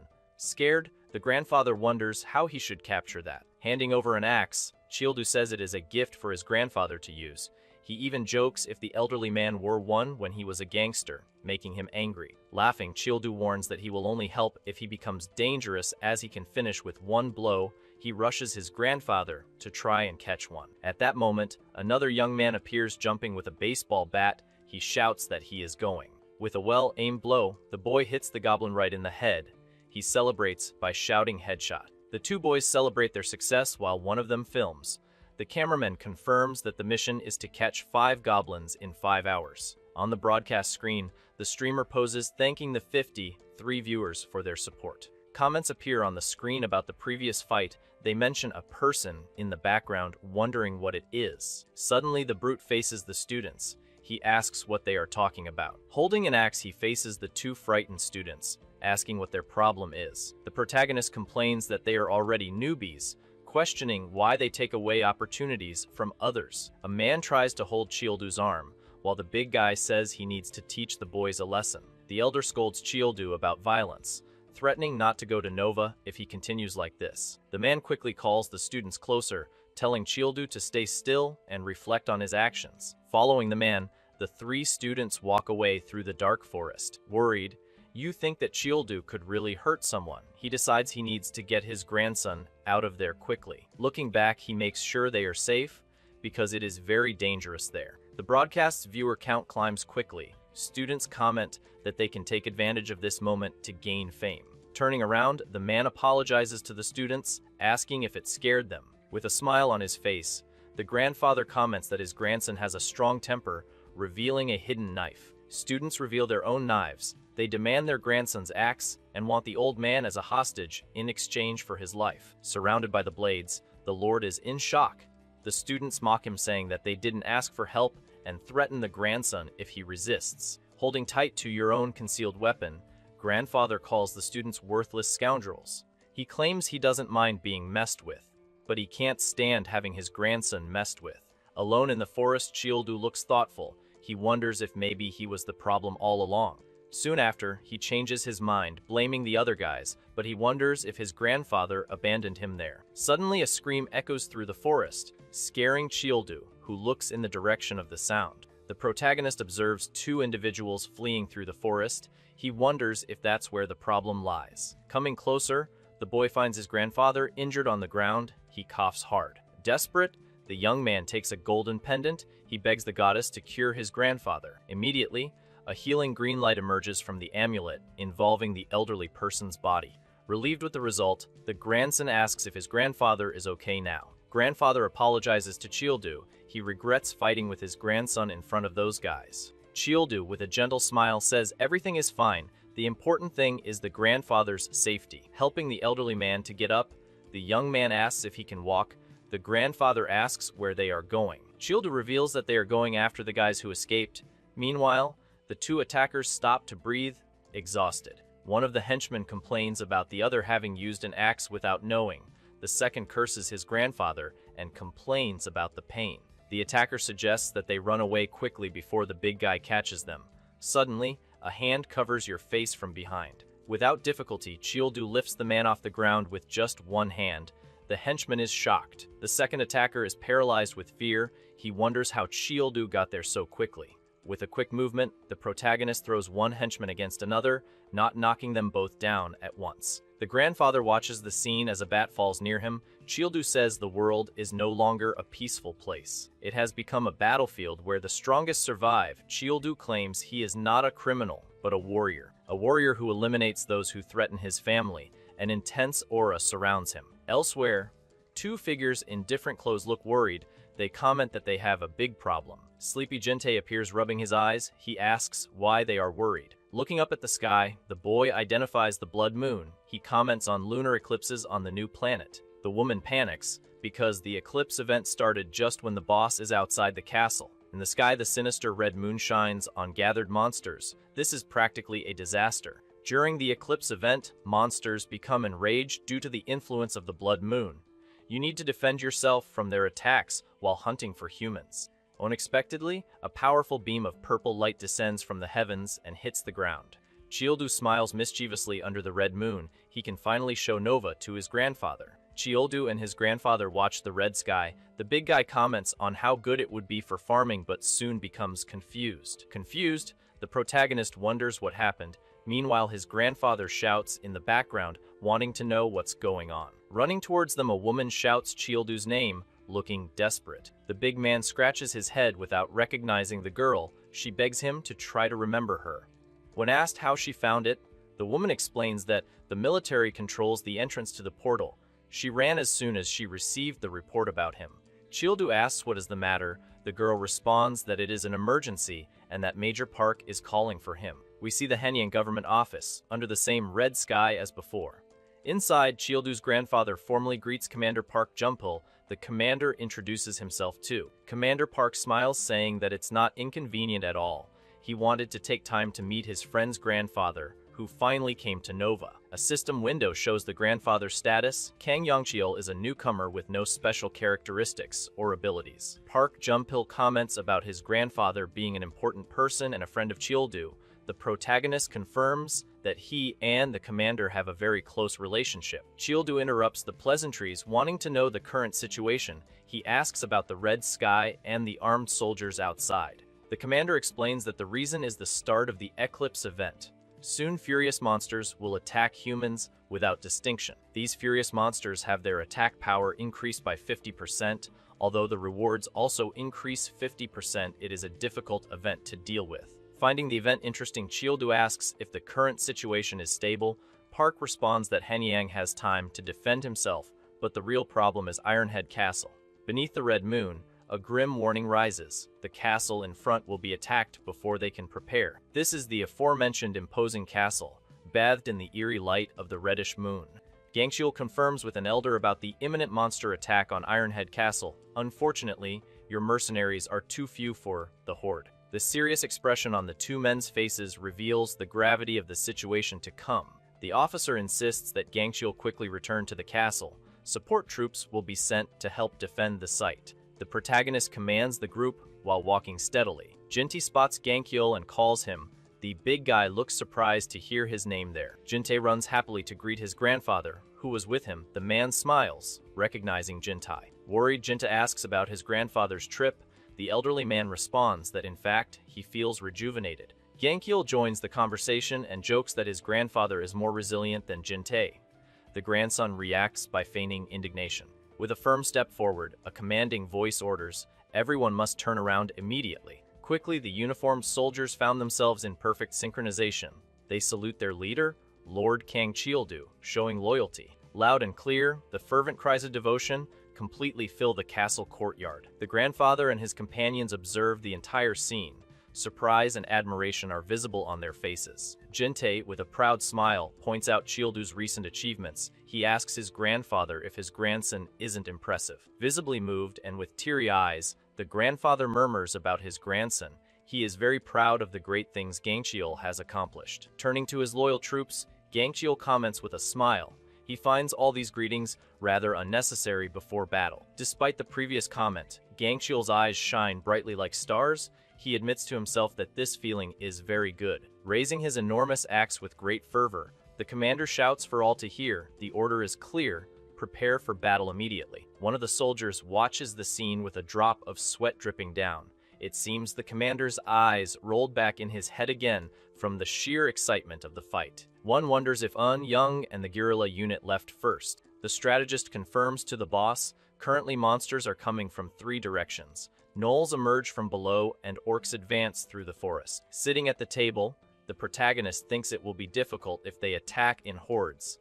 However, they have fought before, so defense should not be a problem. There is also support from dispatched soldiers. However, the strategist points out the real problem. Minotaurs are coming down the hill. Surprised, the big guy asks about the Minotaurs. He refers to cowmen. Confirming, the strategist explains that to stop their speed, the group went ahead. Surprised, the strong man asks if they went to fight the new monsters first. Annoyed, the man in red complains to him not to interpret it as he wants. Standing up, the strong man decides he needs to go before it's too late. Turning around, he says he counts on everyone to protect the castle. The big guy asks them to defend well. Outside, the battle is already taking place. Mounted warriors face several minotaurs. The warriors' swords clash against the monsters' weapons. An angry minotaur raises his weapon ready to attack. The mounted warrior manages to block the powerful blow. The combatant realizes that mounted fighting techniques do not work. She thinks maybe it's obvious because they are combined human and animal bodies. One of the minotaurs manages to knock a warrior off his horse. Quickly, another warrior attacks the minotaur with his sword. The sword strike hits the monster with precision. Worried, the warrior approaches his fallen comrade. He asks if Yongsu is okay. Yongsu responds that he is fine despite the difficulty. He warns that they need to hold on. If the monsters reach the castle, they will have big problems. Hearing this, the warrior shows frustration on her face. Amid a sinister red aura, warriors fight fierce monsters, but they are being overcome. Realizing the situation, Anali notices that the 2 fighters are close to exhaustion. Something needs to be done urgently. Determined to act, the swordswoman releases an intense blue aura, preparing to intervene. Understanding the imminent attack, one of the warriors shouts for everyone to retreat immediately. Immediately, a blast of blue energy sweeps across the battlefield, hitting multiple opponents. The powerful sword technique advances relentlessly, hitting the biggest of the monsters there. Pressed by the display of power, the young warrior is amazed, calling the swordswoman sis, even though she was older. However, the effort appears to have taken its toll. The fighter shows signs of exhaustion or pain. Drops of a red liquid drip onto the floor, attracting attention, and Ali asks worriedly if the captain is okay. The swordswoman then reveals that she was hit during the previous confrontation, a glancing blow from the enemy. Clutching her shoulder for her missing limb, she confirms that she suffered a cut from the enemy's axe during the charge. Upon hearing of the injury, the companions are visibly alarmed. The situation is clearly getting complicated. Unfortunately, the monster horde waits for no one. They advance again with full force against the group. Despite the injury, the captain insists on continuing to fight, asking them to take care of her arm. His allies think the idea is crazy and want to back down. She dismisses their concern, saying there is no need to back down, leaving the young man perplexed by his stubbornness. With determination in her eyes, despite being injured, the swordswoman orders them to open the way, ready to face the threat alone. At that exact moment, an imposing presence appears on horseback. The boss finally appears on the battlefield. The leader holds up a pendant that emits a vibrant green light, invoking the power of a goddess. He then loudly orders the power to restore his subordinate's lost limb immediately. Following the command, green energy intensely surrounds the wound site, indicating a powerful restorative effect in action. Impressed, Young sees her arm reconnecting perfectly. She comments that this is amazing no matter how many times she sees it. The system warns that the count of uses of the cure has been reduced. Now there is only one use left for the goddess pendant. Turning around, Du asks Junseop about the situation. The subordinate informs that mountain range is their habitat, and they are starting to gather together. Worried, Junseop comments that it is his first time facing them. The enemies are fast, strong, and look completely crazy to the eye. Wielding his shining axe, Du asks if taking care of these enemies now will make the castle's defense easier. Having decided, the big man states that he will take care of this area alone. He orders the rest of the group to return to the castle. With a confident smile, the warrior looks ready for action. The others question whether he will be alone and offer help. Young intervenes, saying that she needs them for something more important as her grandfather has arrived at the castle. Upon hearing about her grandfather, one of the guards seems shocked by the revelation. Immediately, Junseop shouts that they will run back to protect the castle. He wishes good luck to Du-hang. Contrary to orders, Young states that she will stay with Captain Du. With a sly smile, she asks if he's challenging her. After all, she is the captain of the royal guard. She reinforces that he was the one who nominated her, so she has no choice. Du grumbles that he can't argue with that, losing the argument. Already mounted on a horse, Young tells Du to give the orders. She states that a captain should act as such. Hearing this, Du has a wide smile on his face. A horde of monsters advances. The goal is to reach the summit before the eclipse ends. With eyes glowing red, Du declares what they will have to do: eliminate all enemies on your way there. Thus, the herd of bestial creatures continues to advance without stopping. Featured, we see the glowing red eye of one of the furious monsters. Mounted on his horse, Du advances with his axe raised. He screams for the bastards to get what they deserve. Activating the running ability, the warrior advances quickly. He cuts multiple enemies at once with his blade. Observing the scene, the girl is impressed by what she sees. She thinks it's incredible. Those movements are even more precise than those of minotaurs. They have beastly bodies, but they don't compare. He easily cut through the strong minotaurs. We see the perfect union between man and horse, impeccable synchronization in battle. Suddenly, a minotaur advances towards the young woman. She is in imminent danger. Scared, she questions herself about her actions. She came there to observe. Using his broad back as a shield, she feels comfortable. But the girl wonders if it's right to be so passive. The captain then goes on the attack with his axe. A powerful blow is struck. However, another enemy appears to get in the way. However, the protagonist also easily cuts him. That monster demonstrated transcendent power. No ordinary person could face him. Soon after the fight, the captain approaches the girl. She comments that he is a little late with a playful tone. Suddenly, a loud scream echoes throughout the place. Something caught their attention. In the distance, they see a village on fire. Cries for help can be heard. The young woman asks what is happening there. The captain realizes that people are in danger and considers what to do. His mind also thinks of Ironhead Castle. That mission won't be easy either. However, he remembers what his grandfather always said. Human lives are precious and must be protected. Once decided, the captain says they need to go there to help. Getting closer, they see who the attackers are. They are angry goblins advancing. A horde of goblins rushes towards the village. They seem numerous. Desperate, the client asks the mercenary to take care of those guys quickly. He will pay more. The masked warrior refuses, stating that this is much more than what they discussed. The man then shouts the offer of 2.5 billion. Surprised by the value, the mercenary is amazed. If you manage to keep this entire group away from John, the client will pay 2.5 billion. The mercenary is silent for a moment. Demanding twice as much, the mercenary smiles confidently. If you receive twice that amount, he will take care of everything. Revealing himself, this is Lee Dauk, June, mercenary from Yongjin village. Shocked by the counteroffer, the customer stutters twice. Below, red-eyed creatures watch. Under pressure, the customer agrees to pay double. He asks the mercenary to hurry up and deal with the monsters. A victorious smile appears on the warrior's face. With the agreement signed, a contract is established verbally. The client taps his foot on the floor in agreement. Announcing the negotiation complete, Lee Dauk, Jun raises his energized sword. A blue aura surrounds the sharp blade. Jumping into action, the mercenary attacks monsters with agility. He reflects that they question how he can put a price on saving lives. The answer is simple, he just loves money. With a shout, he delivers a powerful blow to his enemies. Suddenly, something large and purple appears at high speed. The attack catches him off guard, launching him backwards. Frightened, the customer screams without understanding what is happening.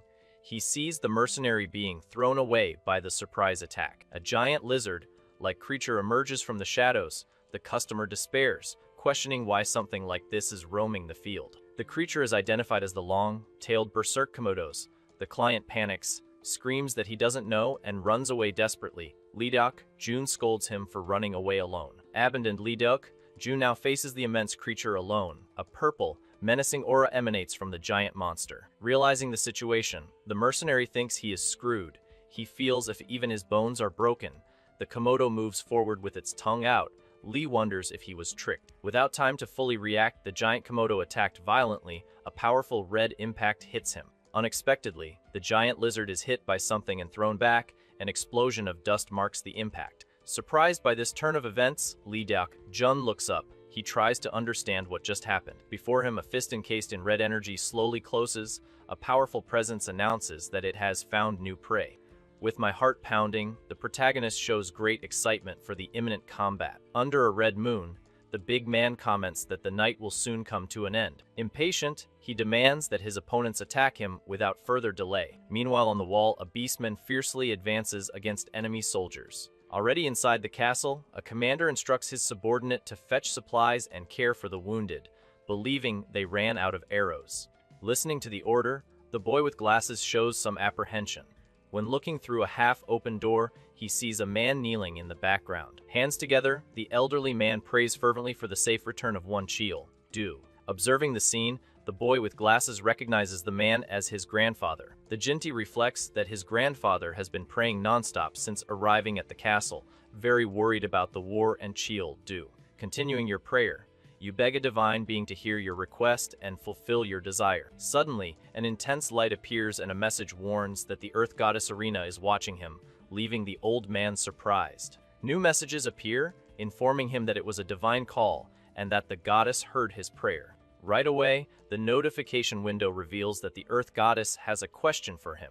A divine figure then appears, questioning the man if he will agree to sign a pact for stepping on his lands. The system promptly explains that upon completing the pact, he will be able to change his class to Earth Goddess Priest. Again concentrated in prayer, the system asks directly if he wants to carry out the pact offered by the deity. From the castle walls, an order echoes to fire arrows at the invaders. One of the lizardmen advances ferociously, seeming to ignore the rain of projectiles. With a war cry, a human soldier strikes a reptilian enemy. Joseph Felton, the leader of the mercenaries, warns of monsters scaling the defenses. Wielding his sword, a man in red encourages his companions to hold out until dawn. His face displays pure determination as he lets out a scream in the midst of combat. Suddenly, a lizardman jumps onto an off-guard soldier, ready to attack. The creature's impact is brutal, making the defender feel the force of the blow. Concerned, the man in red approaches a young soldier to check her condition. The junior thanks Lieutenant O with relief. He, irritated, corrects her saying that he is no longer in the army.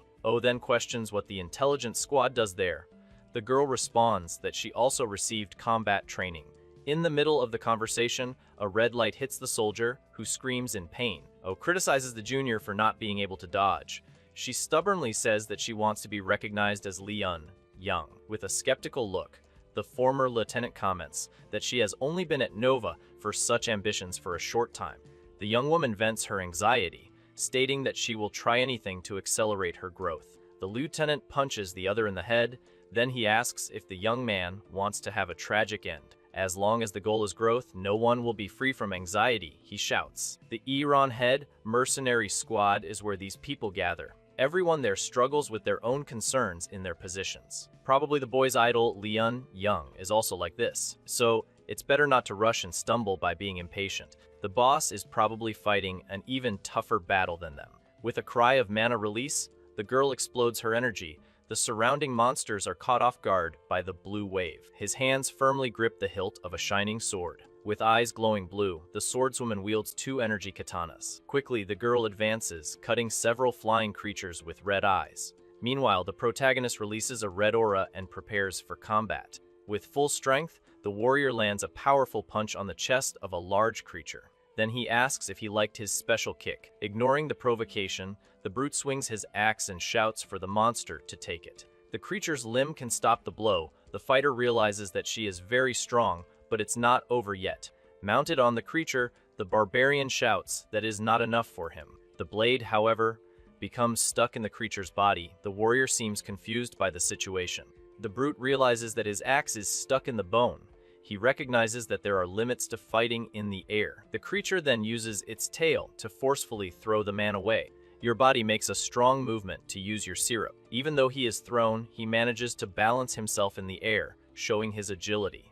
On the ground, the colossal lizard adjusts itself, while the axe has a short range, especially in the air. Having made up his mind, the man jumps directly onto the huge lizard's back. Using the creature's body as support, he stomps with full force. The momentum launches him into the air, gaining altitude for a next blow. Gripping the axe handle tightly, he wonders aloud what the monster will think of this. In an instant, the warrior positions himself on the beast's chest, who seems surprised by the maneuver. With a confident smile, the man asks if the creature hasn't gone crazy because of the eclipse. He continues his speech saying, "But I," while preparing a devastating blow. Under the light of a red star, the barbarian reveals that he is always in a state of total fury. After the confrontation, the protagonist collects some items that drop from monsters.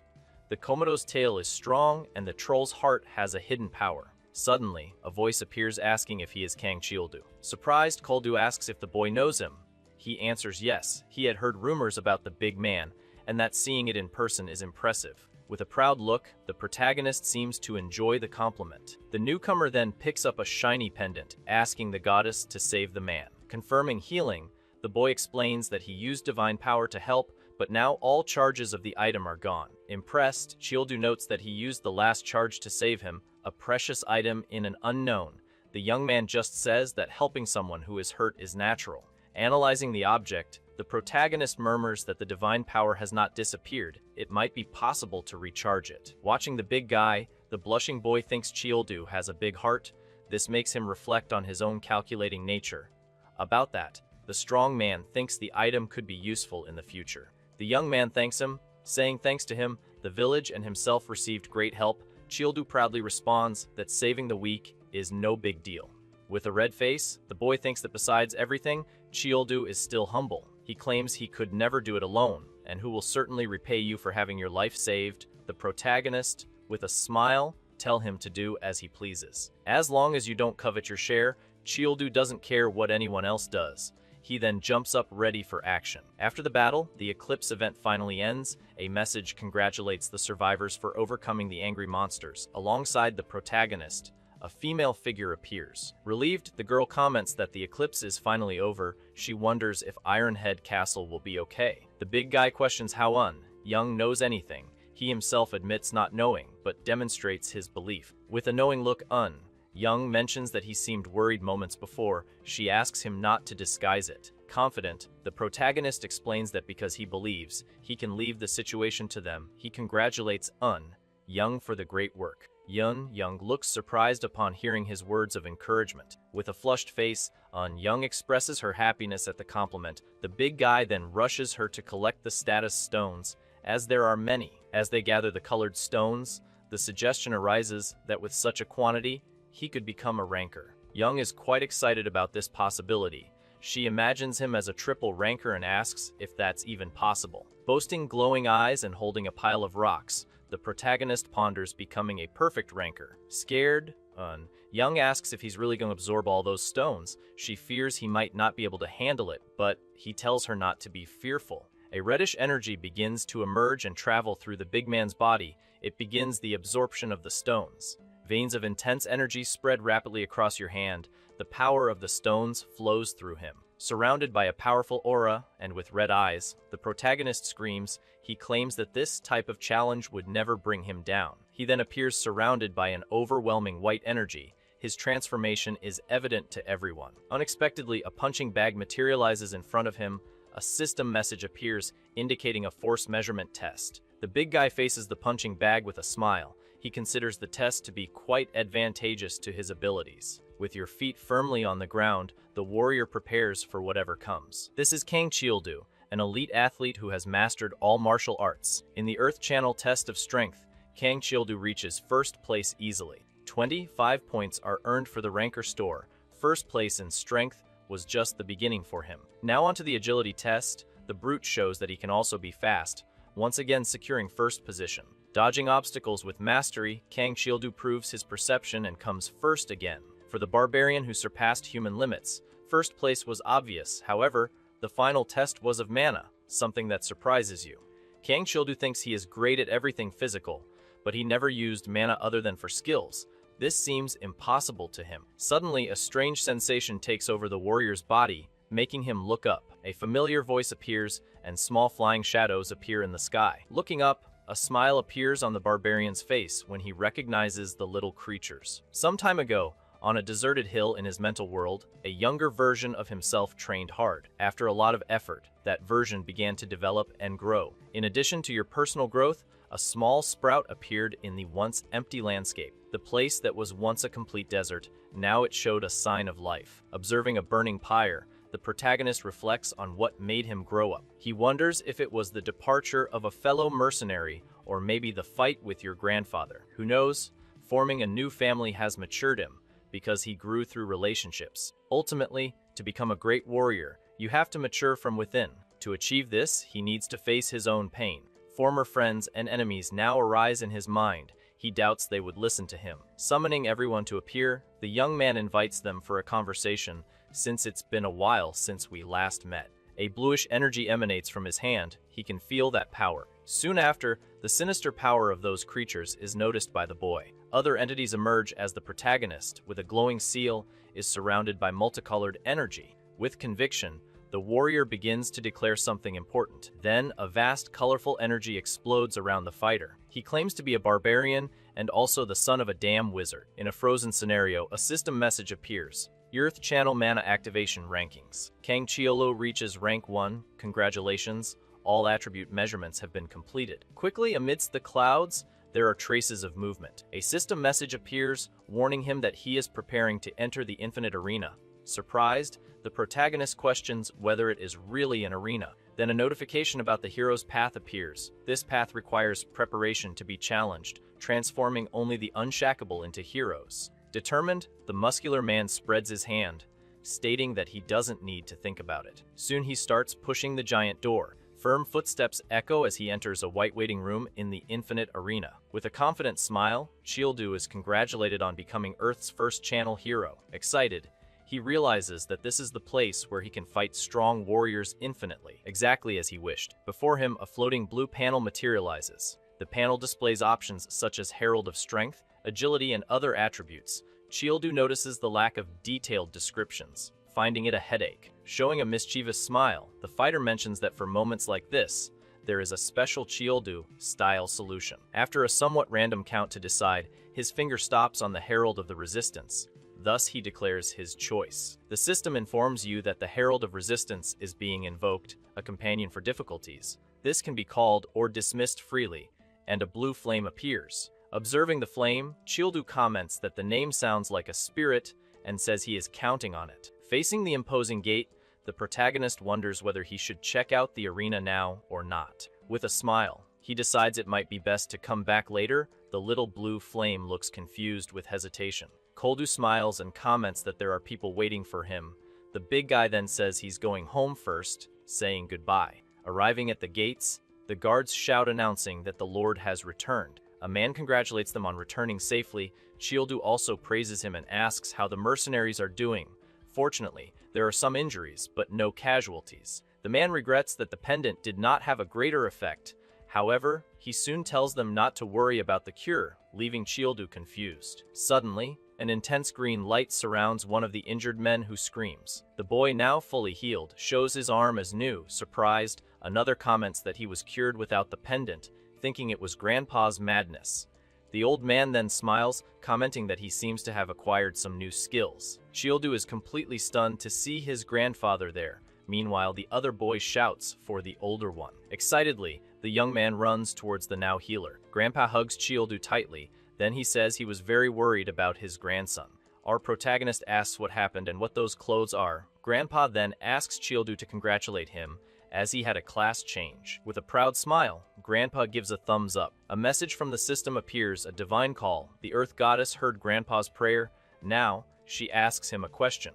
Upon completing the oath, he will be able to change his class. Thus, you will become a priest of the Earth Goddess. Grandpa is quite surprised by this revelation. He wonders, a priest. The grandfather, with a thoughtful expression, be reflecting on something important. Observing his grandson's silhouette under the red moon, the elderly man decides that he cannot be a burden to others. With hands together and a determined expression, the elderly man agrees with the proposal. He will do whatever it takes. Surprisingly, an entity covered in a shining white cloak appears before the kneeling man.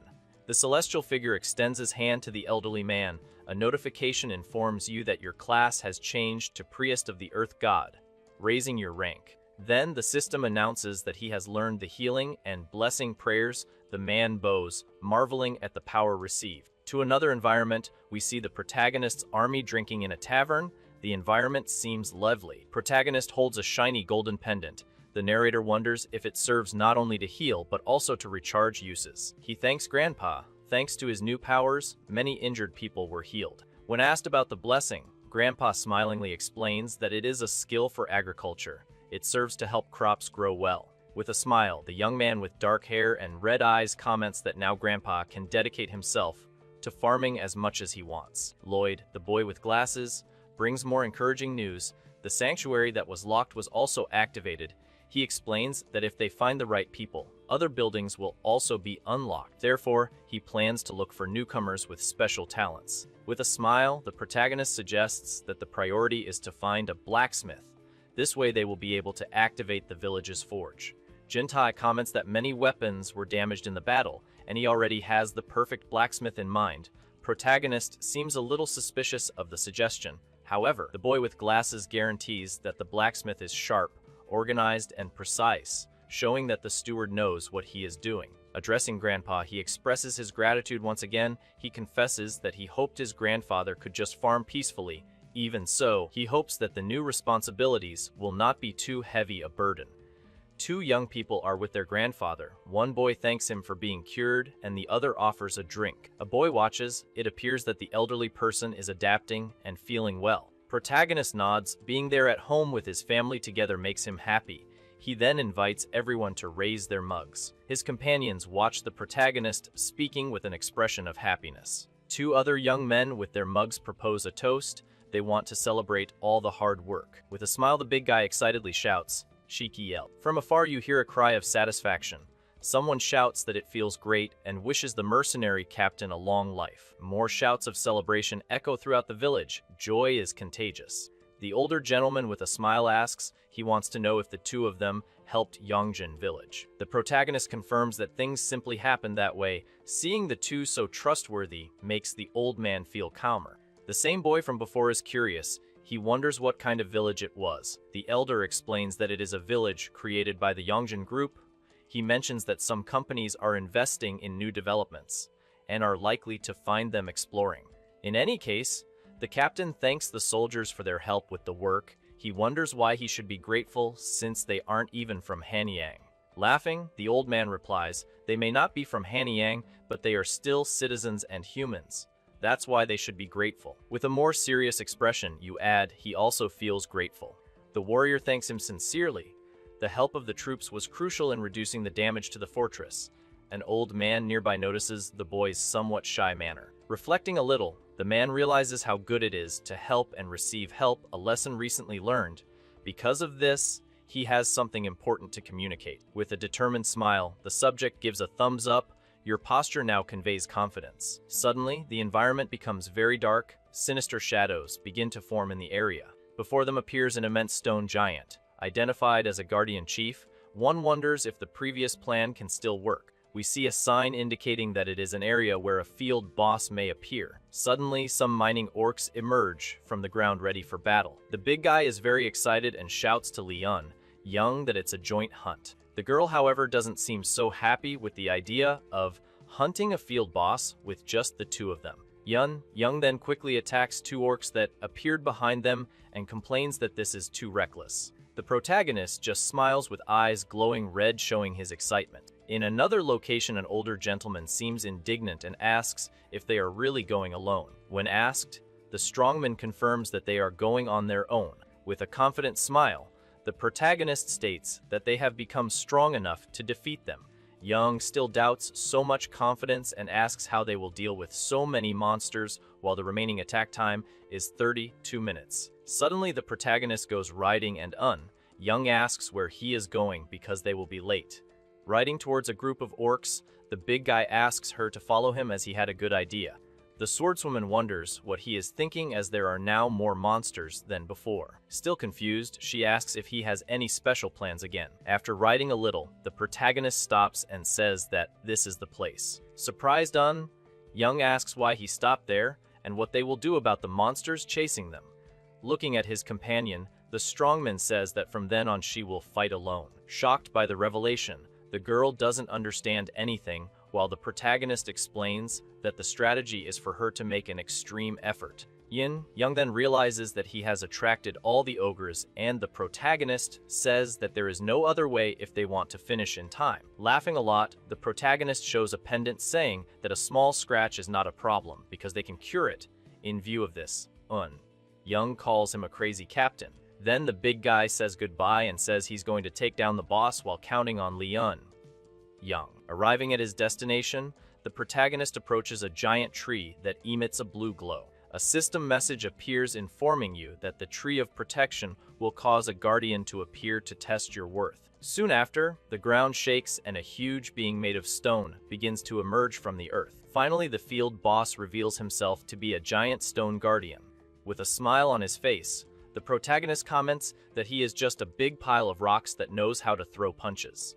Confidently, he says that it's okay because if it's a fight with fists, it doesn't matter if it's against stone or iron. The stone giant quickly advances and the protagonist jumps high into the air. Then the fighter prepares for combat and says he will fight fist to fist. The two's fists collide and the protagonist notices that each of the giant's punches is very heavy. Despite his opponent's strength, he claims it is still manageable. Another exchange of punches takes place, raising dust. The stone giant watches his opponent recompose himself. With his hand pulsing, the protagonist smiles and says that this is better than he expected, referring to himself. Looking at the giant's arm, he asks if the monster knows why. As an aura of power surrounds him, the big man states that he no longer fights with just brute force. With that said, he lands a powerful punch on the stone giant, causing a huge impact. After the dust settles, a small plant emerges from the giant's remains and the protagonist asks if all the spirits are there. In a gesture of humility, he bows and apologizes for everything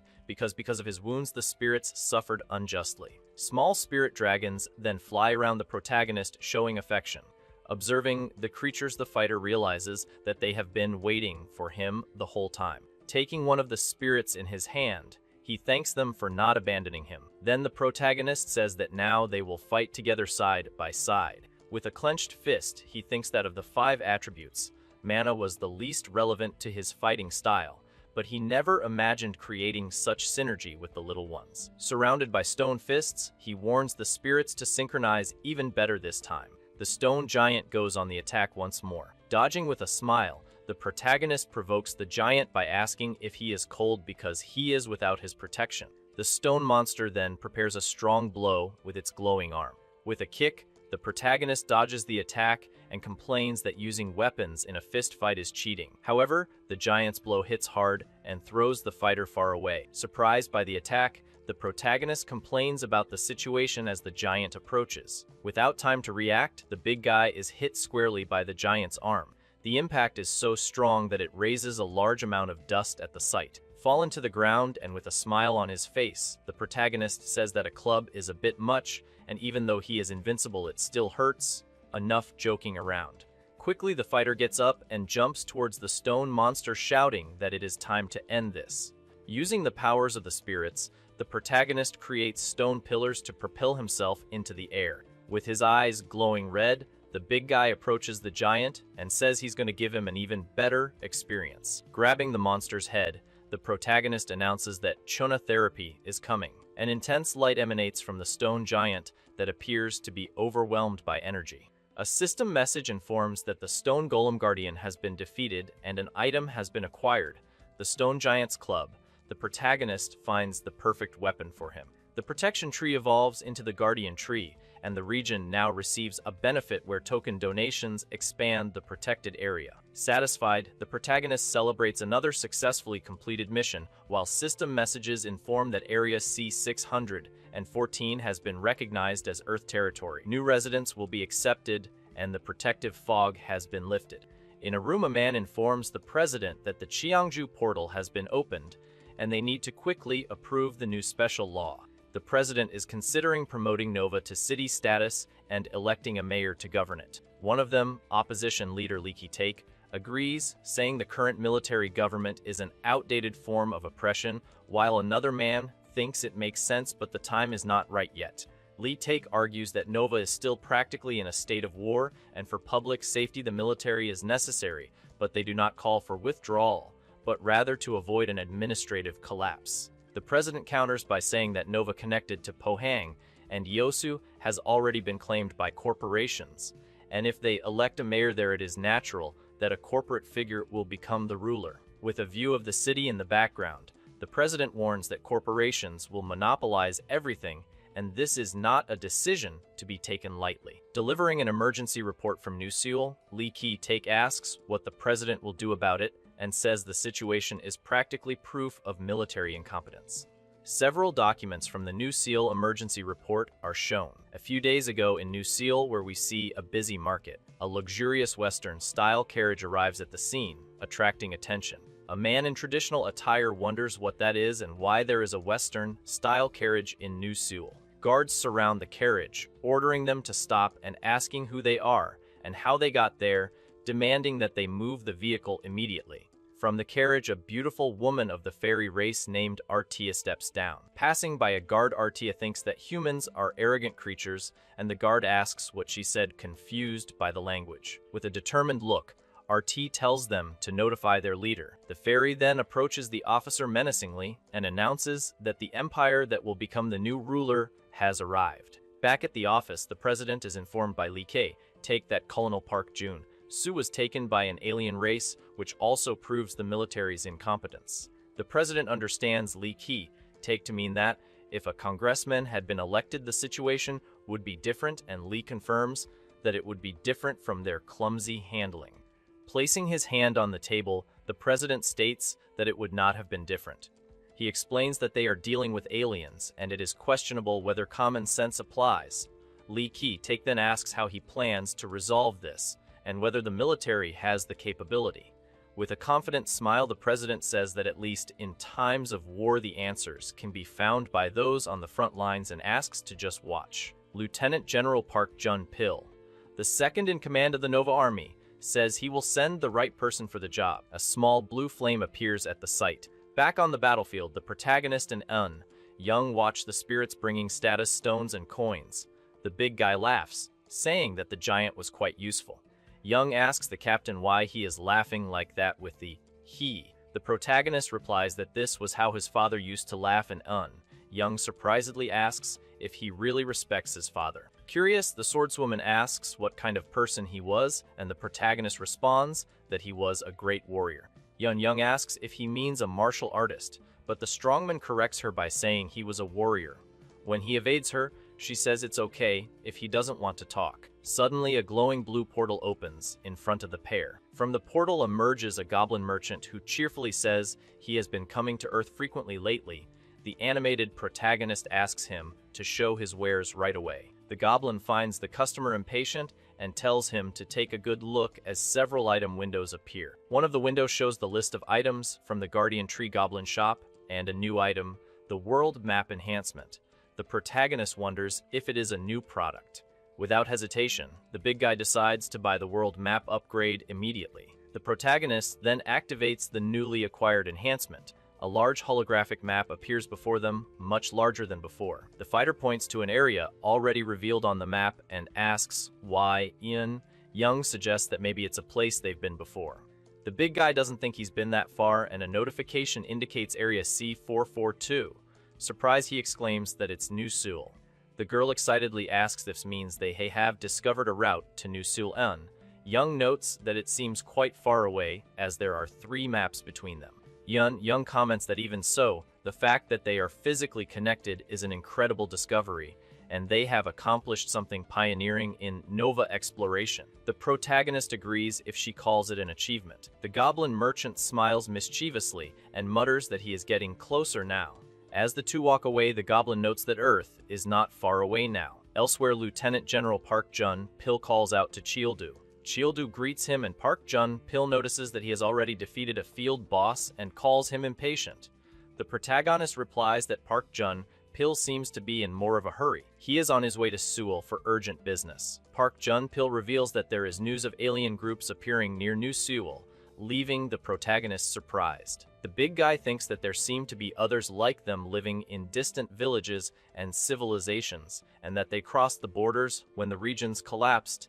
Aliens. Park Jun-pil tells them to leave the celebration for later as he has to go. Cheoldu holds him back, asking how he can say that about such an important matter. With a purple glow around him, the protagonist asks to be taken along. Cheoldu argues that surely a soldier to escort the delegation wouldn't hurt. The scene cuts to the Pauja Hotel on Earth. In a luxurious room, the protagonist in a bathrobe meets 2 people and asks if they arrived early. A man in a suit answers yes, since the president has returned, and asks how he likes the hotel. The protagonist says he likes it and the Paju portal is nearby. Then he asks the woman why she is always with him, and if she doesn't have a job. The smiling woman responds that driving is her job and a driver is essential for the president. The protagonist then asks if preparations for the relocation of the mercenary families have been completed, and the man confirms that it is proceeding in stages. The man in the suit explains that in the case of director Choi Junseup's parents, they are buying the entire hospital to deal with this specially. The director is shocked by the news. Director Choi apologizes, thinking it's too much, but the protagonist reassures him that it's exactly the kind of action he likes. The director thanks the president. The protagonist advises him not to forget his roots just because he is there, and tells him to come to Nova once things settle down. The surprised director agrees, keeping this in mind. Director Choi notices his phone vibrating in his pocket. The man in the suit calls the president. He reports that it is a call from Lieutenant General Park Jun-pil. A car arrives at a building on a rainy night. The car continues its journey in the rain. Park Pil greets Cheoldu, who just arrived, and apologizes for calling him so late. Cheoldu says that everything is fine and asks if anything has been decided about him being part of the delegation.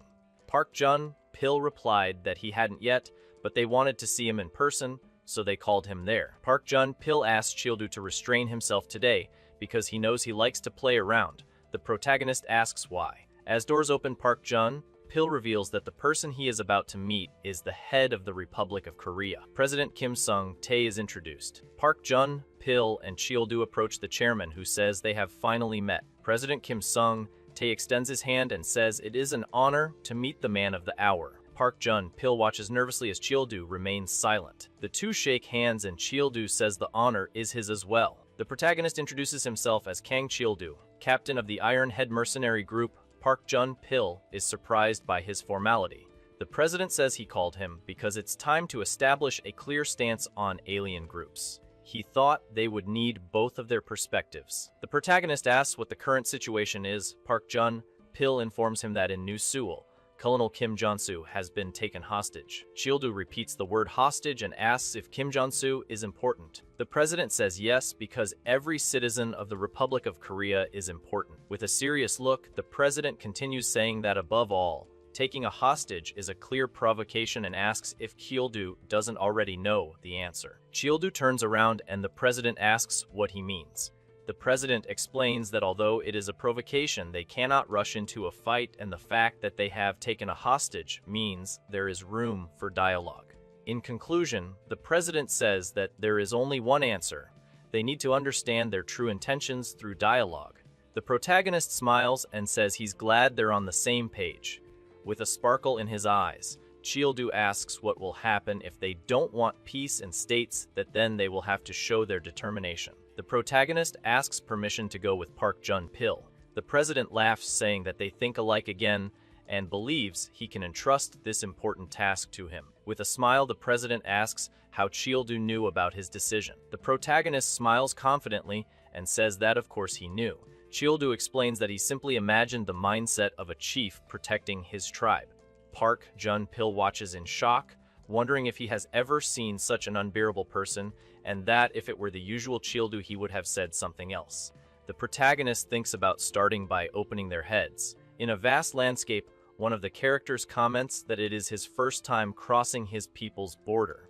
Riding along, the man in white wonders if they are on the right path since they have only come following rumors. After days of marching without seeing anything, the old man regrets not being able to communicate with the foreigners in the place. Yawning, the elder praises Chil, due for not appearing tired at all. But in reality, the brute is completely exhausted and has huge circles under his eyes from being so tired. The man asks why he doesn't sleep, and the boy says he is there as his knight to protect him. Grateful, the old man asks his bodyguard to sleep a little, but the boy refuses to do so. He cannot rest because he thinks that foreigners may actually be dangerous barbarians. Suddenly, the oldest stops his horse because he seems to have seen something ahead.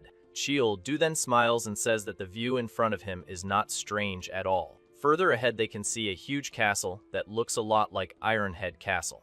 On the castle walls, you can see several guards patrolling the place with their spears and flags. The two stand still observing the place, and the old man comments that the atmosphere there seems very heavy. The warrior, however, is shocked to recognize the emblem that is stamped on the castle's flag. That flag belongs to the imperial people who built their enormous wealth by developing trade. They used their brilliant minds to accumulate a lot of money and power through business. The imperial people are known to be extremely focused on making profitable transactions and deals. The warrior thinks that they're arrogant people who try to possess everything using only their money. Despite this, they are very welcome to the barbarians who love it when they appear nearby. This is because whenever food became scarce, they were the perfect targets to steal bread and supplies. Inside the castle, we see a very luxurious scene with a very pleasant and peaceful atmosphere. There, a man is pampered by two girls, and while he is being fed, he laughs, saying that it is delicious. One of the girls, with a smile on her face, offers another piece of food to the guy. Turning the bottle, the man says that this is the good life and that the place is a true paradise. Suddenly, he breaks the neck of the glass bottle with his bare hands without any difficulty. Hugging the women, he justifies himself by saying that he did not betray his country because anyone would do the same. Suddenly, the man's expression changes, and he appears to be quite frightened. An elf appears and questions him about the humans who have just arrived, asking if he knows them. Scared, he thinks the girl is angry and offers to tell her everything as long as they don't hurt him. The elf simply points in his direction, and the man shrinks back in his chair in great fear of her. Then the girl uses magic on the guy's eyes, which glow purple, and she just tells him to look. In his mind, he sees an image of the old man and the warrior as the elf questions him about them. The man says that one of them is Soldier Park Jun-pil, and then the elf asks about the other. The man shouts the name Childu, and the spell breaks, leaving the elf surprised by his reaction. Desperately, he screams that he is screwed because they came to get him for his betrayal, and he needs to escape now. The traitor thinks that even if it is the Empire, if it is Kang Chil, the story is completely different. She says he brought something useless, and suddenly the man is struck by a quick and fatal blow. In the name of the Empire, the elf sentences him to death for his uselessness as he falls to the ground. Outside, Childu recognizes the emblem and thinks that perhaps he can learn about the barbarians. The elder shouts that they are sent from New Seoul, and that they came because they took their people and want to talk. A guard shouts something incomprehensible, and the old man doesn't understand anything as the castle gate opens. He excitedly says that they are opening the gate and suggests that they go in to talk to the people of the castle. However, Childu stops him and summons a shining axe, leaving the elder quite scared. The warrior then explains that they did not open to welcome him because they have no intention of talking. Surprised, Jun-pil asks if he understood what was said, and Childu activates a search skill. His analysis reveals that the guard is named Gorian, and he is an imperial knight with level 3 swordsmanship. The brute is surprised because the level is higher than that of his friend Ryan, and he questions the strength of the Empire. The knight calls them pathetic fools and says that the Baron of the castle has already made his final decision. Gorian then goes on the attack, shouting that their territory will be turned into a desert. However, Du defends the blow with his axe, and the two's weapons clash, creating sparks. The warrior questions who decided that their land would be trampled and does not seem the least bit intimidated. Shocked, the knight asks how the human understands him, and Du demands that his people be returned. Gorian says that since he understands him, he cannot leave him alive, and advances with a series of quick blows.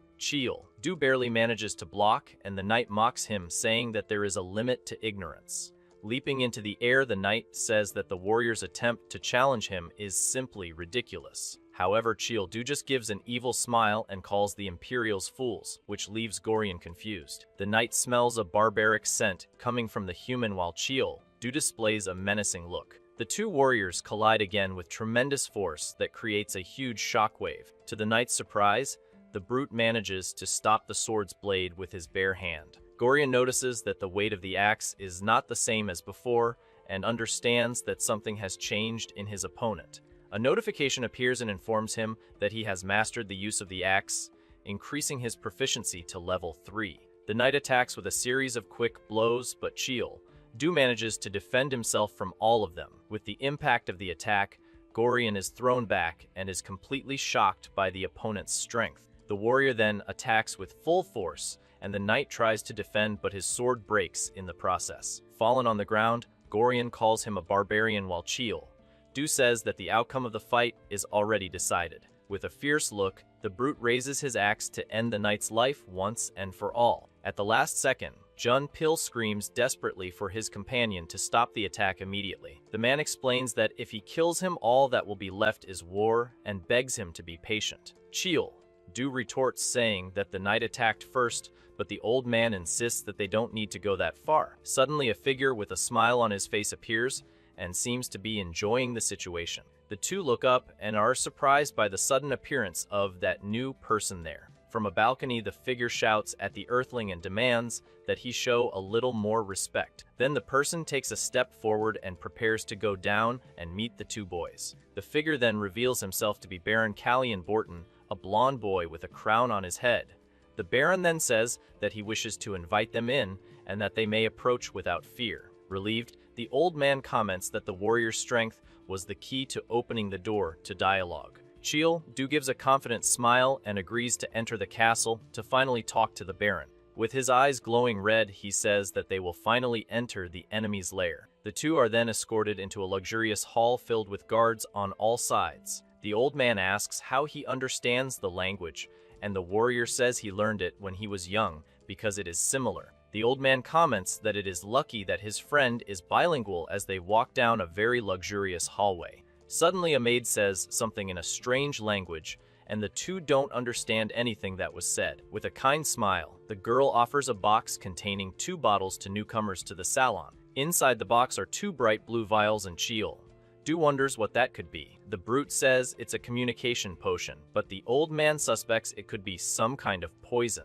Saying he is hungry, the warrior decides to drink at once without worrying about the danger. He downs the bottle in one go, and the man tries to stop him, but is too late for that.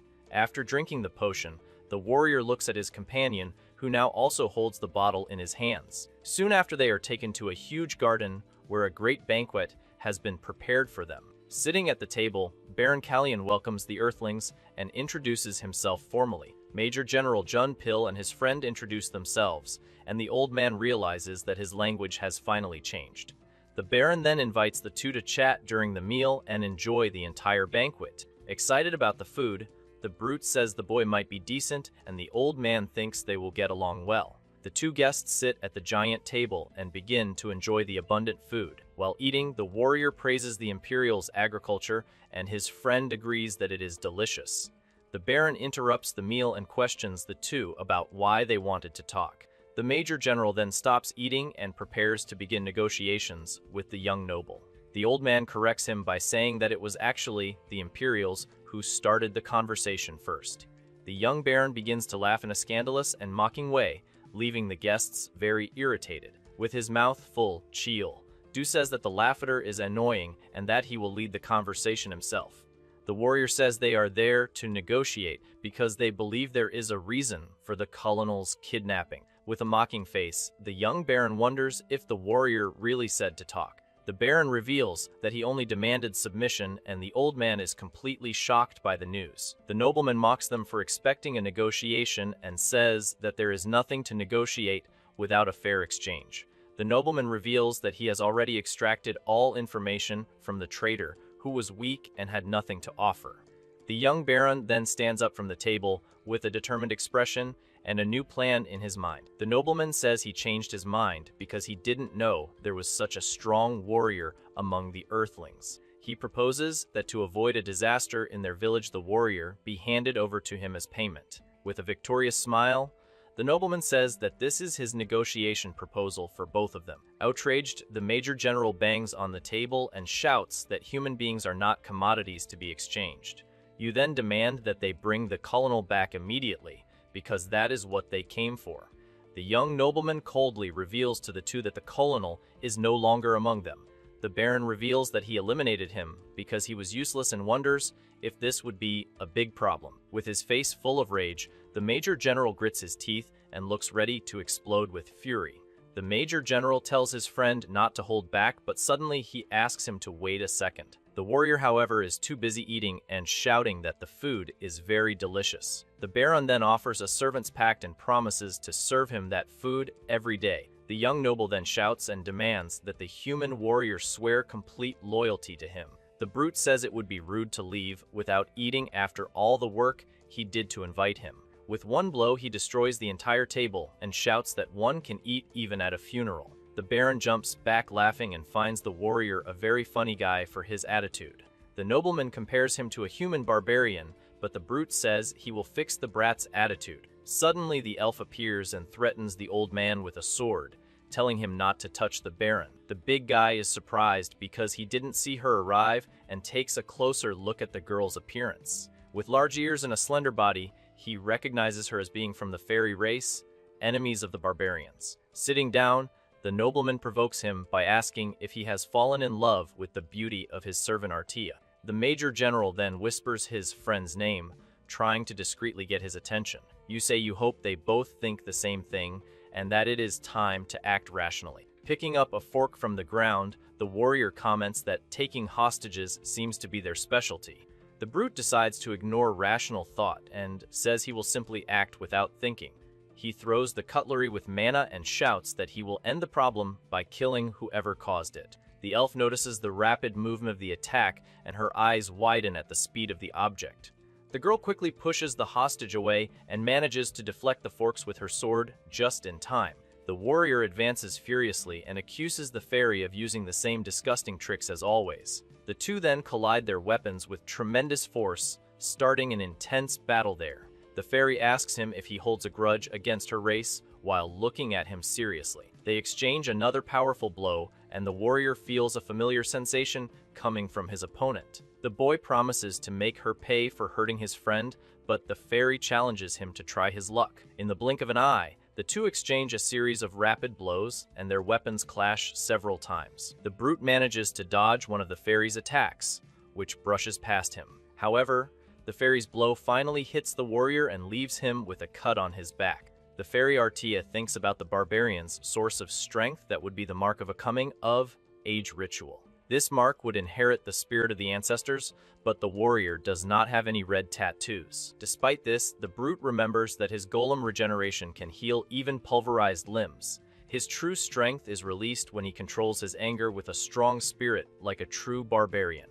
The wound on his back heals, and the warrior decides he will have to fight with everything he has. With her eyes glowing red, the fairy Artia also prepares to fight with full force. The two warriors advance towards each other in yet another exchange of powerful and fast blows. Pushed back, the brute remembers that he has fought mana-infused swords before. However, the fairy Artia asks if he knows something as her sword shines brightly. With a smile on his face, the warrior responds that he can also do something very similar to that. He then draws the greatsword of the Steel Knight as spirits whisper around him. The warrior then suggests that they enjoy a bonfire, and the fairy is completely speechless. She wonders how that is possible because she doesn't understand why the spirits are around him. Kicking off the fight, the warrior lashes out at the elf with some powerful strikes, but his opponent dodges them with no sweat, showing off her skills. With a swift move, the big guy throws a punch, but his opponent gracefully sidesteps it, and the fight keeps getting more intense. The battle rages on with both fighters showcasing their talents. In a counter-attack, she almost lands a hit on the man, who barely gets away. Watching from a distance, the young noble is blown away by the big guy's strength, realizing he totally lowballed him during their earlier chat. Anticipating a strategic attack, the elf quickly backs off, but her opponent keeps pushing forward, determined to win this thing. Surprised by her quick reaction, the old master watches the fight, paying close attention to the details, and notices the incredible strength of the man.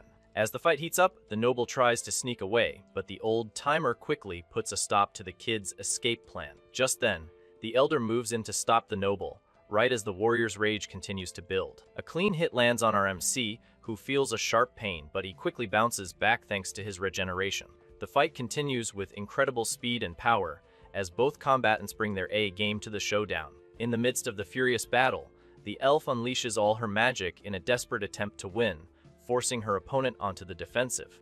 The warrior feels the raw power of her magic and is stunned by the attack's intensity, so he counters with his weapon. Right after, our MC reveals a hidden power, tapping into his immense strength while his opponent just stares in disbelief. Seeing the giant's true power, the elf is completely frozen, which kicks off a whole new phase of their battle.